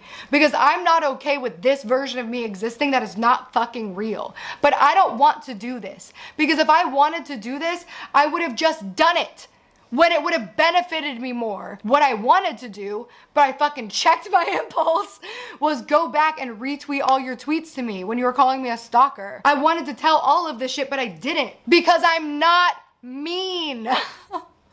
So then Trisha after all of this, at some point, she said, this is why. You told Jason I have herpes. That's none of your fucking business. And I apologized to her. I could have given a better apology. I could have just said, I'm really sorry. I didn't mean to hurt your feelings. At this point, I've already heard this rumor from 90 fucking people. Then she was singing my music on her story. I know who you were from the start. I just hope you prove me wrong. This is gonna hurt. This is gonna hurt. It's genius. I thought she was making fun of me. But then when I DM'd her, she was like super nice to me. And I was like, oh, I guess Trish kind of like accepted my apology or like wants to be cool again or has kind of gotten over it or whatever. And then we talked briefly about writing a song together. I think you guys see at this point because I mean, I guess you don't know how the amount of time I've been putting on this. Dude, I haven't been sleeping literally at all because I can't. Because once something gets in my head, I have to finish it. The song literally just wrote itself. That's what I see in Trish. It's like, you're just so fucking insecure, dude. But just own it. Because I'm the same. And that's why I love songwriting so much, because it's so fun to be able to like take other people's stories. I can't wait to be in a place where I'm writing for other people. I fucking love it. So then whenever she was like going crazy about me online, I was just like, I'm gonna use the song. I feel like there's this big misconception of me of people always say, Gabbie always starts drama to promote her art. And I'm like, no, dude, I just made art out of a really bad situation and this is how I respond to pain. I write music. People are so fucking weird. That's so weird that like you would look at that situation and be like, Gabbie's drumming up drama. No, dude, I wrote a song based off of an event in my life. That's what I do. I'm an artist. If you go back and listen to Bad Karma, skeletons in my closet, I got secrets that'll shake you to your bones. Ain't it worth all the drama? Might be easier if I just die alone. What goes around comes around to unto others and all that other shit. And oh, Glass House, wait. I got people blaming me for shit they did to me. Lots of people shaming me for shit they didn't see. So point the finger, pull the trigger, throw them off your trail. You'll get yours eventually. I got people whispering as if they know my life. Friends can turn to enemies if you hand them the knife. You're digging me my grave, but keep the shovel nearby. Dig your own right next to mine in your glass house. So point the finger, pull the trigger. I really fumbled that whole thing because if I was like not suicidal and it was in any type of like manic state, like fuck, can you imagine if that shit happened to me right now? I'd be like, yeah, that's my fucking song, download it. Instead I fucking deleted all my social media. That's how you know it was real. I love to take advantage of really great situations like that for promotion. Admittedly. Of course! Who wouldn't? Imagine literally everybody you thought was your friend talk shit about you all the time, and then when you're not friends anymore because they're mean fucking people, they go online and shit on you. Because they know you won't say shit back. Dude, that's... Everyone knows I won't say shit back. I'm the fucking real one. When I have a problem, I say it to your fucking face! And my delivery could be better. A lot of the time, sure. But I say it to your fucking face. Like, you never have to wonder with me. I don't know where I was going with that. Okay, so I thought we were cool, and then Daniel came over, and dude, so many people tell me Trish talk shit. Like, the shit that she says is so annoying. There were two things I kept hearing from her. One was that I did not like her. Like, she would just randomly be like, oh, do you know Gabbie? She doesn't like me. That's so weird. I've heard that from so many people. And I know she did the same thing to Ela. I think the problem is maybe that Trisha does think that Ela doesn't like her, which isn't true. This isn't me being high and mighty and snobby and I don't know, whatever she's saying about me. She was saying like, I'm too good for the show. It's like, I've told her that I'm personally a fan of this show. Mm-hmm. I don't know. It's like, there's just no winning. Like, why do you do that? Why are you going out of your way to tell people that I don't like you when I'm so overtly kind to you? That's so weird. Like, you want me to be mean because you don't know how to be nice. This is a for real example of somebody bringing somebody down instead of bringing themselves up. You would rather paint me as a bad person than just try to be a better fucking person. Be a better person. By the way, let me make this clear. I'm not trying to be friends with Trisha. I want her to leave me alone. Trish wants to hold everyone accountable. She also needs to be held accountable. You have a lot to say and you have a voice and you're so fucking opinionated and unafraid. Imagine if you put that shit to good fucking use. Imagine if you tried to like help people. What if you tried to send positive messages instead of these toxic, manipulative, bully ones? You have the power to captivate people and you're choosing to use that to teach them to be bullies. Like, It's such a fucking waste. It's such a waste. I remember, so Daniel came over when he was decorating my house, which, you know, I was such a fucking nightmare to work with. I can't wait to redecorate that fucking living room. He was like, by the way, I want to tell you, Trisha was saying that you were being super weird and trying to come over and trying to write music for her, and that I was begging for your address and begging. Dude, you want me to come over. That's why you make up this shit, dude. Like, you want me to be begging to come over. So yeah, that pissed me off because like here it is again, me being nice to you, offering you writing support, literally. And you say that shit, which Daniel makes shit up, but like that had to be rooted in something. I saw that she had done something with Gabbie DiMartino, and I'd been looking for a reason to ask Trisha why she talked shit about me. At this point, I didn't want to be her friend. I wanted her to stop spreading rumors about me. So I asked Gabbie, and Gabbie was like, yeah, she talked shit about you literally right away. And one of my assistants was telling them that I was saying that you had herpes. Like, it's so weird how much you talk about it. You're the one who's telling everybody.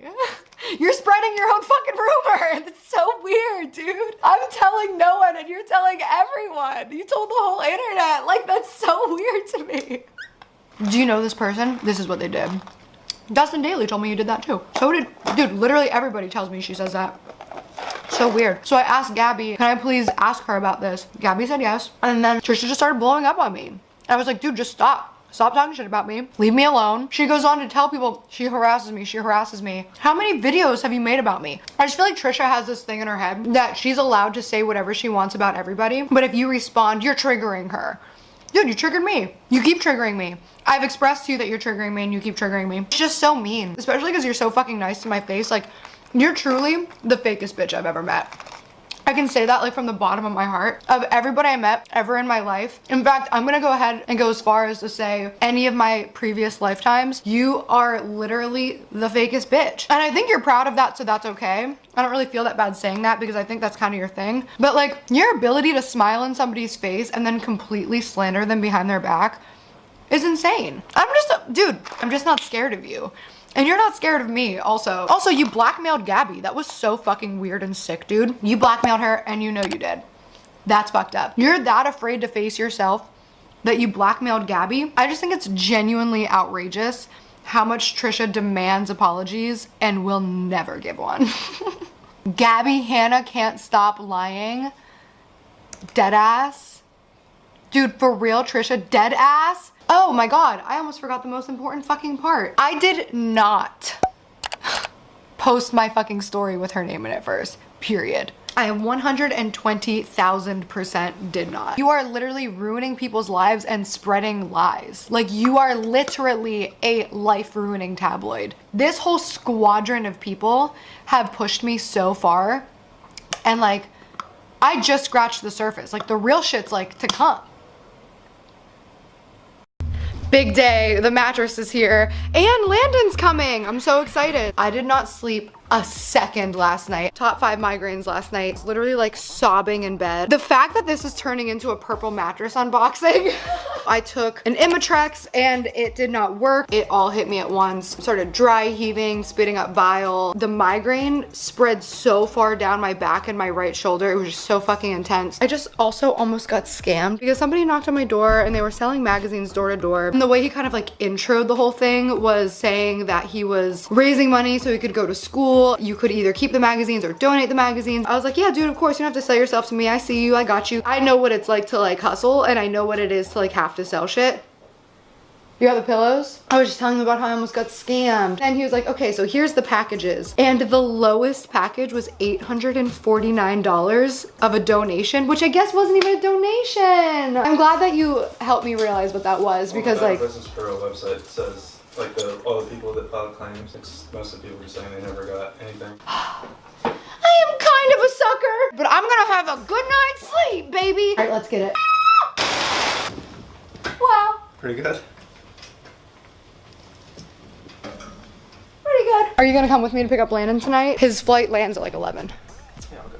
Okay, sick. Fun.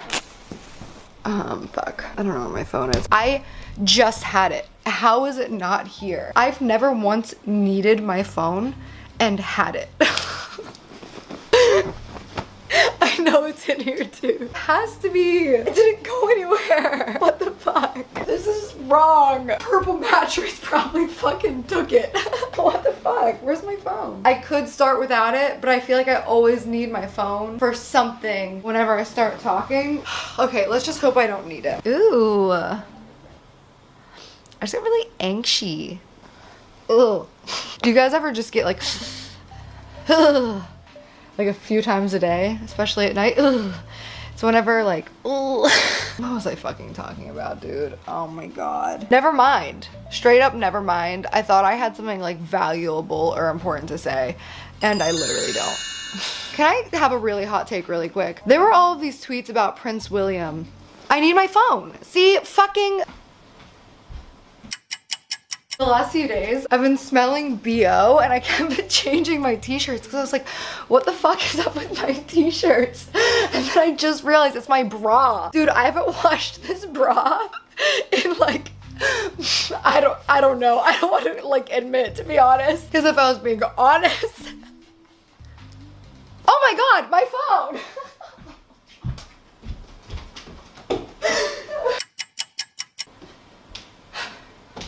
Dude, it's not down there. I did feed the cats though. Fuck, what the fuck, dude? Oh, found it. It was on the floor. I'm so thirsty now. Can I catch a break? Damn guys, that voice that I just did means me and you are getting really close. There's this meme that's like Prince William at 38, Jennifer Aniston at 52, Prince William at 38, Markiplier at 31. Hey, is that video of Markiplier yelling? Is that real? And if so, can you guys tell me what? Because like, I don't care enough to find out, but like, I care enough that I'm interested. Is that true? That he was like feeding tabloids? Because if so, that's fucked up. Young Prince William told Prince Charles he hated him. That happened to me when I was a kid, actually. Somebody I really cared about told me they hated me. It was really sad. Prince William defends royal family against bigotry claims. Got it. Okay. This is making more sense. Prince William's UK royals are very much not a racist. Oh, I did see a meme. Wait, let me see if I can find it. It's like, my friend Prince William isn't racist. Like, dude, I hate the media. The media is so like, ooh, it gives me the chills. I hate it so much. It's so scary. I'm saying weird shit now. Okay. Whoa, come back. Come back. What am I talking about? Oh, it's not cool to make fun of people's appearance like that, no matter who it is, because that's not just hurting Prince William. That's hurting bald men who are watching it. Oh my god. I swear to god I wasn't thinking. I swear to god, Peyton wasn't on my mind when I was feeling this. I was just thinking like, now a bunch of people who, like men who are balding or have receding hairlines, in their head they're like, god, I'm bald, dude. Not just being bald, like whatever facial features you might see that might reflect on yourself. Like a nose, for example. Like if you were a guy who was uncomfortable with his nose, well now it sounds like I'm just making fun of Prince William's nose. Oh my god. Okay, the point is, whenever you make fun of anybody's facial features, you're not just hurting them, you're hurting everybody who sees that insult. Stop, dude. Like, how many little girls, for real though, saw me getting bullied online and they like looked up to me or liked my story times or thought I was pretty, and then, oh my god, that just reminded me of a story. Oh my god.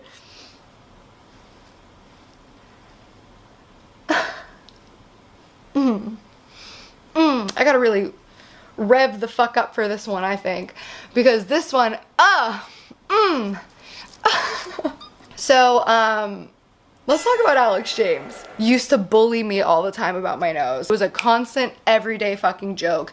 And on multiple occasions, he told me to get a nose job and liposuction. He once told me in front of our mutual friend at dinner, don't you think Gabbie would look good with a nose job? Like, dead ass. That shit you see in movies is dead ass these bitches. Remember one time at VidCon, my very first VidCon, like I wasn't even invited. I was just like at VidCon. I just gotten ready and I was like feeling really insecure because I didn't feel like I brought the right outfits because we were going to like a bar and all I had was like this green t-shirt and jean shorts and flip-flops or something. Everybody was like really dressing up and I was like, I don't know, like should I go home and like get something else to wear? And he was like, no, just wear that, girl, you look cute, whatever. And then he was like, God, you are just so pretty, but could you imagine how hot you would be if you just lost like 15, 20 pounds?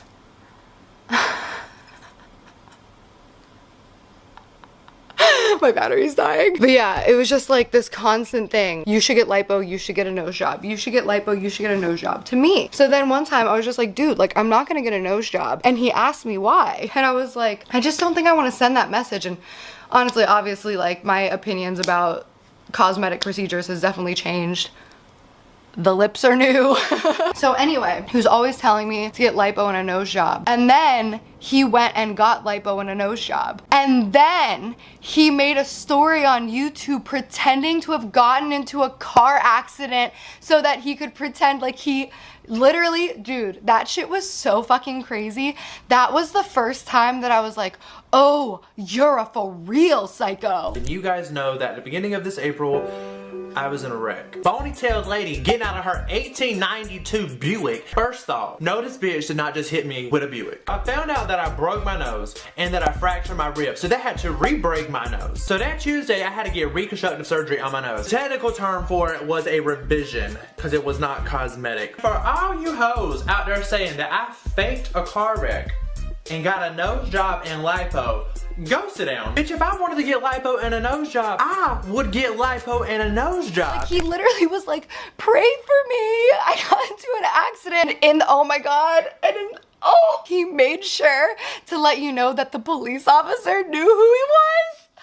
I'm trying to figure out how to tell the part where the cop showed up and he was like, are you that guy from Vine? That is an awful person. Dude, he went to Coachella. He had a bandage here that he was wearing and bandages on his nose. To half the people, he was like, I got lipo and a nose job. And then to the other half of the people, he was saying he got into a car accident. Depending on who he talked to, the story changed. It was literally so insane. And the best part, oh my God, in one of his videos after that, I've been getting an awful lot of comments about my new look. Obviously, like, I lost weight because I've been going to the gym and fucking. Oh, and that's something else that people kept commenting. He's trying to hide his nose job. And then somebody said that I faked the car wreck to get the nose job. I don't need to fake a car wreck to get the nose job. When people think that shit's creeping up on them, they'll like put it out there. And you can't say that's what I'm doing because this shit's already out there. I got people blaming me for shit they did to me. I gotta talk about Jessi Smiles too, because what pisses me off is her biggest advocate was Alex James, who literally actually did all the shit they were accusing me of.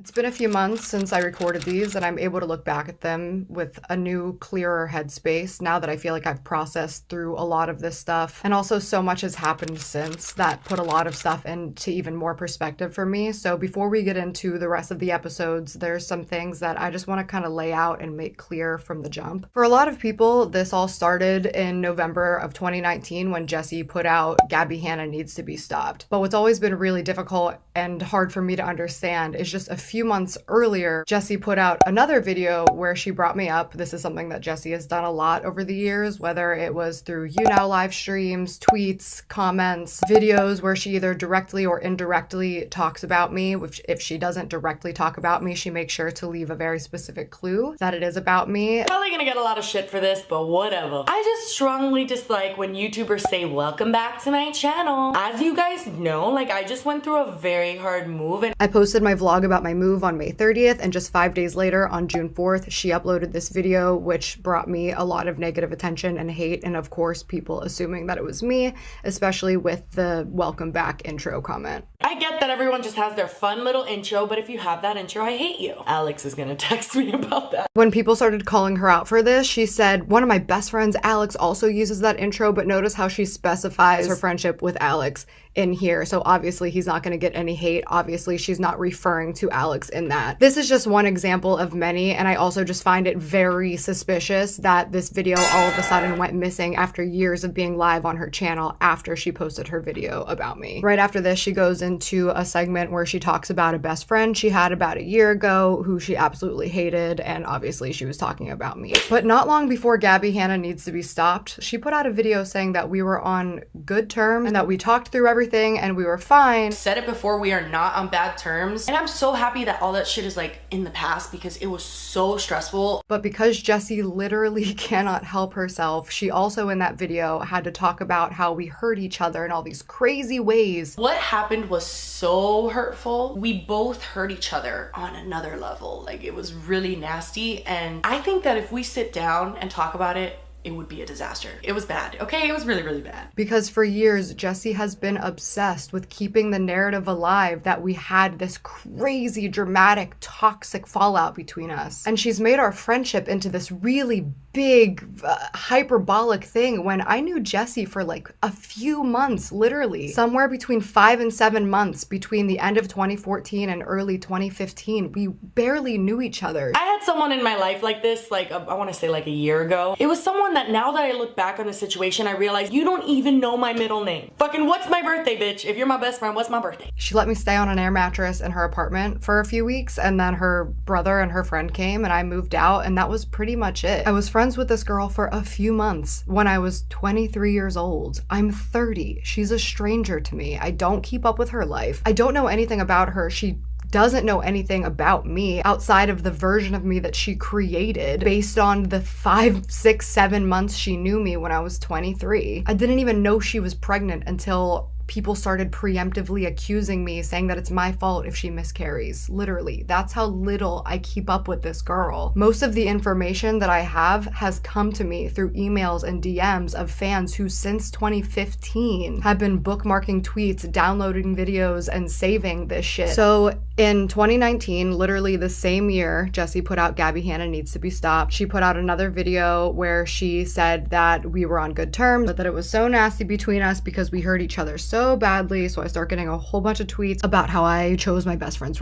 and was a social climber and a toxic person, just like I do every time Jessi brings me up. So since we were on good terms, since we were friendly, I reached out to her and I asked her what she said in the video because I was getting all of these tweets, and Jessi said in her own words, I knew that this would happen. I wish people would just drop it. It's nobody's business. It's in the past. It's so annoying that people still ask because me and you are cool and we both hurt each other and we should just leave it where it was. This girl who I was friends with for a few months, this is now 15, 16, 17, 18, 4 years later, is still talking about me in YouTube videos, talking about our friendship. And I don't want to be associated with her because she's not a good person. Outside of all of the shit that she's done to me, she's done some really horrible shit to a lot of people. And she has put me in a lot of very, very compromising situations and has fucked with me and threatened me and hurt me in a lot of ways. So I just don't want to be associated with her. So I never talk about her. And because of that, I never got questions about her because I built a life and a career outside of her, whereas Jessi only posted a video every few months, and half of them she brought me up in some capacity. So I said, Jessi, if you don't want people to talk about me, if you don't want people to ask about us,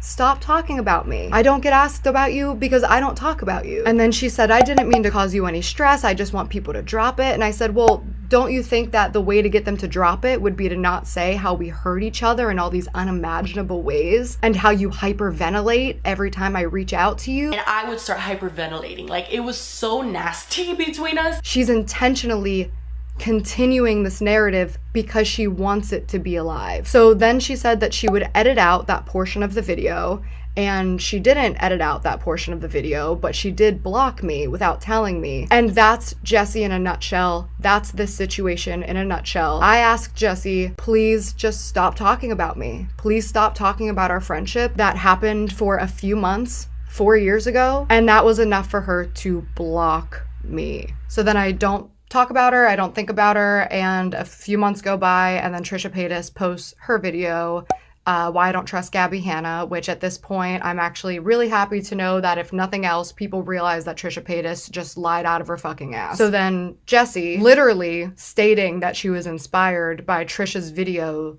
full of lies. Gabbie recently got into drama, whatever, with Trisha Paytas. And Trisha Paytas is someone that, honestly, I consider a troll. I consider her someone that is almost never, like, being serious. And also, she has problems with, like, literally almost everyone. Piggybacked on Trisha's lies with more lies.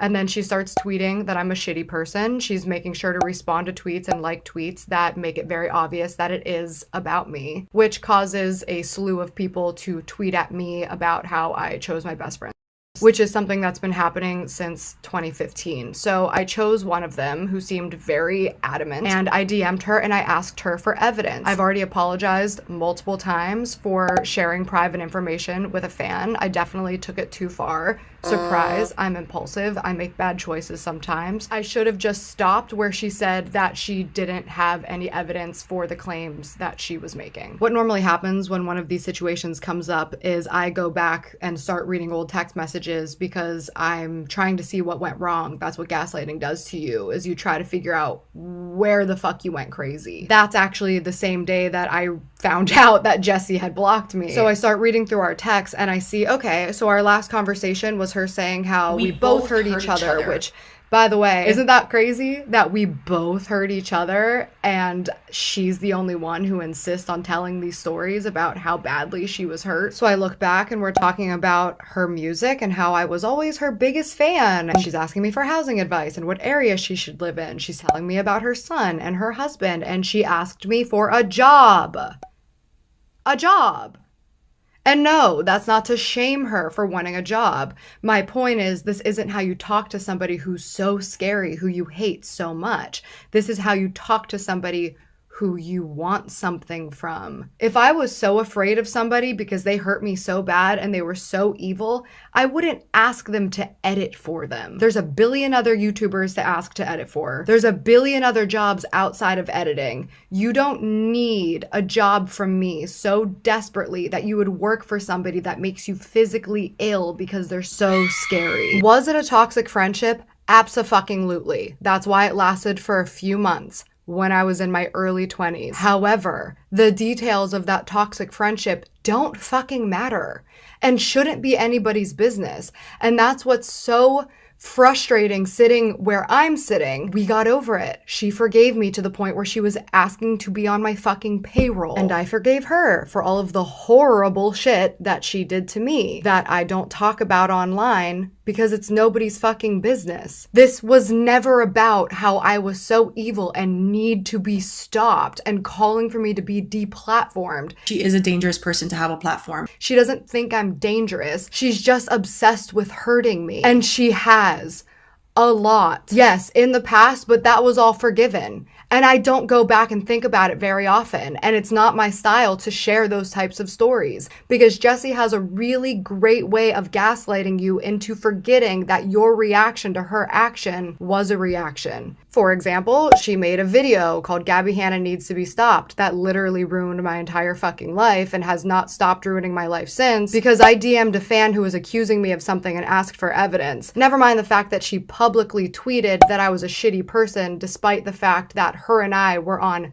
good terms because we both hurt each other and it should be in the past. In Jessi's words, so what? It was just a catty tweet. Gabbie, I was being catty. Despite the fact that I was getting so much hate and backlash because of what Jen Dent was also tweeting, plus the many private conversations she's had with many fans over the years that I show in the rest of the episodes. But one private conversation with one person warrants a video to 6 million people completely lying and ruining my reputation. She's very good at playing the victim when she is and always has been the aggressor, whether it's coming from her directly or her best friend's account. Jen Dent, the same account that she admitted to using as a diary, every single day harasses me, threatens me, doxed my ex, harasses my family, platformed my abuser. And if Jessi wanted that to stop, it would stop. Jen has even specified that she doesn't say or do certain things because Jessi asked her not to. She doesn't want it to stop. She wants it to continue. She wants her friends to keep putting out this information because then it's out there without her having to actually say it herself. Jessi is a true master manipulator. She's a puppet master. She has everybody do her work and spread her messages for her. She takes a small shrapnel of truth and hyperbolizes it the same way she hyperbolized the way we were best friends so that it seems more real. And none of this holds weight because she's still friends with Alex James. She says, I knew every time that they hung out. Every interaction Alex has had with Curtis, he has apologized to me for,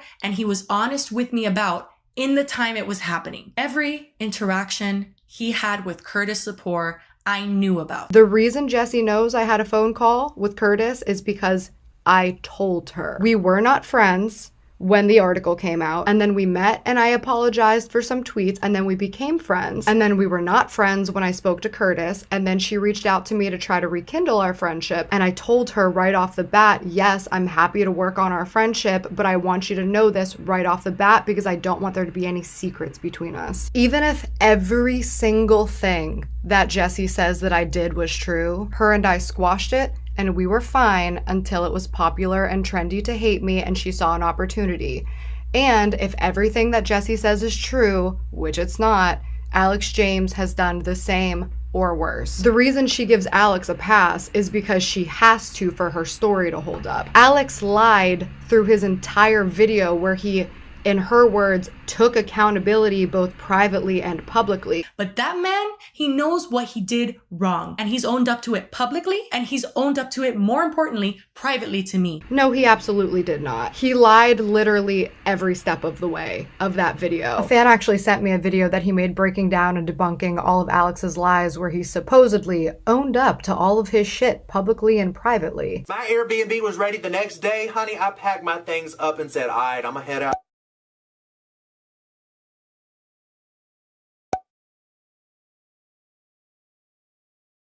So that this portion doesn't get super long, because that in of itself is a whole other thing. Link down below to see all the ways in which Alex James did not, in fact, own up to fucking anything. That being said, even if Alex did actually own up publicly and privately, did I not own up and apologize privately and publicly? How many times now? I said this in my original video that I posted about the 3-hour phone call, which I'm unlisting because it wasn't supposed to be part of the series. I'll link it under here for anybody who wants it. There is no actual ending for Jessi. She moves the goalposts, she changed the story, she made up a completely separate set of rules for me to live by that I don't know until I break them. And she literally will not stop until she takes everything from me. Literally. She's saying that I need to be deplatformed because I'm dangerous. She is a dangerous person to have a platform. For what? Speaking my side of a story that shouldn't have ever been public in the first place? And that's the thing that truly makes me feel crazy, is that the world doesn't see that the real toxicity in all of these situations, not just with Jessi, is smiling in somebody's face,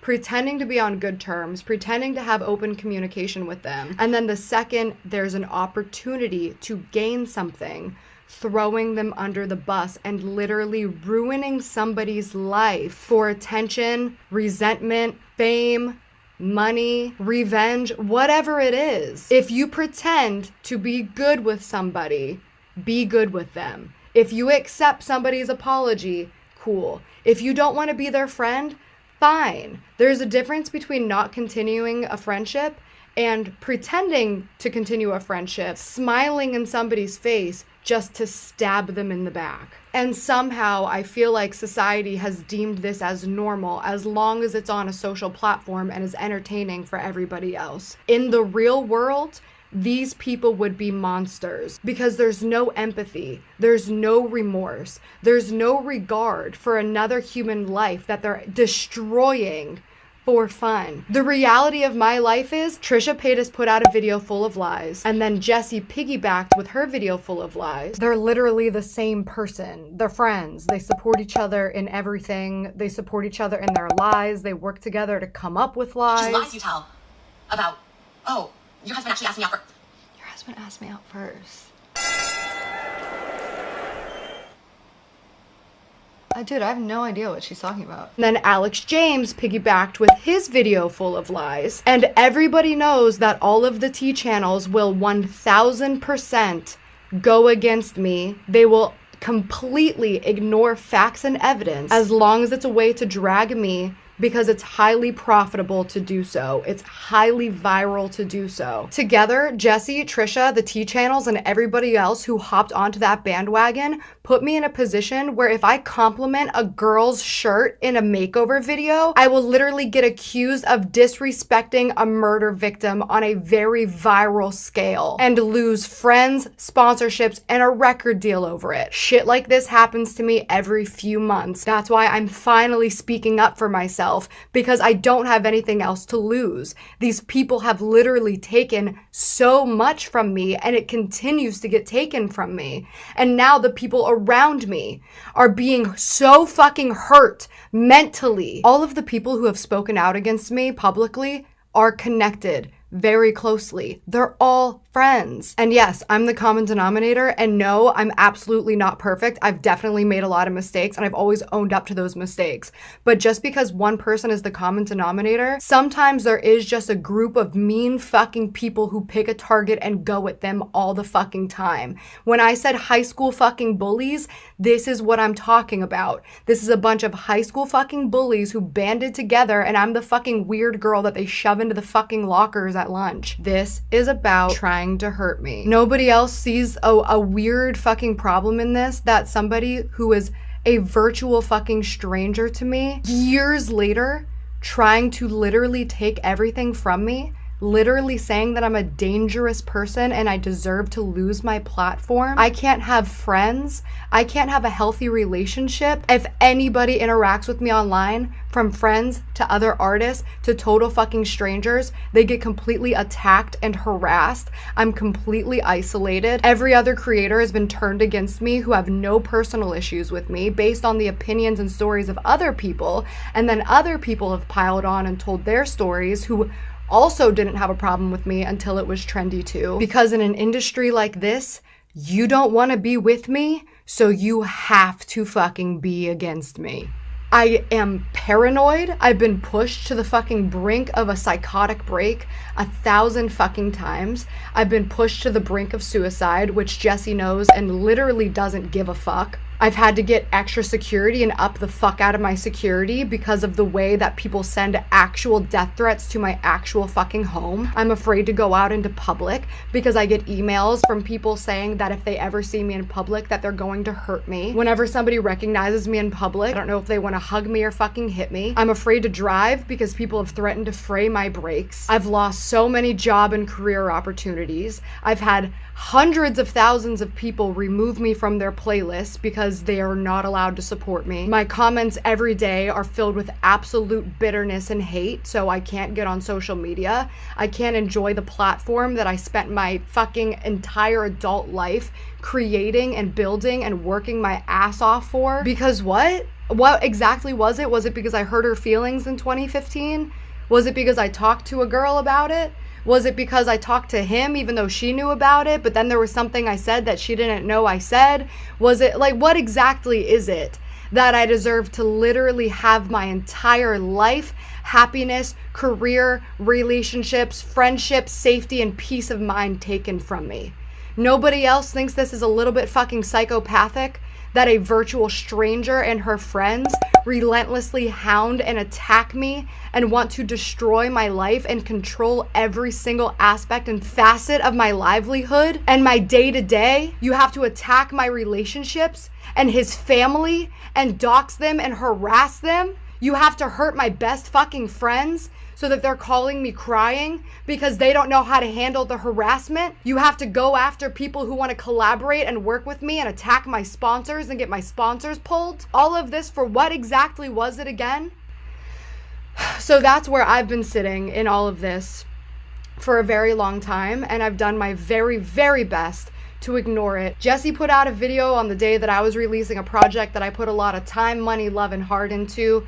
Okay, whatever. I turn the other cheek. I put out a notes apology, and then she puts out another video on her friend's channel, which is just yet another friend who does not know me and has a completely warped opinion of me based on the words and stories of somebody else. I can't believe she spends so much time talking about me to other people still. None of my friends have ever known who this person is.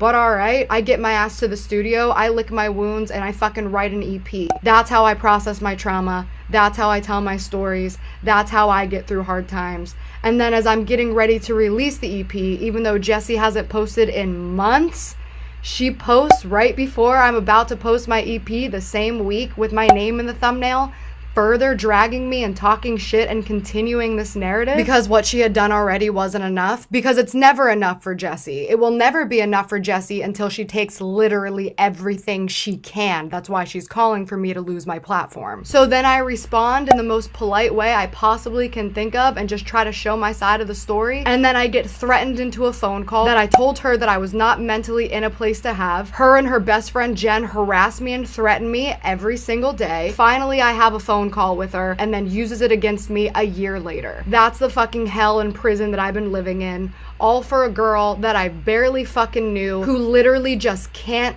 let me go, cannot be pleased, cannot be placated, and has admitted to literally just wanting to take everything from me, to deplatform me because I hurt her feelings, because I had a falling out with a friend in my early 20s. Okay, on with the series. Alex and I drove together and he was like, come stay with me. And he's like hurt me before, dude, for real. So anyways, I packed my shit and Jessi was like, come over, because she hated Alex because Alex was actually a apologist and actually moved in with her and actually was still filming content with her. And she hated him for it. Like the way she pretends to hate me on the internet, she hated Alex then. So she was like, yes, come here. And like the first day she just like told me how much she hated Alex. That was also the first time we sat down and she like told me her full story and shit. From then on, I was like, dude, I was so like, fucking go, Jessi. Whenever all this shit was happening, like my little sister texted me and she was like, this is bullshit. Literally one time I retweeted Curtis and you texted me and said to unretweet it because he's and I was like, I know. That's who I was. I made a choice when I chose Jessi.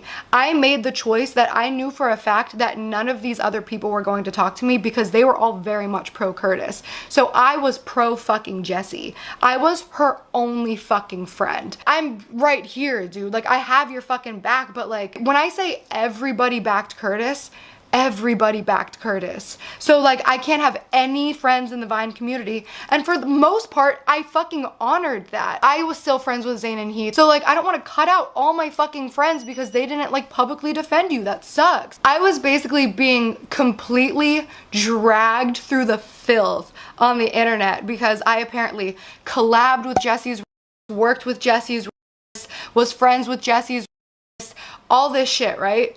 No evidence exists. I'll be happy to go through the shit that people are saying is evidence that I was friends with my best friend's.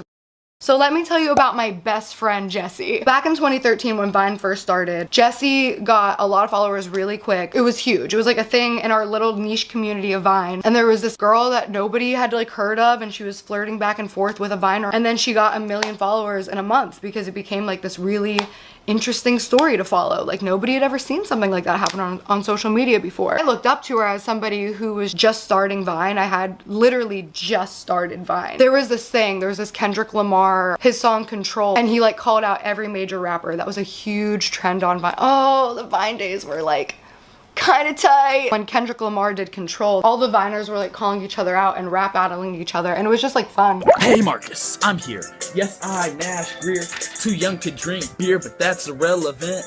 Like 7.7, man, you got there quick, but at least I'm not groping Cameron Dallas's. Ooh! Landon Moss, get lost with that whack ass status, man. You look like The Weeknd if he became a crack addict. Half famous, that was cute, but you need to try harder. Last time I seen you was in the movie Pearl Harbor, nigga. Bye. Oh! So Landon's rapping, at least that's what I heard. How you roasting when your mouth look just like Flappy Bird? You fell off, and I'm sorry. I feel bad for you, sucker. The only Viner in this battle's the one who came up with surprise, motherfucker. I had like a small group of Vine friends and we were all like in it. Like, we had a group chat late at night of all the people we just met on Vine, and we would like help each other out, build each other up, like revine each other. Dude, revine for revine. Have I ever told you guys about the $1.2 million contract?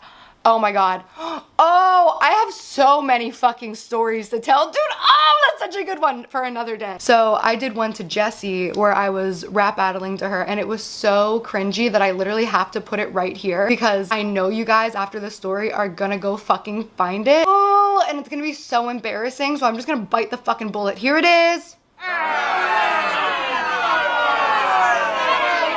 I literally just sang it in my head so that I could like figure out if it was enough time. I could have just counted to 6 because mine were 6 seconds. No wonder Vine was so fucking great for me. Anyway, so I did one to Jessi. She literally called me a pathetic wannabe. And I was like, wow, that was a little intense. And then she talked shit about it on Twitter, and like a bunch of her fans on Twitter came and like left me a bunch of hate comments. And that was the first real time I experienced hate on the internet. Like not just like, you're fat, I hate your mole. Remember when I got my mole removed because the internet bullied me? Literally, I saw one comment in my entire life about that mole and I got it removed. But like, I had already hated it. So all I needed was one person confirming to me that it was fucked up. I just thought she was such a bitch. And then she also was like stealing a bunch of memes, which is literally what I ended up doing because that's just, dude, whatever. I used to steal a lot of shit for Vine because like, I thought that's what it was. That's literally what TikTok is now, by the way. Nobody seems to give a fuck that everybody's just doing literally the same jokes and the same dances. Honestly, whatever. I was ahead of my time.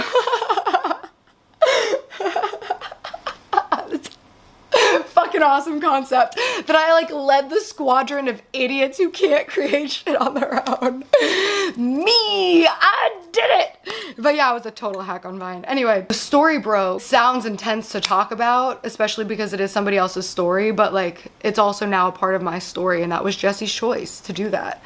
So yeah, the story about her broke. And then my like group chat, the Vine Twitter friends, from what I was hearing from everyone and what all of the major Viners were saying was that she was a liar. And I just like bought into it. Like as a spectator, I bought into it. And then there's all these like tweets that popped up that people are like, well, what about this tweet? What about this tweet? Dude, I just literally didn't fucking remember.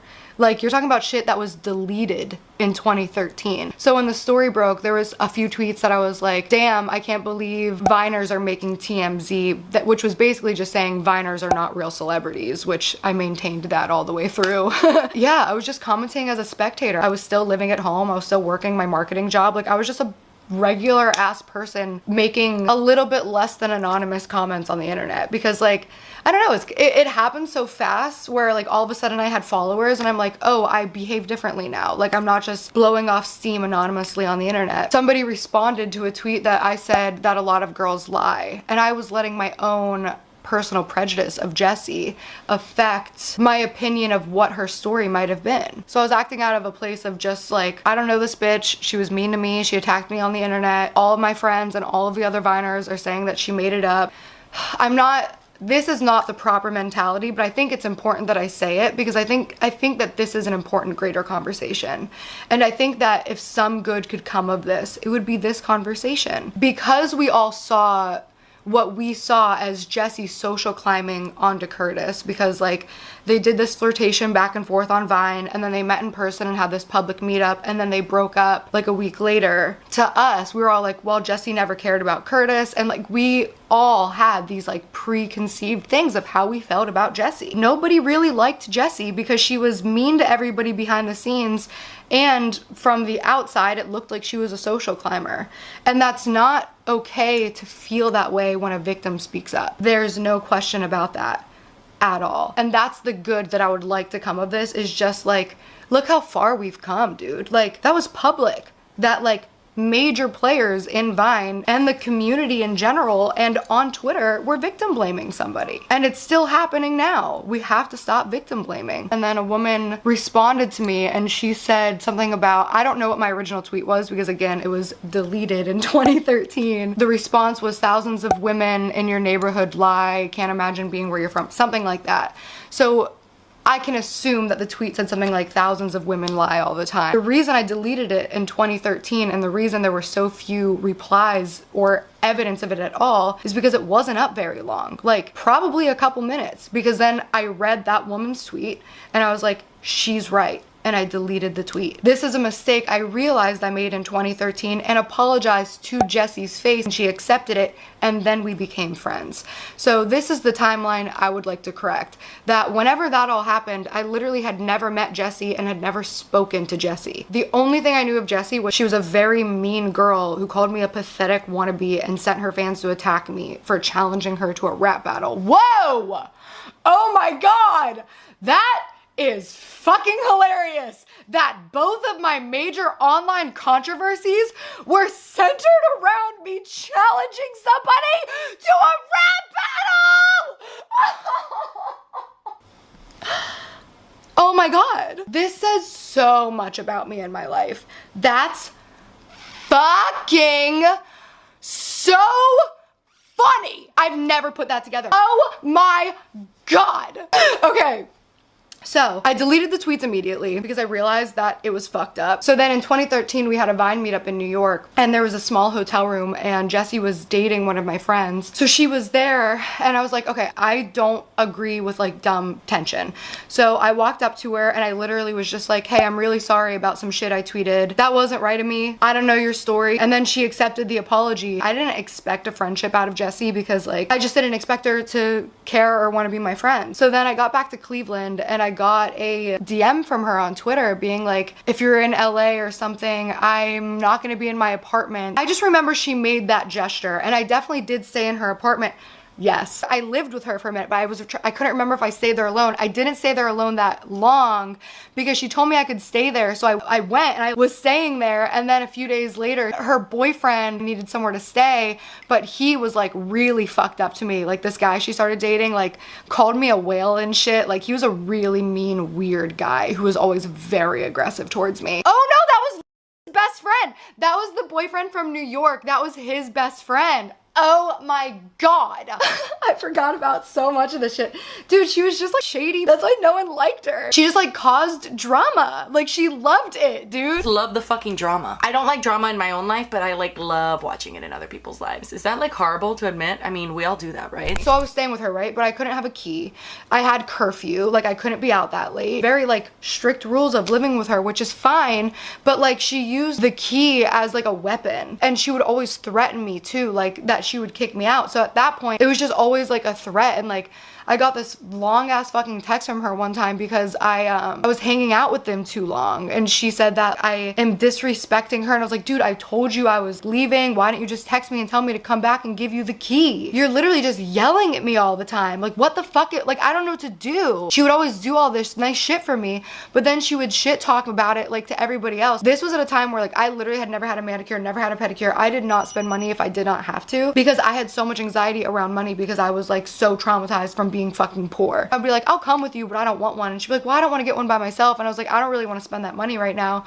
So then she'd be like, okay, well, I'll get you. And I was like, no, don't do that. She's like, it's more fun when you do it together. I really don't mind. And I was like, no. And then she insists. So I like let her do it. But then she tells people that I would like mooch off her and like make her buy me mani-pedis.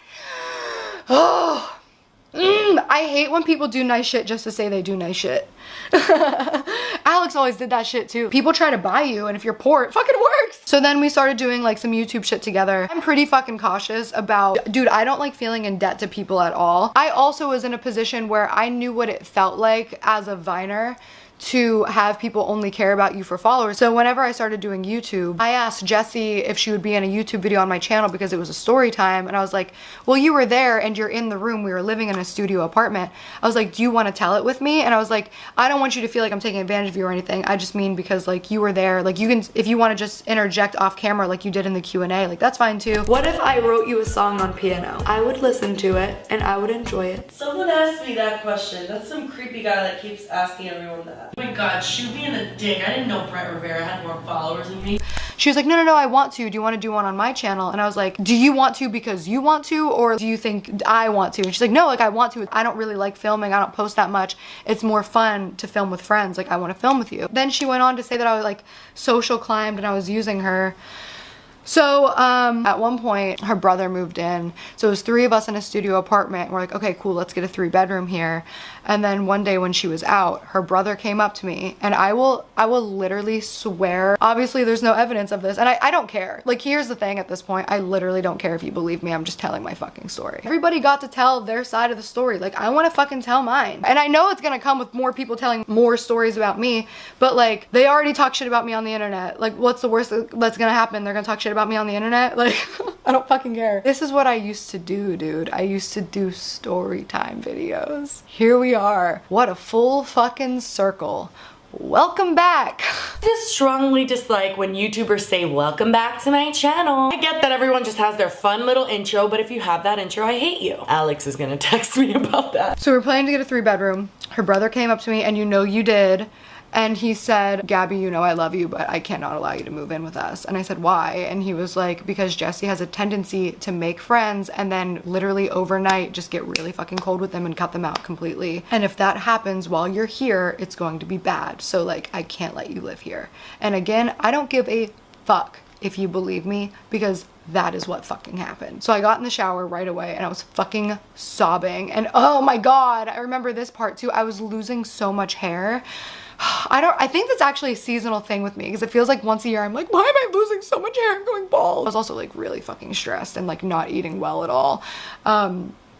I wasn't eating at all, is what I should say. My hair was just coming out in clumps. I remember just standing in the shower with my hair in my fucking hands being like, what the fuck am I gonna do? So much of my life as an adult was mimicking the treatment that I was receiving as a child, seeking out the people who would treat me like shit and hurt me and use me and abuse me. And then I would say, it's okay, they don't mean it, because of this justification that I was always told, of this reason that it was always my fault. Every time like I ever saw truly deeply toxic, abusive behavior, I was like, I need to help this person. And that's called codependency, which I am. I love narcissists. Yo, should I make that's merch? I love narcissists.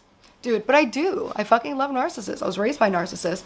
I was raised by bullies, sought the love of bullies, and then became a bully without even fucking realizing it. I really felt our relationship ship drifting, and I was like, okay, like, I get it. But I would like ask her to hang out, and sometimes she just wouldn't respond to my texts, or she would say she wanted to hang out but then like ghost. I just kind of like accepted that her and I were distancing. That was around the time I started getting close with Jenna. So I met Jenna at VidCon, and she really inspired me a lot in YouTube. Like, she was a big role model for me. I told her a story at VidCon. She talked about it on her podcast. I literally cried my eyes out because I was like, holy shit, Jenna Marbles thinks I'm funny.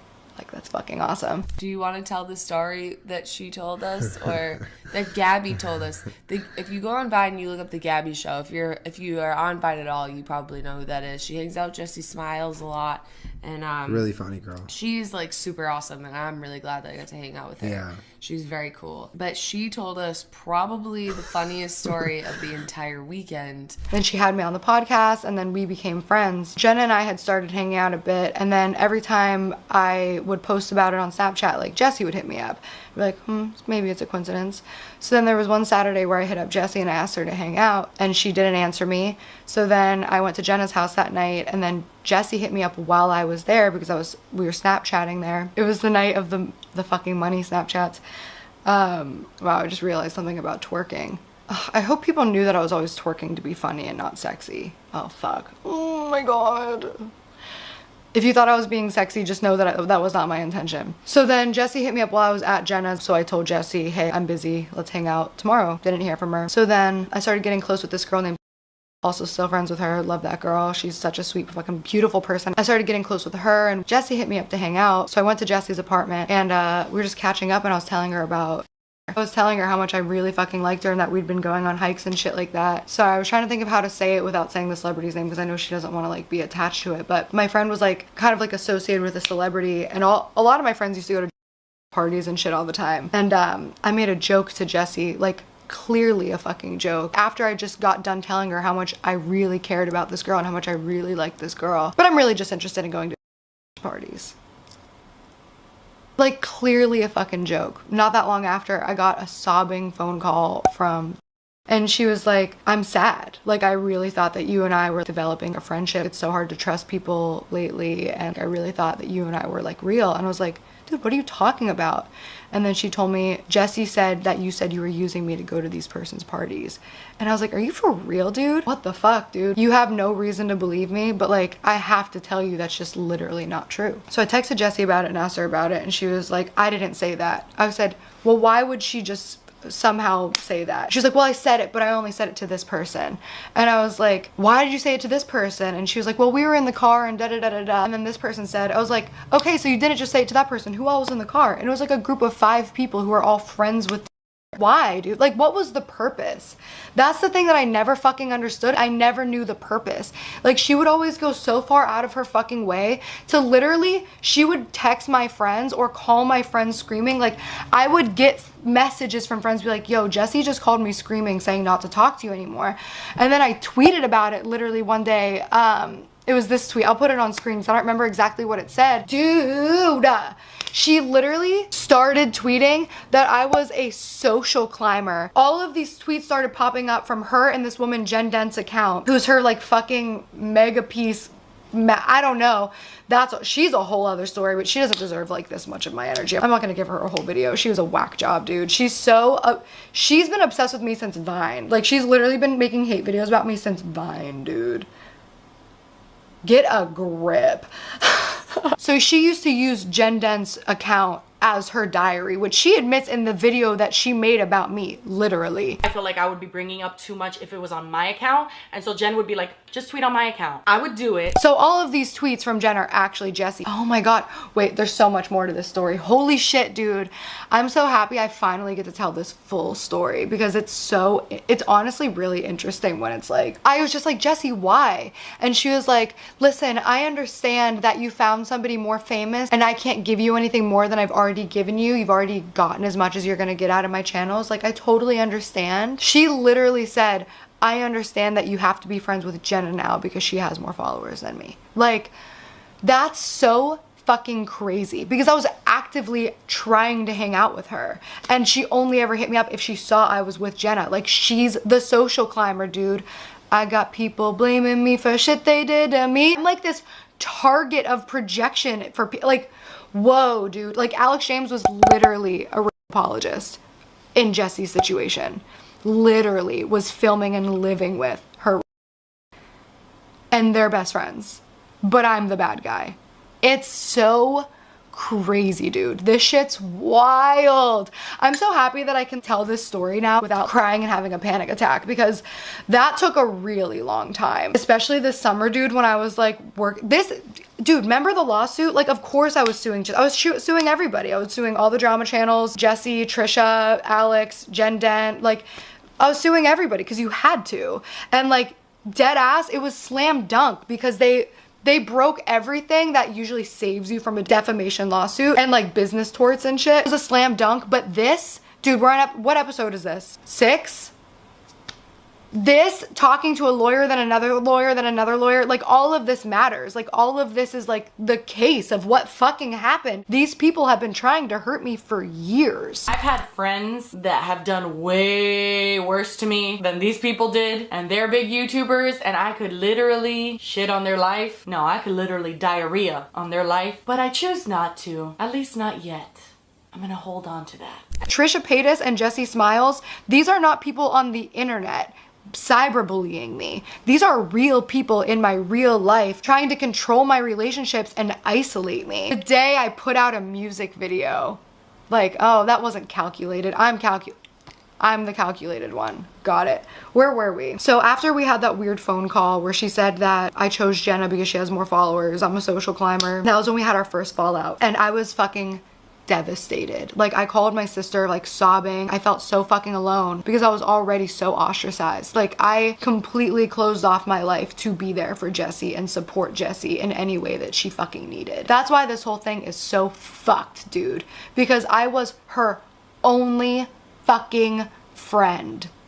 and this is how she treats her fucking friends. Playlist Live was literally right after, and we already had planes booked together. We just got on the plane and it was just like totally normal. It was just like, we're gonna be good, right? I met her family there and her mom literally fucking thanked me for being such a good friend to Jessi and like supporting Jessi through this shit. I don't care if she says that didn't happen, it did. She apologized to me and she said this is a problem she has. She literally said most people give up on me and you didn't. So I continued being her fucking friend, even though like, dude, she was just mean. Like, I would tell her I liked a guy and she would literally target him and like, go make out with him within, I'm not fucking kidding, within the hour. It got to a point where I literally not really jokingly started going dibs, because it's like the second I said a guy was cute, she would make out with him. She would make out with 5 guys in a day just to make sure she did it before I did. And that has actually fucking happened. And I'm not saying that to slut shame her. Good for you, bitch. Like, you're hot, congratulations, like nobody argued that, but like that's the type of fucking vindictive that she was. Jessi, was I mean to you in 2015? Shut the fuck up, dude. You started a campaign, like, you even admitted you didn't start the rumor about Curtis, but people still do it based on the seed that you planted years ago, that I was a social climber, that I aligned myself with your, which didn't fucking happen. You may not have recently started the rumor that I chose Curtis over you, but you started it long enough ago that it never went away and it followed me. Dude, my entire life is dead ass an episode, all of Pretty Little Liars. Oh, that's the other thing. One of the things she said in her video that was so misleading, all of it was misleading, but one of them was just like, we've made some videos back and forth about each other. Some of you know and some of you don't know that me and Gabbie have done story times on each other. No. Jessi has made like at least 9. And I made 1 in direct response to something that she did. I was trying to send like a warning shot of like, I will do this back if you don't leave me the fuck alone. Hey, and here we are. Wait, how many years later is this? That was the only video I've ever spoken about Jessi in. In fact, I even hid her name from my fucking comments so that people couldn't like assume in the comments. But before I start, I have to say, you have literally no idea who it's about. You just don't know her. She is a stranger to you. And I'm not trying to get some drama started with some YouTuber that you guys decided it was, because it wasn't. So the most she got was like a couple tweets about it, and then she blackmailed me. Dude, she told me that if I didn't delete that fucking video, that she was going to expose me. This was back in like 2016 or some shit. And I was like, you already are. Like, you're already making videos talking shit about me. So I just said back to her, like, listen, you do you, I'll do me. I'll go back and forth all fucking day if you don't leave me the fuck alone. And then she honestly left me alone for a minute. Like, it worked for a minute, but those people always fucking creep back. So she's been waiting all of these years for like an opportune moment, and then she saw Trisha make a video and she was like, oh, what's that? People are saying negative things about Gabbie. I recently got into a drama, whatever, with Trisha Paytas. And Trisha Paytas is someone that, honestly, I consider a troll. I consider her someone that is almost never like being serious, and also she has problems with like literally almost everyone. And just like Jessi Clockwork, she pops up. Anytime I'm in any controversy, she pops up. She also is obsessed with me because she specifically releases shit on release dates of mine. Like, that's so fucking weird, dude. She tweeted about posting that video like so long before she actually posted it. Like, she waited till the day I dropped my music video. That is so jealous and weird. That actually fucking is that you did that. She literally reached out to me one time after one of her blowouts and she was like, I still have that text. Please don't make me look for it. I might look for it. I might look for that one, but I might not, because that's literally like, I don't even have a charger for that phone. One time she texted me and she was like, hey, can we talk or whatever? I was like, yeah, what's up? This is after we hadn't talked like 3 months. And she was like, I'm really sorry. I pushed you away because you saw through me like a floppy piece of paper, which, by the way, what a bad metaphor, right? She said, you saw through me. Like, there's so many things that you could see through, but a floppy piece of paper? Paper is not even that transparent. That always really annoyed me more than I realized. Such a bad metaphor, dude. But ew. Okay, anyway.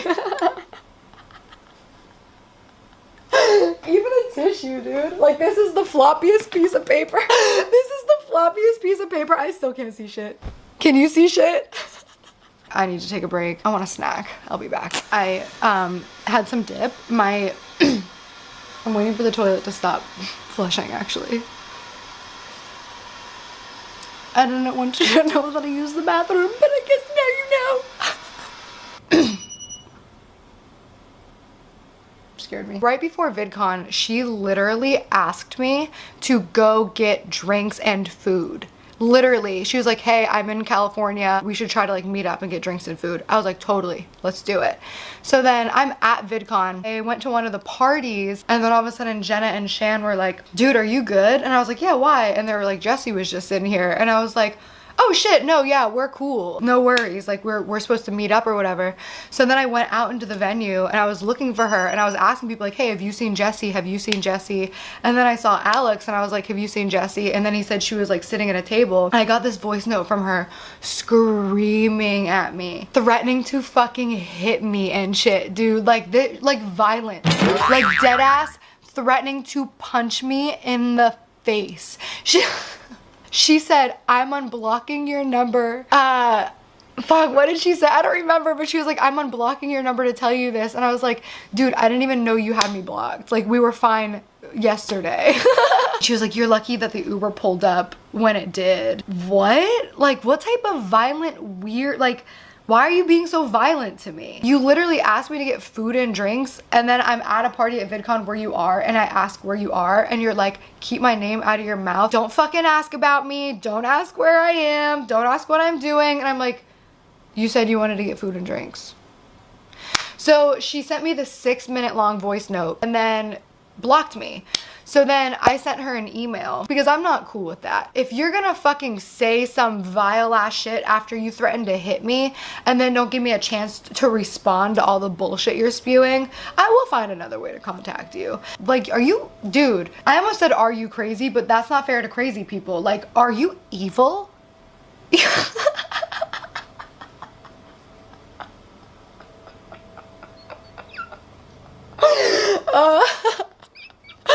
Oh my god. At one point I reached out to her. No, told me to do that. That's why I reached out to her. I've been asking myself, why did you ever ask to collab with her? Because at one point I like asked her like, hey, do you want to do a collab? And at that point it was at a point where I was like, fucking done. Like, you threatened to hit me, bitch. And I told him all this and then he was like, you should collab with her. So I asked her to collab, but then I realized like, no dude, I need to like respect myself a little better than that. Like, this woman has been like very vile and violent and mean to you. She's blackmailed you. She has threatened you. She has ruined your relationships. Do not fucking ever talk to this human being again. Dude, that's where I should have stayed. And then told me we should collab when I was talking to him about the crazy, dude, wow. I am the common denominator. I fully take credit. Everybody, please let it be known that I am in fact the fucking common denominator. I am not like these people. She never hit me up about it again, but then she talked about the fact that we were gonna do a collab in one of her videos. I used to be friends with the Gabbie show. Well, she's not called that anymore. What's she called now? Oh, Gabbie Hanna. Okay, whatever. We're on good terms now. A lot of people want to know why our friendship ended, and actually, she had reached out to me not that long ago about possibly doing a video together related to that topic, and I'm down for the idea. I don't know if it's ever gonna happen, but if it does, I'm down for it because people are constantly asking about why our friendship ended, and if she wants to talk about it and I want to talk about it, that might be some epic content. I don't know if she wanted me to say that. I think it's fine. Hopefully it's okay because I already said it and it's in the video and you're watching it, so. And then she talked about the fact that we might not actually do the collab in one of her videos. You and the Gabbie show doing a video when you moved back to LA. You had brought up that it was a possibility. I shouldn't have brought that up. I am back in LA now, so we're like in the same city, and I've said it before, we are not on bad terms. I don't think that we'll ever be friends again. I don't think that's possible. I think that what we went through was really hurtful. It's a really complicated situation, and I know it's like so annoying as a viewer to like hear that and be like, what the fuck? Just say it. Like, what happened? And then she brought up why she never ended up doing a collab with me. We both hurt each other on another level. Like, it was really nasty, and I think that if we sit down and talk about it, it would be a disaster. I see us fucking stabbing each other. It was bad. Okay, it was really, really bad. And I'm so happy that all that shit is like in the past because it was so stressful. I mean, I would get an email from her and I would start hyperventilating. Like, it was so nasty between us. She literally has kept my name in her mouth for so many years and I've never even said that bitch's name. This was a very calculated move. She's been waiting for this. I've had friends that have done way worse to me than these people did, and they're big YouTubers, and I could literally shit on their life. No, I could literally diarrhea on their life, but I choose not to. At least not yet. I'm gonna hold on to that. She's been waiting for this. She was waiting for the right moment. She's been planting seeds. Not Another Drama Channel is the only person who's ever stood up for me about this that I've seen. So I'm gonna link her video down below because she covers a lot of the like actual information of where it was so fucked up. Because what I'm saying right now is I am a victim of narcissistic abuse. And I've been trying to say that and nobody fucking cared, dude. You are narcissistic abusers. And you have been for 6 fucking years, Jessi Smiles. Fuck you. Fuck all of these people for what they've done to me. And for them to be tweeting right now, I'm playing the victim. I am the fucking victim. These are bullies. These are high school fucking bullies. And I'm not saying a fucking word to anybody. And again, I don't care if you believe me about that because that's just the culture we live in, right? Isn't it all so ironic that like Jessi did to me what happened to her and is enjoying it? It's so sick, dude. People called her a social climber. People called her the things that she was calling me. I did the fucking best I could to be the only person in her fucking life, and that blew up in my face, and I'm sure that I wasn't always fucking pleasant to be around because I was codependent to a narcissist. Of course I wasn't pleasant to be around. So I ended that toxic relationship. I've tried many times over the years to make amends with her over this. And then she still just like makes a fucking video full of weird lies, dude. And the evidence in the video was so dumb and nobody even fucking read it. She got so nervous about this and this is why she added that in the video. All the weird random points she brings up in the video are the holes in her story. If you actually look into what she just said, she was trying to get in front of everything. Shows these screenshots of this conversation where the conversation between me and Jen was like in my favor. Like she was saying how in the screenshots that Jessi put in her own video, Jen is saying that she has no idea why Jessi has a reason to be mad at me. She never understood her hatred for me in the first place. And Jessi stopped talking to her because she wanted to bury the hatchet with me. Jessi's a real fucking narcissist, dude. Like she has to control everybody around her. She's not smart enough to be sociopathic. I don't feel bad saying that at all, by the way. She's not a smart or nice or kind, cool person. She sucks. Obviously. Look what she did. Over what? Again, what was it again? Like, okay, I had an acai bowl and we bought a Ring doorbell because I open the door for people a lot. We have, I thought that was my weed that smelled that good. It's actually those essential oils. Peyton got me essential oils because I haven't been sleeping. God, I love him so much. I went to the drugstore to get my Imitrex refill and he bought me a little oil diffuser. Okay, where was I? Oh my god, I'm so fucking bored of this story. I've been living this story for 6 fucking years. She wanted to be a singer. A lot. Her dream and goal has always been to be an entertainer. I love entertaining people. I think it's pretty much what I was born to do. And I did it and she didn't. Yes, I am the jealous type. I'm not gonna sit here and be like, I'm not even the jealous type, because yes, bitch, I am. And she made that my problem. She made everything my problem. Just like that situation with Jen where, oh, that's where I was. The conversation I was having with Jen was because multiple times, like Jessi would literally just discard Jen. When Jessi would throw Jen to the fucking wolves, Jen would reach out to me and try to be my friend. And like she apologized to me for treating me weird.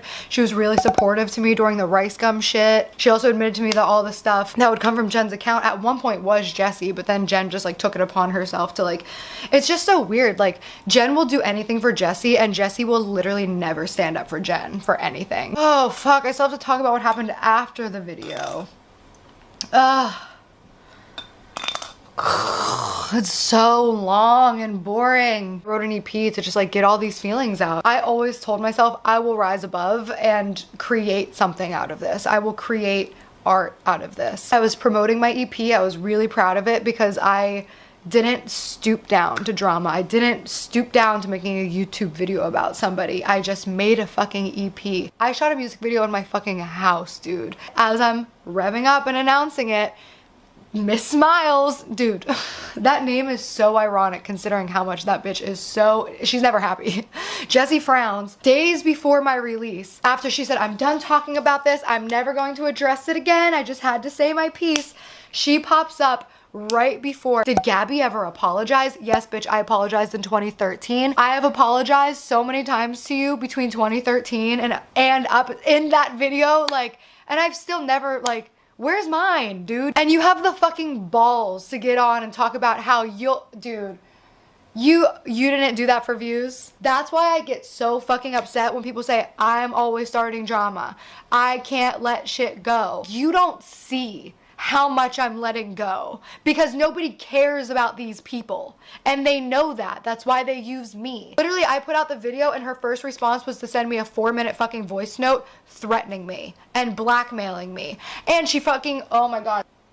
Yo, I'll tell you what, you know it's not a wonderful time? This blows. The last time I looked at all of this stuff, I was obviously in a really, really bad place. Trisha and Jessi, they throw so much shit and they just wait to see what sticks. And then whenever shit contradicts itself, people don't remember because there was so much information. It's a new accusation every day and it's like, well, why'd you talk to this person? Why did you? And it's just like total control of like, oh, I'm not allowed to talk to anybody.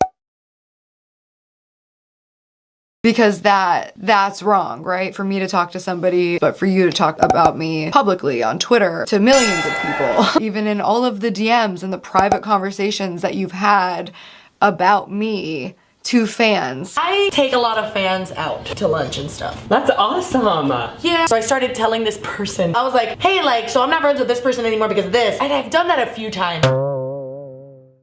Here's my side of the fucking story. Believe it or don't, care or don't, love me or hate me. Like, it really doesn't fucking matter at this point because I tried really, really hard to do the right thing and please people as much as I fucking could and it didn't work. I remember everybody kept saying I was a master manipulator was the words that people kept like throwing around. I'm a master manipulator. I'm like, why the fuck don't any of you believe me?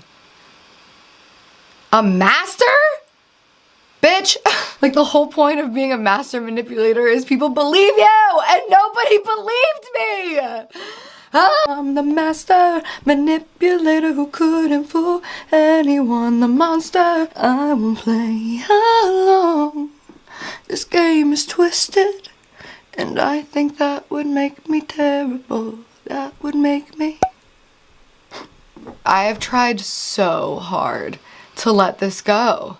And it follows me. It's followed me since 2013. It's my TikTok comments that are like insane. And I don't have screenshots to show of it because like, dude, I didn't want it. People say it's just comments, but it's not. It's my work. This isn't like my pastime where it's like, if I'm not having fun, just leave. Which I don't think anyone should have to leave because they're being harassed daily. I feel like that's what people just like never understood about me is that what they see is like, oh, she's upset because she's losing subscribers or because her views aren't the same. It's like, no, dude. I for real just want to like share my art and it's hard when you do that. And it's just instantly like double the dislikes to likes just because you're you.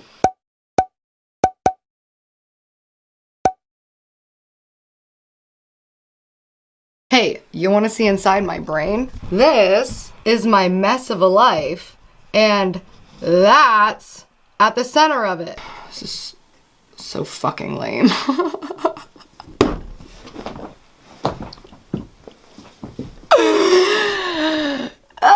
Alright, let's see why Gabbie Hanna has to be stopped. I actually, I am curious. What do I need to be stopped from? Existing? Posting?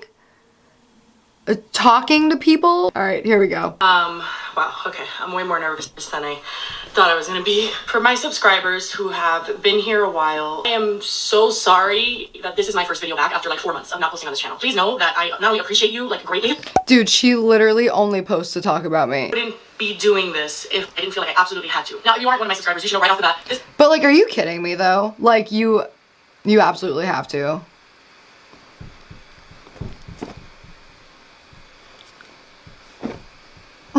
This is not the type of content that I make. My channel doesn't revolve around exposing people or creating drama, so I know when... Literally, her entire channel is exposing people and creating drama. She exposed her fiance by name. She spoke about our friend. Oh, she called him L, but it was the Viner she dated. She literally mocked and harassed this woman. She calls her Judy. This girl just wanted to be her friend, and she literally fucking harassed her. And then she made a video mocking her mental illness, and then the girl had a mental breakdown on Vine, and then they made more videos, Jessi and Jen, making fun of this woman, like literally pushing her to the brink of insanity and just mocking her and making into her meme. Like, Judy No is literally one of Jessi's catchphrases with her fans, and it's literally mocking a woman, like a mentally ill woman, and harassing her online and humiliating her publicly. Cool, Jess. You're not centered around drama. Literally, one of her videos that she talked about me in is people I hate. And then she has one that's like YouTubers I hate. Like, dude, she made 2 videos, one of them deleted. Now, that is who you are. That's exactly who you are. We don't really talk. A lot of you have had so many questions over the years of what happened. This video is just gonna touch on a very small... Because she literally doesn't shut the fuck up about it, dude. Like, she talks about me so much. And even when she's not saying my name, which she has so many times, she always leaves clues. It is always directly connected to me. And to you guys, you might look on the outside and you don't see it.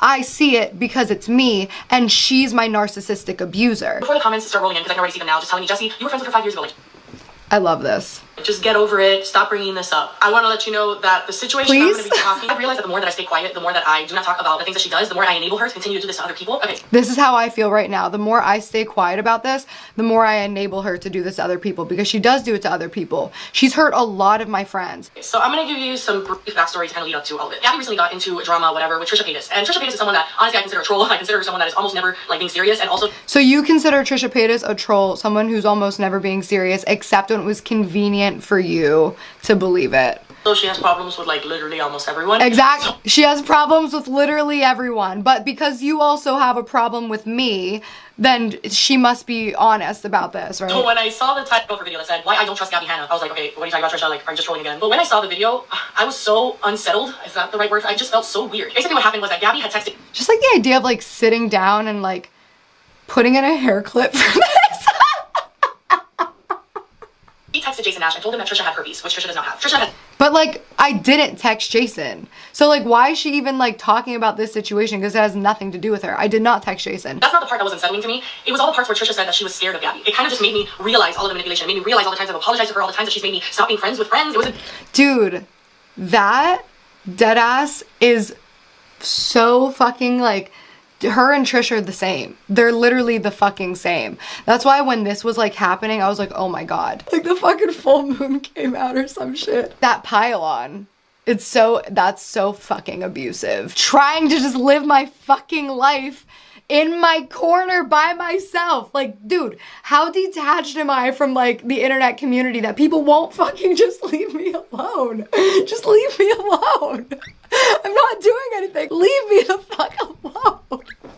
Saw Trisha's video. I tweeted something cryptic, okay? Sure. Cryptic. It's petty of Dude. me. It was dumb. Yes, exactly. It's petty and dumb. You're allowed to tweet shit publicly, petty and dumb, but I can't DM someone privately who was accusing me of something I didn't fucking do. Make it make sense, dude. It doesn't. I said, if you are a shitty person, the world will find out. Maybe tomorrow, maybe the next day, but it's only a matter of time. And this next part, I'm gonna just put a little trigger warning in here. I am gonna mention at this point and throughout the video in little ways because it is extremely relevant to the topic, so I'm just letting you know that that is going to happen. I want everyone to understand that that is also why I have to talk about her sexual assault, because it is extremely relevant to the topic.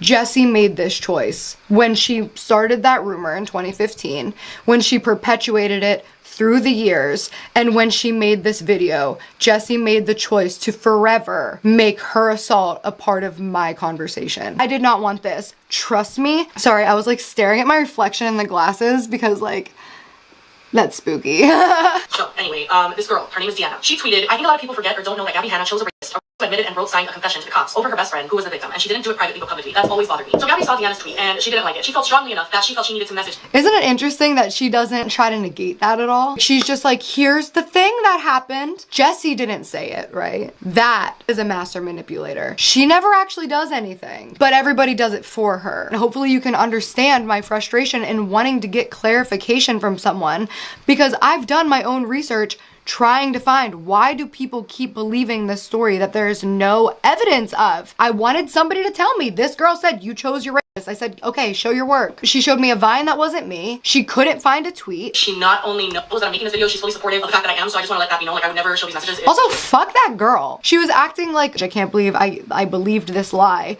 And then was like, wait a minute. What if I send it to Jessi? And now, here, you got your fucking attention. Want me to? Just really quickly, I want to preface this by saying, because you're going to see a lot of her messages in the end start agreeing with Gabbie. Her responses are a result of her being or feeling manipulated by Gabbie. At least that's what she communicated to me. What the fuck? Does this girl is she a person? Like, that doesn't make any sense to me. Like, what do you mean? So, do you just feel like you're being manipulated by everybody all the fucking time? Or is she actually just the better manipulator and I was just telling the fucking truth? Gabbie's the one that started the conversation. She says, I'm genuinely trying not to engage with this stuff because it's gossip. I'm genuinely trying to not engage with this stuff because it's gossip. But this one truly confuses me because I don't understand why anyone believes it. If I collabed with my friend's ex, especially publicly, where is it? Where's the photo? Video. Doesn't exist because it didn't happen. That man is not my friend, has never been my friend. I think I tweeted at him one time before I even ever met Jessi, which is true, and that's it. So how this story is a thing, I'll never understand, but I want to. If I collabed with my friend... That's manipulative? That's the fucking thing that sucks, dude. Is me telling the fucking truth became manipulative. I tell everybody that you're fucking crazy and mean and bad, and then they fucking poke you until you explode, and then they see, look, I fucking told you. It starts. Gabbie says, here's a long story short, and she starts talking about me. Now notice how the girl was... Yeah. Like, what's your fucking point, dude? It's directly related to you. So I'm explaining to her where the rumor came from. Because now this person was... Dude, it was just... I was fucking talking to a person. As a person. Oh, and it's so fucking annoying because you painted this story of like, I tell all of these fans this because you know you did that. You did that. I got people blaming me for shit they did to me. Her and Jen started a hate campaign about me, saying that I ditched her to collab with Curtis because he had more followers. I have never said that in my life, Gabbie. I have never in my life said that you left me to collab with Curtis because he had more followers. That's, yes, dude. That's what these tweets are. When you're calling me a social climber, tweeting from Jen's account, that is what you fucking did. I let out all my emotions on that tweet, and I'll own that. But if you look up the situation or ask anyone on Twitter about it, everyone says that you publicly came out and supported him. And like you told me, you and Jessi weren't friends anymore. I thought you guys were... But nobody had evidence, dude. Like, it's all fucking hearsay. That's why. Because it was a fucking rumor. And I was asking him for screenshots because I genuinely wanted to fucking know because I thought I was crazy. Because that's how fucking relentless this has fucking been. She says, I told him verbatim when he reached out after what Jessi did to me. I got a call from an unknown number and answered it, and it was him. My story has literally never fucking changed. Ever. You lied. He didn't call you. You hung out with Curtis's friends. No, dude! Fuck. No. Like, she's going out of her way to fucking lie. I told her the only other time that I've like seen him in a setting outside of public events was when I was at 1600 Vine, where all the top Viners lived, where they all collaborated, and I was there and he showed up. And the situation she's talking about is after Jessi like discarded me already. He told you to the side and he told you that. He told you, I'm so sorry I was mean to you. I can't believe what Jessi did to you. Trying to get on your side. I didn't say that, dude. I said he called me. That's why I remember it happened in person is because you told me. I'm gonna really work up. Dude, like this is literally fucking, it's literally insane because I fucking wouldn't have said that because it's not fucking real. Oh my god, dude. But if I tried to fight every lie anyone's ever told about me, it's all I do all day. If I tried to fight every lie ever told about me, it'd be all I do all day. As you always will paint me as someone who is crazy. I am the liar, I am the attention wanter. Some of you know and some of you don't know that me and Gabbie have done story times like... Isn't that so interesting though that like I actually did it? To who? One person in one DM? Who are you doing it to? All of your audience all the time, every time you fucking talk about me, every time you fucking subtweet about me calling me a shitty person or a social climber or all the other fucking shit you've done over the years? I got people People blaming me for shit they did to me. Each other. We have not said each other's name. We've tried to cover it up and being like, you'll never guess who this person is. The point is we've done stories on each other. And I just want to compare to you the beginning of her videos and how she describes me versus the beginning of my videos. We didn't do story times back and forth. She talked about me so many fucking times on her channel, leaving direct clues, liking comments that were talking about me or responding to comments that were talking about me, engaging with fans and feeding the fucking flames for years. And I fucking didn't do shit until she threatened to fucking literally hit me.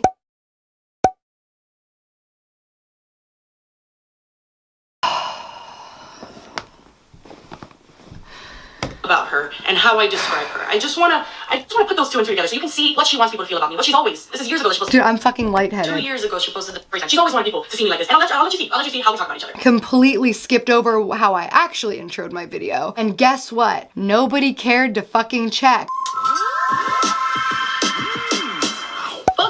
Alright, so I've been sitting on these stories for a while now, but for some reason today I felt compelled to share it. But before I start, I have to say, you have literally no idea who it's about. I promise. Don't try to speculate in the comments because I know you guys love to do it because you'll never guess. You just don't know her. She is a stranger to you. And I'm not trying to get some drama started with some YouTuber that you guys decided it was because it wasn't. I also want to say that I haven't been friends with this person for years. This happened so far in the past and I have no bad blood with this person whatsoever. I protected Jessi's identity at all costs and I hid her name from the comments because what this was because she made a nasty fucking storytime video about me, about a very oh god, toxic abusive friendships are not talked about very much. It's hard to escape them in general. It's harder to escape them when they don't fucking leave you the fuck alone on the internet, and now it's public and I've been living that for a long fucking time. So I'm sorry that I'm a little bit wound up in this video. In a fan's messages trying to convince her that I suck, that I lie, that she shouldn't believe me, and that what she— Actually, I never said you suck. I said you started a rumor about me, so the implication is that you suck. He says, you know what would happen if I address this? Google Gabbie Hanna Curtis support right now. Literally not a single image, not a single tweet, not a single video. Once I address it, doctor photos will start popping up. Jessi will feel the need to speak about it more to defend herself and lie about other shit. It's just not worth it. Deanna said— That's literally exactly what fucking happened. The point of trying to show this is being like, you see, like, Jessi's mad now, and she has no right to be because we spoke months ago. And then she says, yeah, she's so friendly to No, dude, my point is you're a fake bitch. me, pretends to be sorry and smiles in my face, then does shit like this when I'm in trouble. You're implying something, like what you're saying, then does shit like this. What did— Dude, my story has literally never changed. This is what I've been saying the whole fucking time, from this first DM to fucking now. I put one crazy tweet that I deleted hours later that I didn't even mention you or at you or anything. What did I do? This is the most disgusting shit. Like, I swear to you, I cannot believe that she said this. Number one, I have never called Gabbie Hanna and said, hi, I'm on medication. I'm so sorry for everything. I realized that was wrong. You know, you're always talking about mental health and therapy and, you know, how you've gone through your journey with that. Like, it's so weird to me that you bring up someone else's medication that they talk to you about in private, which— No, she had multiple tweets about it, multiple videos about it. Like, what the fuck? This is so manipulative because she went and fucking hid the fucking videos. She's just painting a false narrative of this is private, personal information that I confided in you. No, dude, you talked about your mental health a lot and your meds a lot. That was like public information. And yeah, I'm looking at it now and it wasn't like the best way to word it. Dude, that's your own prejudice against medication, not mine. Like, I wasn't even saying it in a fucking negative way. I just wanted one person to fucking believe me. Why are you showing a text message of me being nice to you? I don't think that every part of Gabbie is evil. There were parts of Gabbie— What I was showing was the fact that you were saying I was always your #1 fan. You know that's what I was showing. I wasn't showing that you were nice to me. I was showing that I was your #1 fucking fan. The gist of the tweet was you saying that you're standing by Curtis's side no matter what and that he's innocent. Where's the fucking tweet? Show your work. I'll try and see if I can find a screenshot, but I promise you, Gabbie, that tweet existed. They kind of went into this conversation that's pretty long. I'll put the— No, this conversation that's pretty long. Hey, I found the reason he posted this. Please explain me. That's not me. Half cropped. This is the part you don't want to read. And they went back and forth. And then Gabbie says, so what? I'm supposed to— Yeah, they went back and forth. No, dude, that's literally somebody throwing piles of fake evidence at me that's been thrown at me for years! What's really strange to me about that is that you're literally giving it attention right now. You're literally in someone's— I told a person. 1. You told 6 million. It's weird to me that no one's ever looked into it. All you have to do is find that video to see it's not me, you know? She's referring to the line from before. You can check anything that's ever been on the internet on the Wayback Machine. So any tweet would still be traceable. Do you notice how she just discredits everything I say with this face? That's manipulation. She sent a message where basically this was a time in my life where I didn't know that I wanted to do YouTube anymore, and I started editing videos on the side, which, fun fact, I still do. I still edit for creators. It is my full-time second job. It's why I don't make as much videos anymore, although I plan to, but either way, it's a second job that I decided to take on because it's a lot of stress relying on YouTube for money. It's a lot of stress, you know, when you have a kid and you don't have a stable income. And victim, pity me, set you up with a sob story. Okay. Every time this happens, I go back through the old texts because I feel like I'm going crazy. For real. I did the same thing with Trisha after the podcast. I literally was standing freezing in my fucking kitchen, shivering in the dark at 5:30 in the morning, charging an old fucking broken phone so that I could scroll to the top and remind myself that I'm not fucking crazy. And I literally was going through our text like, this bitch is saying that I'm scary and I'm crazy and all these horrible things I've done and said to her, but you want to be on my payroll. That was my fucking point. Gabbie sends that screenshot of that text message and she says, same girl who's asking me for a job is trying to ruin my career. LOL. This just bothers me because she's trying to belittle the fact that I ever reached out to her to see if she ever had work that I need. Like, I'm not embarrassed by that. I was editing for creators. I wanted to build up clients. I wanted to, you know. You're clearly embarrassed by that. That's why you're fucking talking about it.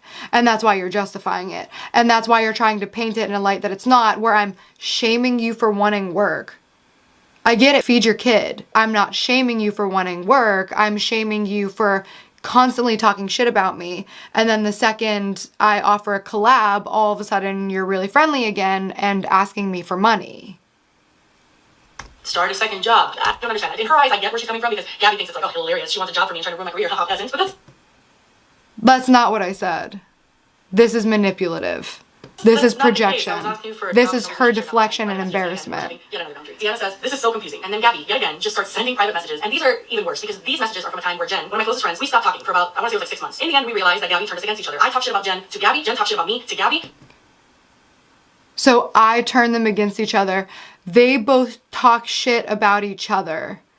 And I turned them against each other. It sounds like you were already turned against each other. And you were coming to me because you had nobody else to turn to. And I kept you at a very fucking safe distance, so you found your way back to each other. You guys had to turn each other against me because you both turned on each other to me. Like, it's just like, whoa. It's so much.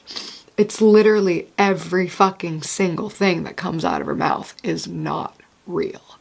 We stopped being friends because of it. You know, it was like this insane thing because me and Jen have always been so close. We never even fucking fought. We never fought a day in our life, and since this whole thing happened, like, we fought one time, and the common denominator was Gabbie. They pitted both of us against each other until we both divulged secrets with her, said shit that we shouldn't have said.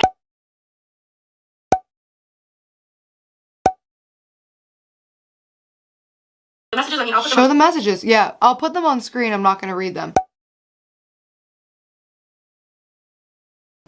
Because Jen's then saying, I can't tell her I talked to you.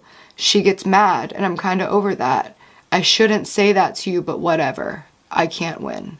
This is Jen's experience with Jessi. I said, it's funny because it used to be the other way around. Life is funny. She said, yeah, we never have fought, but did about 2 months ago because I was speaking to you. I don't know why they're both insisting they've never fought. Like, I don't have all the fucking messages of them bitching about each other over the years, but okay. Yeah, we never have fought, but we did about 2 months ago because I was speaking to you. It came from out of nowhere, honestly, threw me for a loop, and when it happened, I just lost my shit. Basically, she said that even though I told her that I was burying the hatchet with you because I wanted closure, she didn't believe that, and she wondered what my motive was. What a manipulative narcissist. So Jen was like, Jessi never had a reason to hate you. I only had beef with you because she did. I didn't want to have bad blood with anybody, so I wanted to hit you up, and she cut me out because I had ulterior motives and she didn't believe me. So I said, meaning? And she said, right, meaning what? Haha, I snapped. It didn't go well. All the disdain I had for you came from the stuff she said, really. Jen was telling Gabbie, like, I don't know why Jessi hates you. I don't know, all this stuff, whatever. Point is, it was Jen talking shit about me. Dude, the way she just brushes off, like, really important information is, like, overwhelming. She literally told me that Jessi would log in and tweet from Jen's account so she could hide behind Dude, she's getting in front of everything. In a second. And now she's tweeting that Jessi was so scared of me, she had to tweet from my account. So, what she's referring to, it's such a convoluted story, but basically, that's true. There were times when I would want to say something and I just felt like I couldn't. I felt like it would be too much drama. I felt like I would be bringing up too much if it was on my account. And so Jen would be like, just tweet on my account. I would do it, and I shit you not, ask Jen. 2 minutes later, it was deleted. It was like a diary. It was like a diary that I just... They're still up. on Jen's account. But like, she's literally admitting right here that she used Jen's account. Everybody knows Jen Dent's your best friend. So like, you're planting it to enough people that the rumor spreads. That's how people are manipulative. You tell a couple people and then you let them tell everybody else, and then it's a game of telephone, and then it's Gabbie tweeted that she's standing by him no matter what. Gabbie collabed with a Gabbie's friends with a Gabbie ditched her best friend for her. Like, it's just, you did this. You did this. Gabbie says, regardless, after all that, Jen reaches out and admits she was wrong. We FaceTime for so long, multiple times, and then she goes on the same rant because you are manipulative, and at the end of the day, you don't stop. Like, you got Jen. Dude, Jen would literally call me and FaceTime me and like hit me up all the time. She supported me through the Ricegum shit. Like, Jen wanted to be my friend, and like, I just really wasn't interested at all, because like, outside of the fact that she like was so horrid to me for years and made so much content bashing me, I just didn't think she was like a cool or interesting or smart or fun person. I didn't want to waste my time with her. Sharing my messages, not getting people to try to hate me, not calling me a psycho, I don't understand. Oh, Jessi has a problem calling people psycho. What about Judy? You literally beat that woman down to like fucking a mental breakdown and then mocked her mental breakdown. But, oh, we can't call people psychos. Gabbie, I truly don't. It got nasty. I'm aware of that. But I wouldn't be caught dead messaging a fan with our emails back and forth. This is... Oh. You wouldn't? Would you take them to lunch? Would you take them to prom? What you did was you got someone who's a fan of mine that she told me on the phone. She's been a fan of mine for a long time. And you just tried to get her to hate me. Oh, did she tell you on the phone she's been a fan for a long time? So, one tweet. That's your time of hiding in the shadows of behind the scenes, using people like pawns to do what you want and get the result that you want. It's done. But it's not me trying to ruin your career. I don't want You mean like what you did to Deanna? What you did to Kathleen Lights? What you did to like literally everybody you pulled into this sick fucking weird game? Take your subscribers. I don't want your subscribers to come over here and subscribe to me. That is not what I want. I don't care about that stuff. What a weird thing to even say. Like, that's clearly what she wants. Like, that's in her, like, okay, make sure you say everything that they might say about you. So transparent. That's it. I'm done. Do I have the other one in here? This was the one that made me make my video because she popped up. We have not spoken at all since my video. We have not made any contact, and I did not expect that at all from her. Like, I didn't expect her to respond to me privately, especially because I made it public. Like, I came out publicly, so I did not She literally blocked my number and blocked me on everything. And as far as the conclusion of all of that, like the conclusion of where everything stands, honestly, for me, that video was my conclusion, and I do not regret posting it. It was not my conclusion, sorry. Kept texting me, that week was so hard for me, this is all so hard for me, and I'm like, you did this.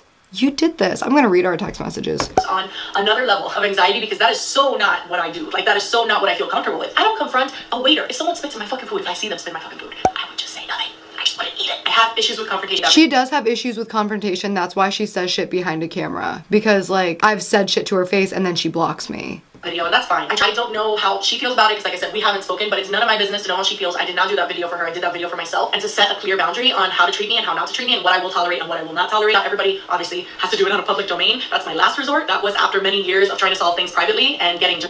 I don't understand why she keeps acting like we didn't resolve things privately. I said it before, we are not on bad terms. What's Megan Thee Stallion say? Any bitch who's beefing with me is beefing with herself. Literally, that's Jessi Smiles. She blocked me, she doesn't even tell me. Literally, she's sitting there mad and I'm not even fucking thinking about her. I'm so excited to not think about Jessi Smiles again, because I didn't think about her for fucking ever. I only think about her when she ruins my life. Yeah, dude, she's nuts. Just stepped all over, and I was like... And no, I don't feel bad saying that. I think it worked. You know, I feel like the situation is diffused as much as it can be. Nah, dude, it's so funny that to her it's diffused because she fucking dropped an atomic bomb of lies and then watched as I fucking melted. I'm not gonna give in. There's no way I'm gonna do TikTok, because the crowd on TikTok to me reminds me a lot of Vine. Like, the comments that people get can sometimes be really, really hurtful, like Vine was. And not gonna lie, I do carry some trauma from all the hate that I endured on Vine. Like, all the comments that I had to get for so long, and how many people just fucking despised me on that app. Like, I carry a lot of that with me. So isn't it so weird that she's saying this while relishing in the fact that she did that to me? What a fucking psycho. I need to take a break. I needed a snack. And then put on a bright white screen. Oh, it's on night mode. I'm literally gonna Google white screen innovative. I'm just gonna read my text messages with Jessi Smiles. Wanna come? Here's why I'm gonna read them. Because I want to. But also, she posted them online, but she started the conversation with a 4-minute voice note. So I put out my video, my response video. She said, hey, is this Gabbie? She texted me at 5 in the morning, like a selfish bitch. And I didn't answer. And then she texted me at 10 in the morning and said it's Jessi for reference. I said, hey Jessi, yes, it's Gabbie. I'm happy to talk, but I think it'd be a good idea if we wait a couple days so I can give my full presence and headspace to our convo. I said in my video, I'm happy to talk to you, but this was right after the video came out. Emotions were very high and I knew that it would be very bad. I would fly into hysterics.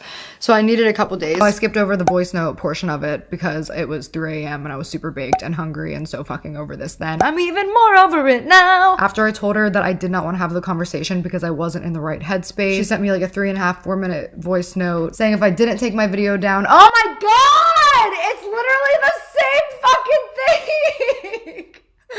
Oh my god, it's the exact same thing that happened with the best friends man's videos. She posts a video and then I post a response and she says, if you don't take that down, I'm gonna have to make a video exposing you. And it's like, you already are. So anyway, after she sent me that voice note, I just didn't feel comfortable responding because I told her I wasn't in a clear headspace. And then she sent me a 3.5 minute fucking voice note saying, if you don't take this video down right now, I'm gonna make a video with a bunch of screenshots, and please don't take it as a threat. I just want to let you know how I'm gonna ruin your life next. Like, what the fuck, dude? I do intend to have this conversation. I'm fully open to it, but I'm not in a great headspace and I have a lot of things that are eating up my attention and energy. It wouldn't be fair for either of us to speak in this state. I promise I'm not brushing you off, but I do need time to heal and process before having such a heavy conversation. I also feel like we need a mediator present. We trigger each other and I just want to make sure we keep it healthy and productive while staying on track. I hope you understand and I appreciate your patience. Dude, how much grace am I giving this awful woman? For real. And then she responded, I hear you. I'm not in a great headspace either. I'm fine with a mediator being present if we can find someone neutral. Here's manipulation. I'm really not trying to pressure you, but I have to be honest. The longer we wait to have a conversation, the worse my mental state is getting. I don't need or want to sit down and make a video and start shit. So please know, I'm not saying speak to me or I make a video. But I do feel I need to sit down with you and show you the screenshots I have, talk about your video, etc. It's extremely difficult to sit back and watch everything people are accusing me of when I know the truth. Damn, Jessi. What's that feel like? I think that delaying our conversation for an indefinite amount of time will be intense for me to handle. I've had an awful weekend. I'm barely sleeping. I'm just not okay, honestly. I get triggered when I'm called a liar and I know I'm not. While waiting for a convo will make you feel better, it's making me feel worse. Well, that's gonna make you feel better, but this is what's gonna make me feel better, so we have to do my thing even though I'm the one who put us in this situation and you have to be okay with that, or else I don't really wanna make a video, but I fucking will. Like, dude, this is crazy. Okay, I said I understand exactly what you're feeling. The last 6 months has been pretty tough. Right now I'm processing and working through a lot of trauma and I'm not in the headspace to talk. I'm asking that you respect that boundary I've set when I say I'm not mentally in a strong enough place to take this on until I heal and handle my priorities. I have set my boundary. I have made it very clear. This is a very fair boundary to set to your abuser, who, I need to remind you, did this. I waited 6 months to make this video. I only did it because Jessi put out a video as I was releasing an EP with my fucking name in her thumbnail again, because she cannot let me live, because she is fucking obsessed with me and vindictive. She said, hear you loud and clear. I will not pressure you into speaking. Last question I will ask and then I'll stop texting. Would you like me for maybe to text you the screenshots I have so that you're aware I have them before I present them publicly in my video? So I said, after admitting that we both need to clear our heads, don't you think it would be best for us to actually do that before getting into anything? It feels like we're already entering this conversation under the pretense of I'd like to show you how I can prove you wrong and not let's figure out how to move on. I don't feel comfortable speaking without a mediator. That isn't a healthy or productive way to enter a conversation, and I know it's because you're upset, but that's why I'm saying we please need to put a pin in this until things calm down and our emotions level out. You publicly made a video making some serious claims and I'm still dealing with the trauma. Can we please, I'm begging you, just give this some time. She cannot control me the way she's trying to control me. Speak to me right now, even though you've set your clear boundary and express to me that you are not mentally well or sound or in a place to handle this conversation. I'm sorry you feel bad about me being open with you about the screenshots. I was truly just trying to come to you and resolve my issue with your video. With you. After she had my number blocked. Not publicly. That's what you asked me to do in your video. Making a video is the last thing I want to do in this situation, which is what I've tried to explain. You don't have to make a video if you don't want to make one. We both said our piece. Both our sides are out now. If you do want to, you're also free to take that route. And then I got scared. You came to me and I truly do appreciate it and I'm excited for us to talk. I'm in no way telling you I don't want to, just that I need to get my mental health back before going into it, okay? So then on Twitter, somebody accused me of collaborating with again or something, and I defended myself as I never have and finally decided I'm going to. She said, hi, do you think it may be fair until we talk when you're ready that you do not bring up this situation with the Curtis tweets any further? It's not only extremely triggering to me, Jessi and her friends are the only people who bring it up. Nobody would be talking about this if it weren't for them. Like, I'm just like, please. But can people please just see this for what it is? This is fucking insane.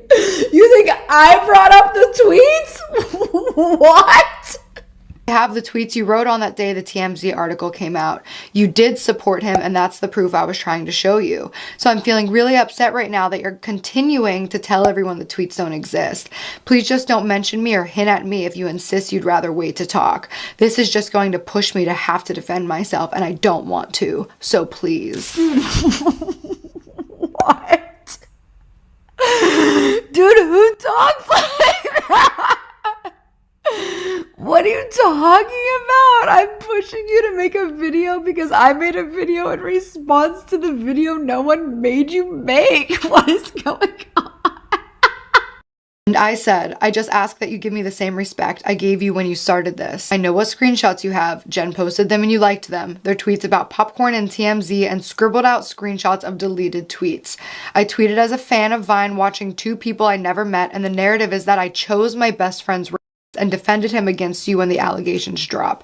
I have the right to defend myself, and I've stayed silent for 6 months. 6 years. I'm sorry you're upset, but I didn't create this. I need to stop fucking apologizing to these fucking people. But I didn't create this. I wish you could have a bit of patience as I've kindly asked for some space to gather my feelings. I extended an olive branch. That doesn't mean you get to dictate when I'm available to speak. I'm looking forward to a peaceful resolution in the future when we're both calmer. Believe it or not, this is triggering for me too. Just for my own sanity, but to also maybe put this into perspective for anybody who might give a fuck. Jessi and I were fine and on good terms, and then I asked her to please stop talking about me on the internet and our friendship that lasted for a few months 6 years ago, and then she blocked my number, and then she put out a video about me on the day I put out a music video, and I didn't retaliate, and then she talked shit about me in another video and I didn't do anything about it, and then she put out another video dragging me as I was releasing my EP. So finally I put out a very polite response where I offered a conversation to her because I didn't know that we were on bad terms, and now she's threatening me into a conversation and to speak on her terms, or else she's gonna put out another video. Nobody sees this.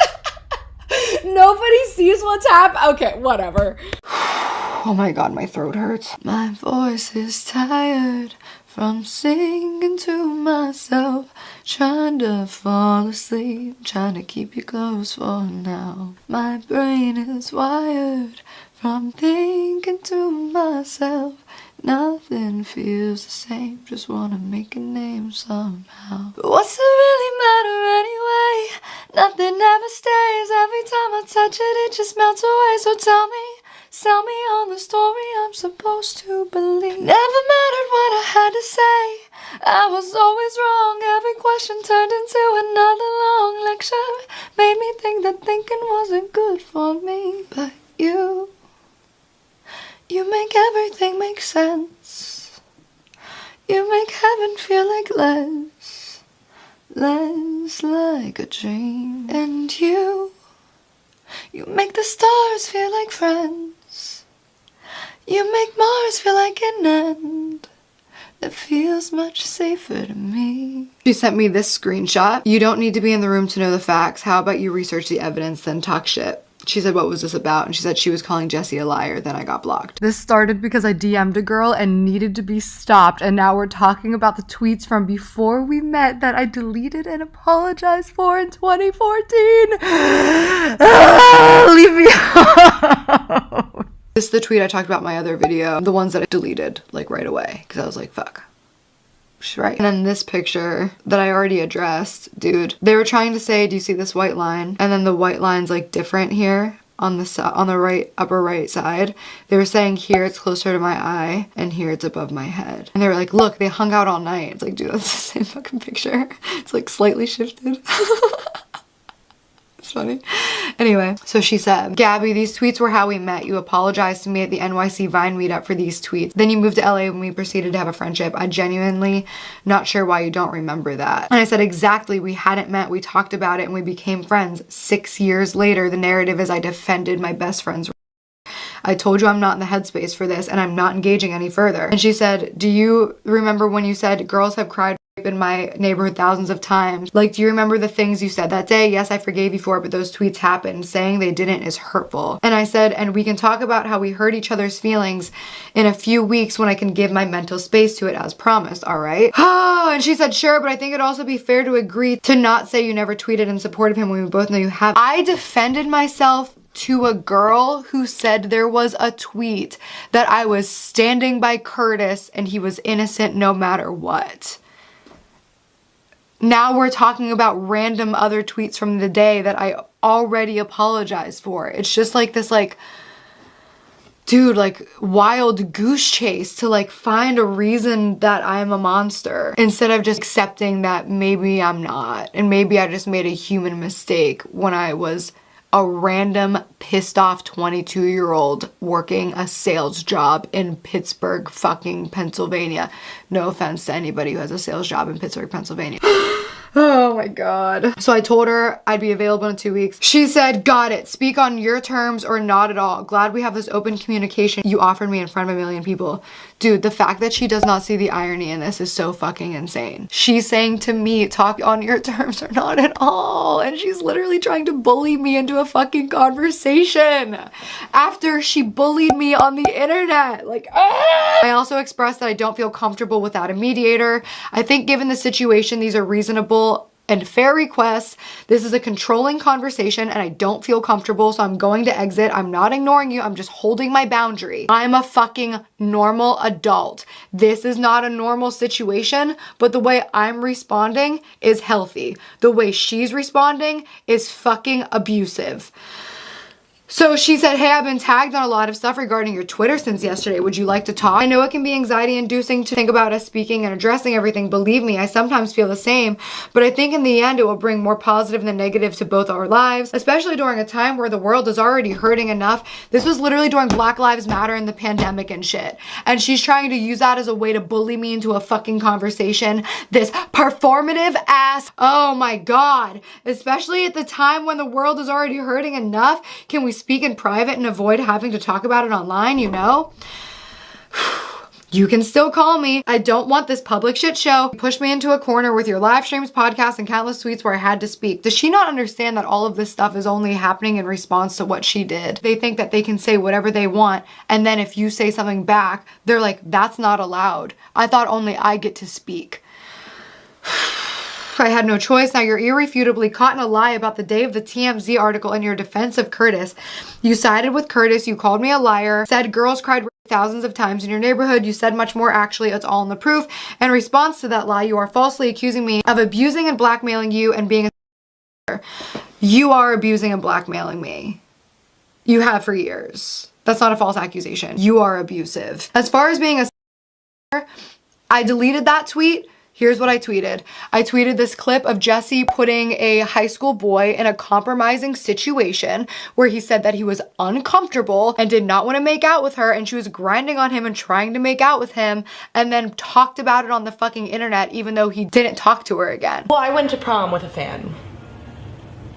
Well, you started it then. Honestly, I did start. Well, okay, I jokingly tweeted about it, and I was like, I would like to go to prom with a fan. I kind of like liked the way that he had asked me, and I told him, yeah, like I'm totally gonna go to prom with you. And it was kind of awkward. Like, I needed to go by his school and like give him my ID, and like they needed to like oh my god scan it. He's a very nice kid. If you're watching this, honestly, super nice kid, which is the oldest you can be before going to prom. Like, before you're like just in the pet. That's your last straw. Yeah. Then like the police come if you arrive. So I was like, okay, this is my last shot. Gotta do this. Insert a picture but cover his face, even though the picture's still up on my Instagram. Very shy person. Aww. He did not talk at all. And then I had the conundrum of like, are we gonna grind or no? Oh yeah. You know what I mean? Like, I want to make this prom was part good. of your mind like we might have sex tonight? Not sex. It was just like fun times. The whole night I was kind of like, are we gonna grind? No. We're gonna make out? Maybe. I kept telling him, let's dance, let's dance, let's dance. And he's just like, finally we got up and we danced. He did the whole thing where it's kind of like his knee like was on my vagina kind of thing, you know what I'm talking about? Oh my god. He just pulled away. And then he didn't invite me to the after party, which honestly super offended if you're watching this. We didn't ever talk again. Honestly super awkward, and we never even made out. That's so weird that you posted this. We did a call out to fans on Twitter to take you to prom so that you could make out with them.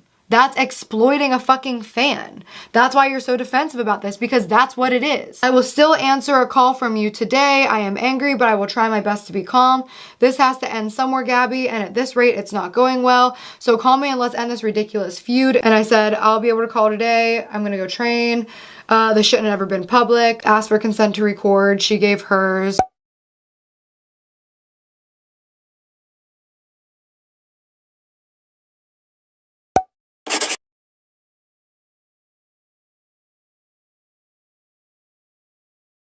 And that was a fucking nightmare. It was really upsetting, lying directly to my face. I don't want it out there. I'm truly saying I hope she doesn't put it out there. It's not an enjoyable experience for either of us.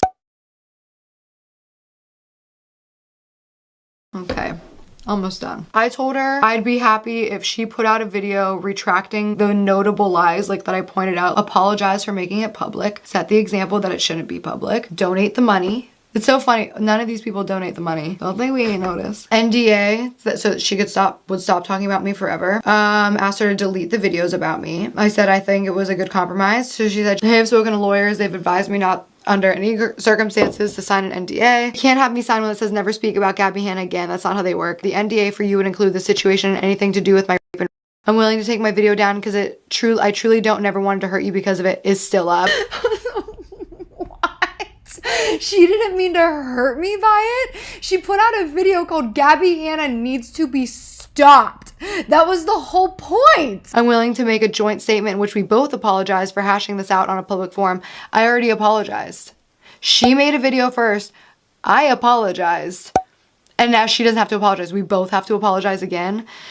Hashing this on a public forum. I'm not willing to say that there were untruths in my video because I did not lie. So many lies. Provable lies. I will not agree to your exact terms, but I'm trying to find the compromise. Dude, for the sake of not having to relive this any longer, she's the only person who was talking about it. She lives in that. It's all, and dude, for a second, me too. That's why I had a wake-up call. Like, somebody had to fucking check me. I had this life coach, and she was like teaching me about my saboteurs and shit. And she said to me, like, it's a lot of victim. And it's okay that you feel that way because you are a victim. You've suffered real trauma, but you can't live in that. And that was my fucking wake-up call. I'm trying to remember what this is about. Oh, Jen Dent. Literally, they all fucking infiltrated my Patreon. It was so fucked up, dude. This like 50-year-old fucking woman was getting in my Discord on my Patreon. She started blackmailing my fans, harassing my fans, because like my fans go in there and they have like a community. They like really trust and respect each other. And then she just went in there and like was taking all their personal information. A lot of them had to deactivate. Like, these people, when they can't get to me, this was when I deleted my social media.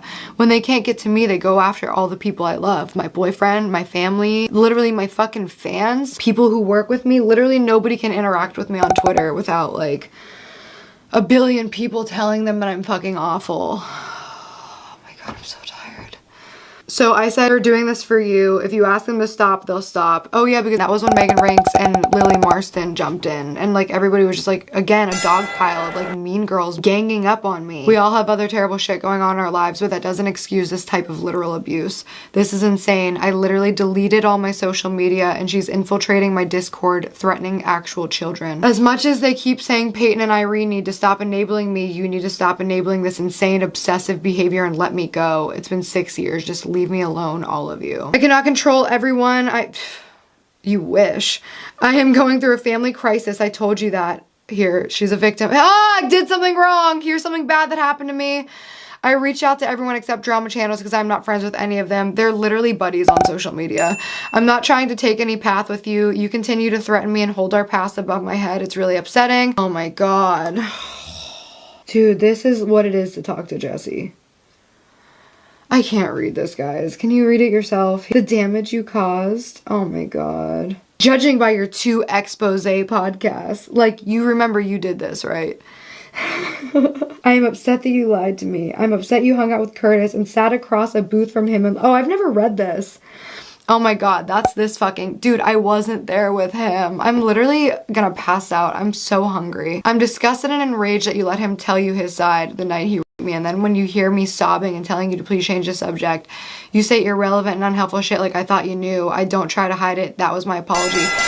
She's talking about on that phone call. I've never read this. This was not news to her. She started breaking down, sobbing on the phone call like, wait a minute, you talked to him? And I was like, Jessi, literally, when I told you I talked to him, I told you what the conversation was and that he told me his side of the story, which was your side. And she thought that was like this like damning thing. And I was like, I asked him because like I was gonna like defend you if he tried to like say something that happened that didn't. But then he told me the same fucking story. It was just a deflection on the phone call. She needed a reason to get upset. Trying to catch him in a lie. What other weird— dude, I was literally like, yeah, tell me. It's bullshit. You let her tell you his side of the night he me, your very recent ex-best friend at the time, and you think that you went off on Twitter and how I betrayed you. You blame me for everything. You're the victim. I'm the abuser. Yeah. You threatened me in an attempt to silence me. Dude, that's literally what she did to me. Dude, I can't fucking get through this. I can't. I'm fucking sorry. I know I just dogged on Jessi for this, but like, please. I fucking can't. Fuck, my battery's gonna die. You wanna play with the maniac?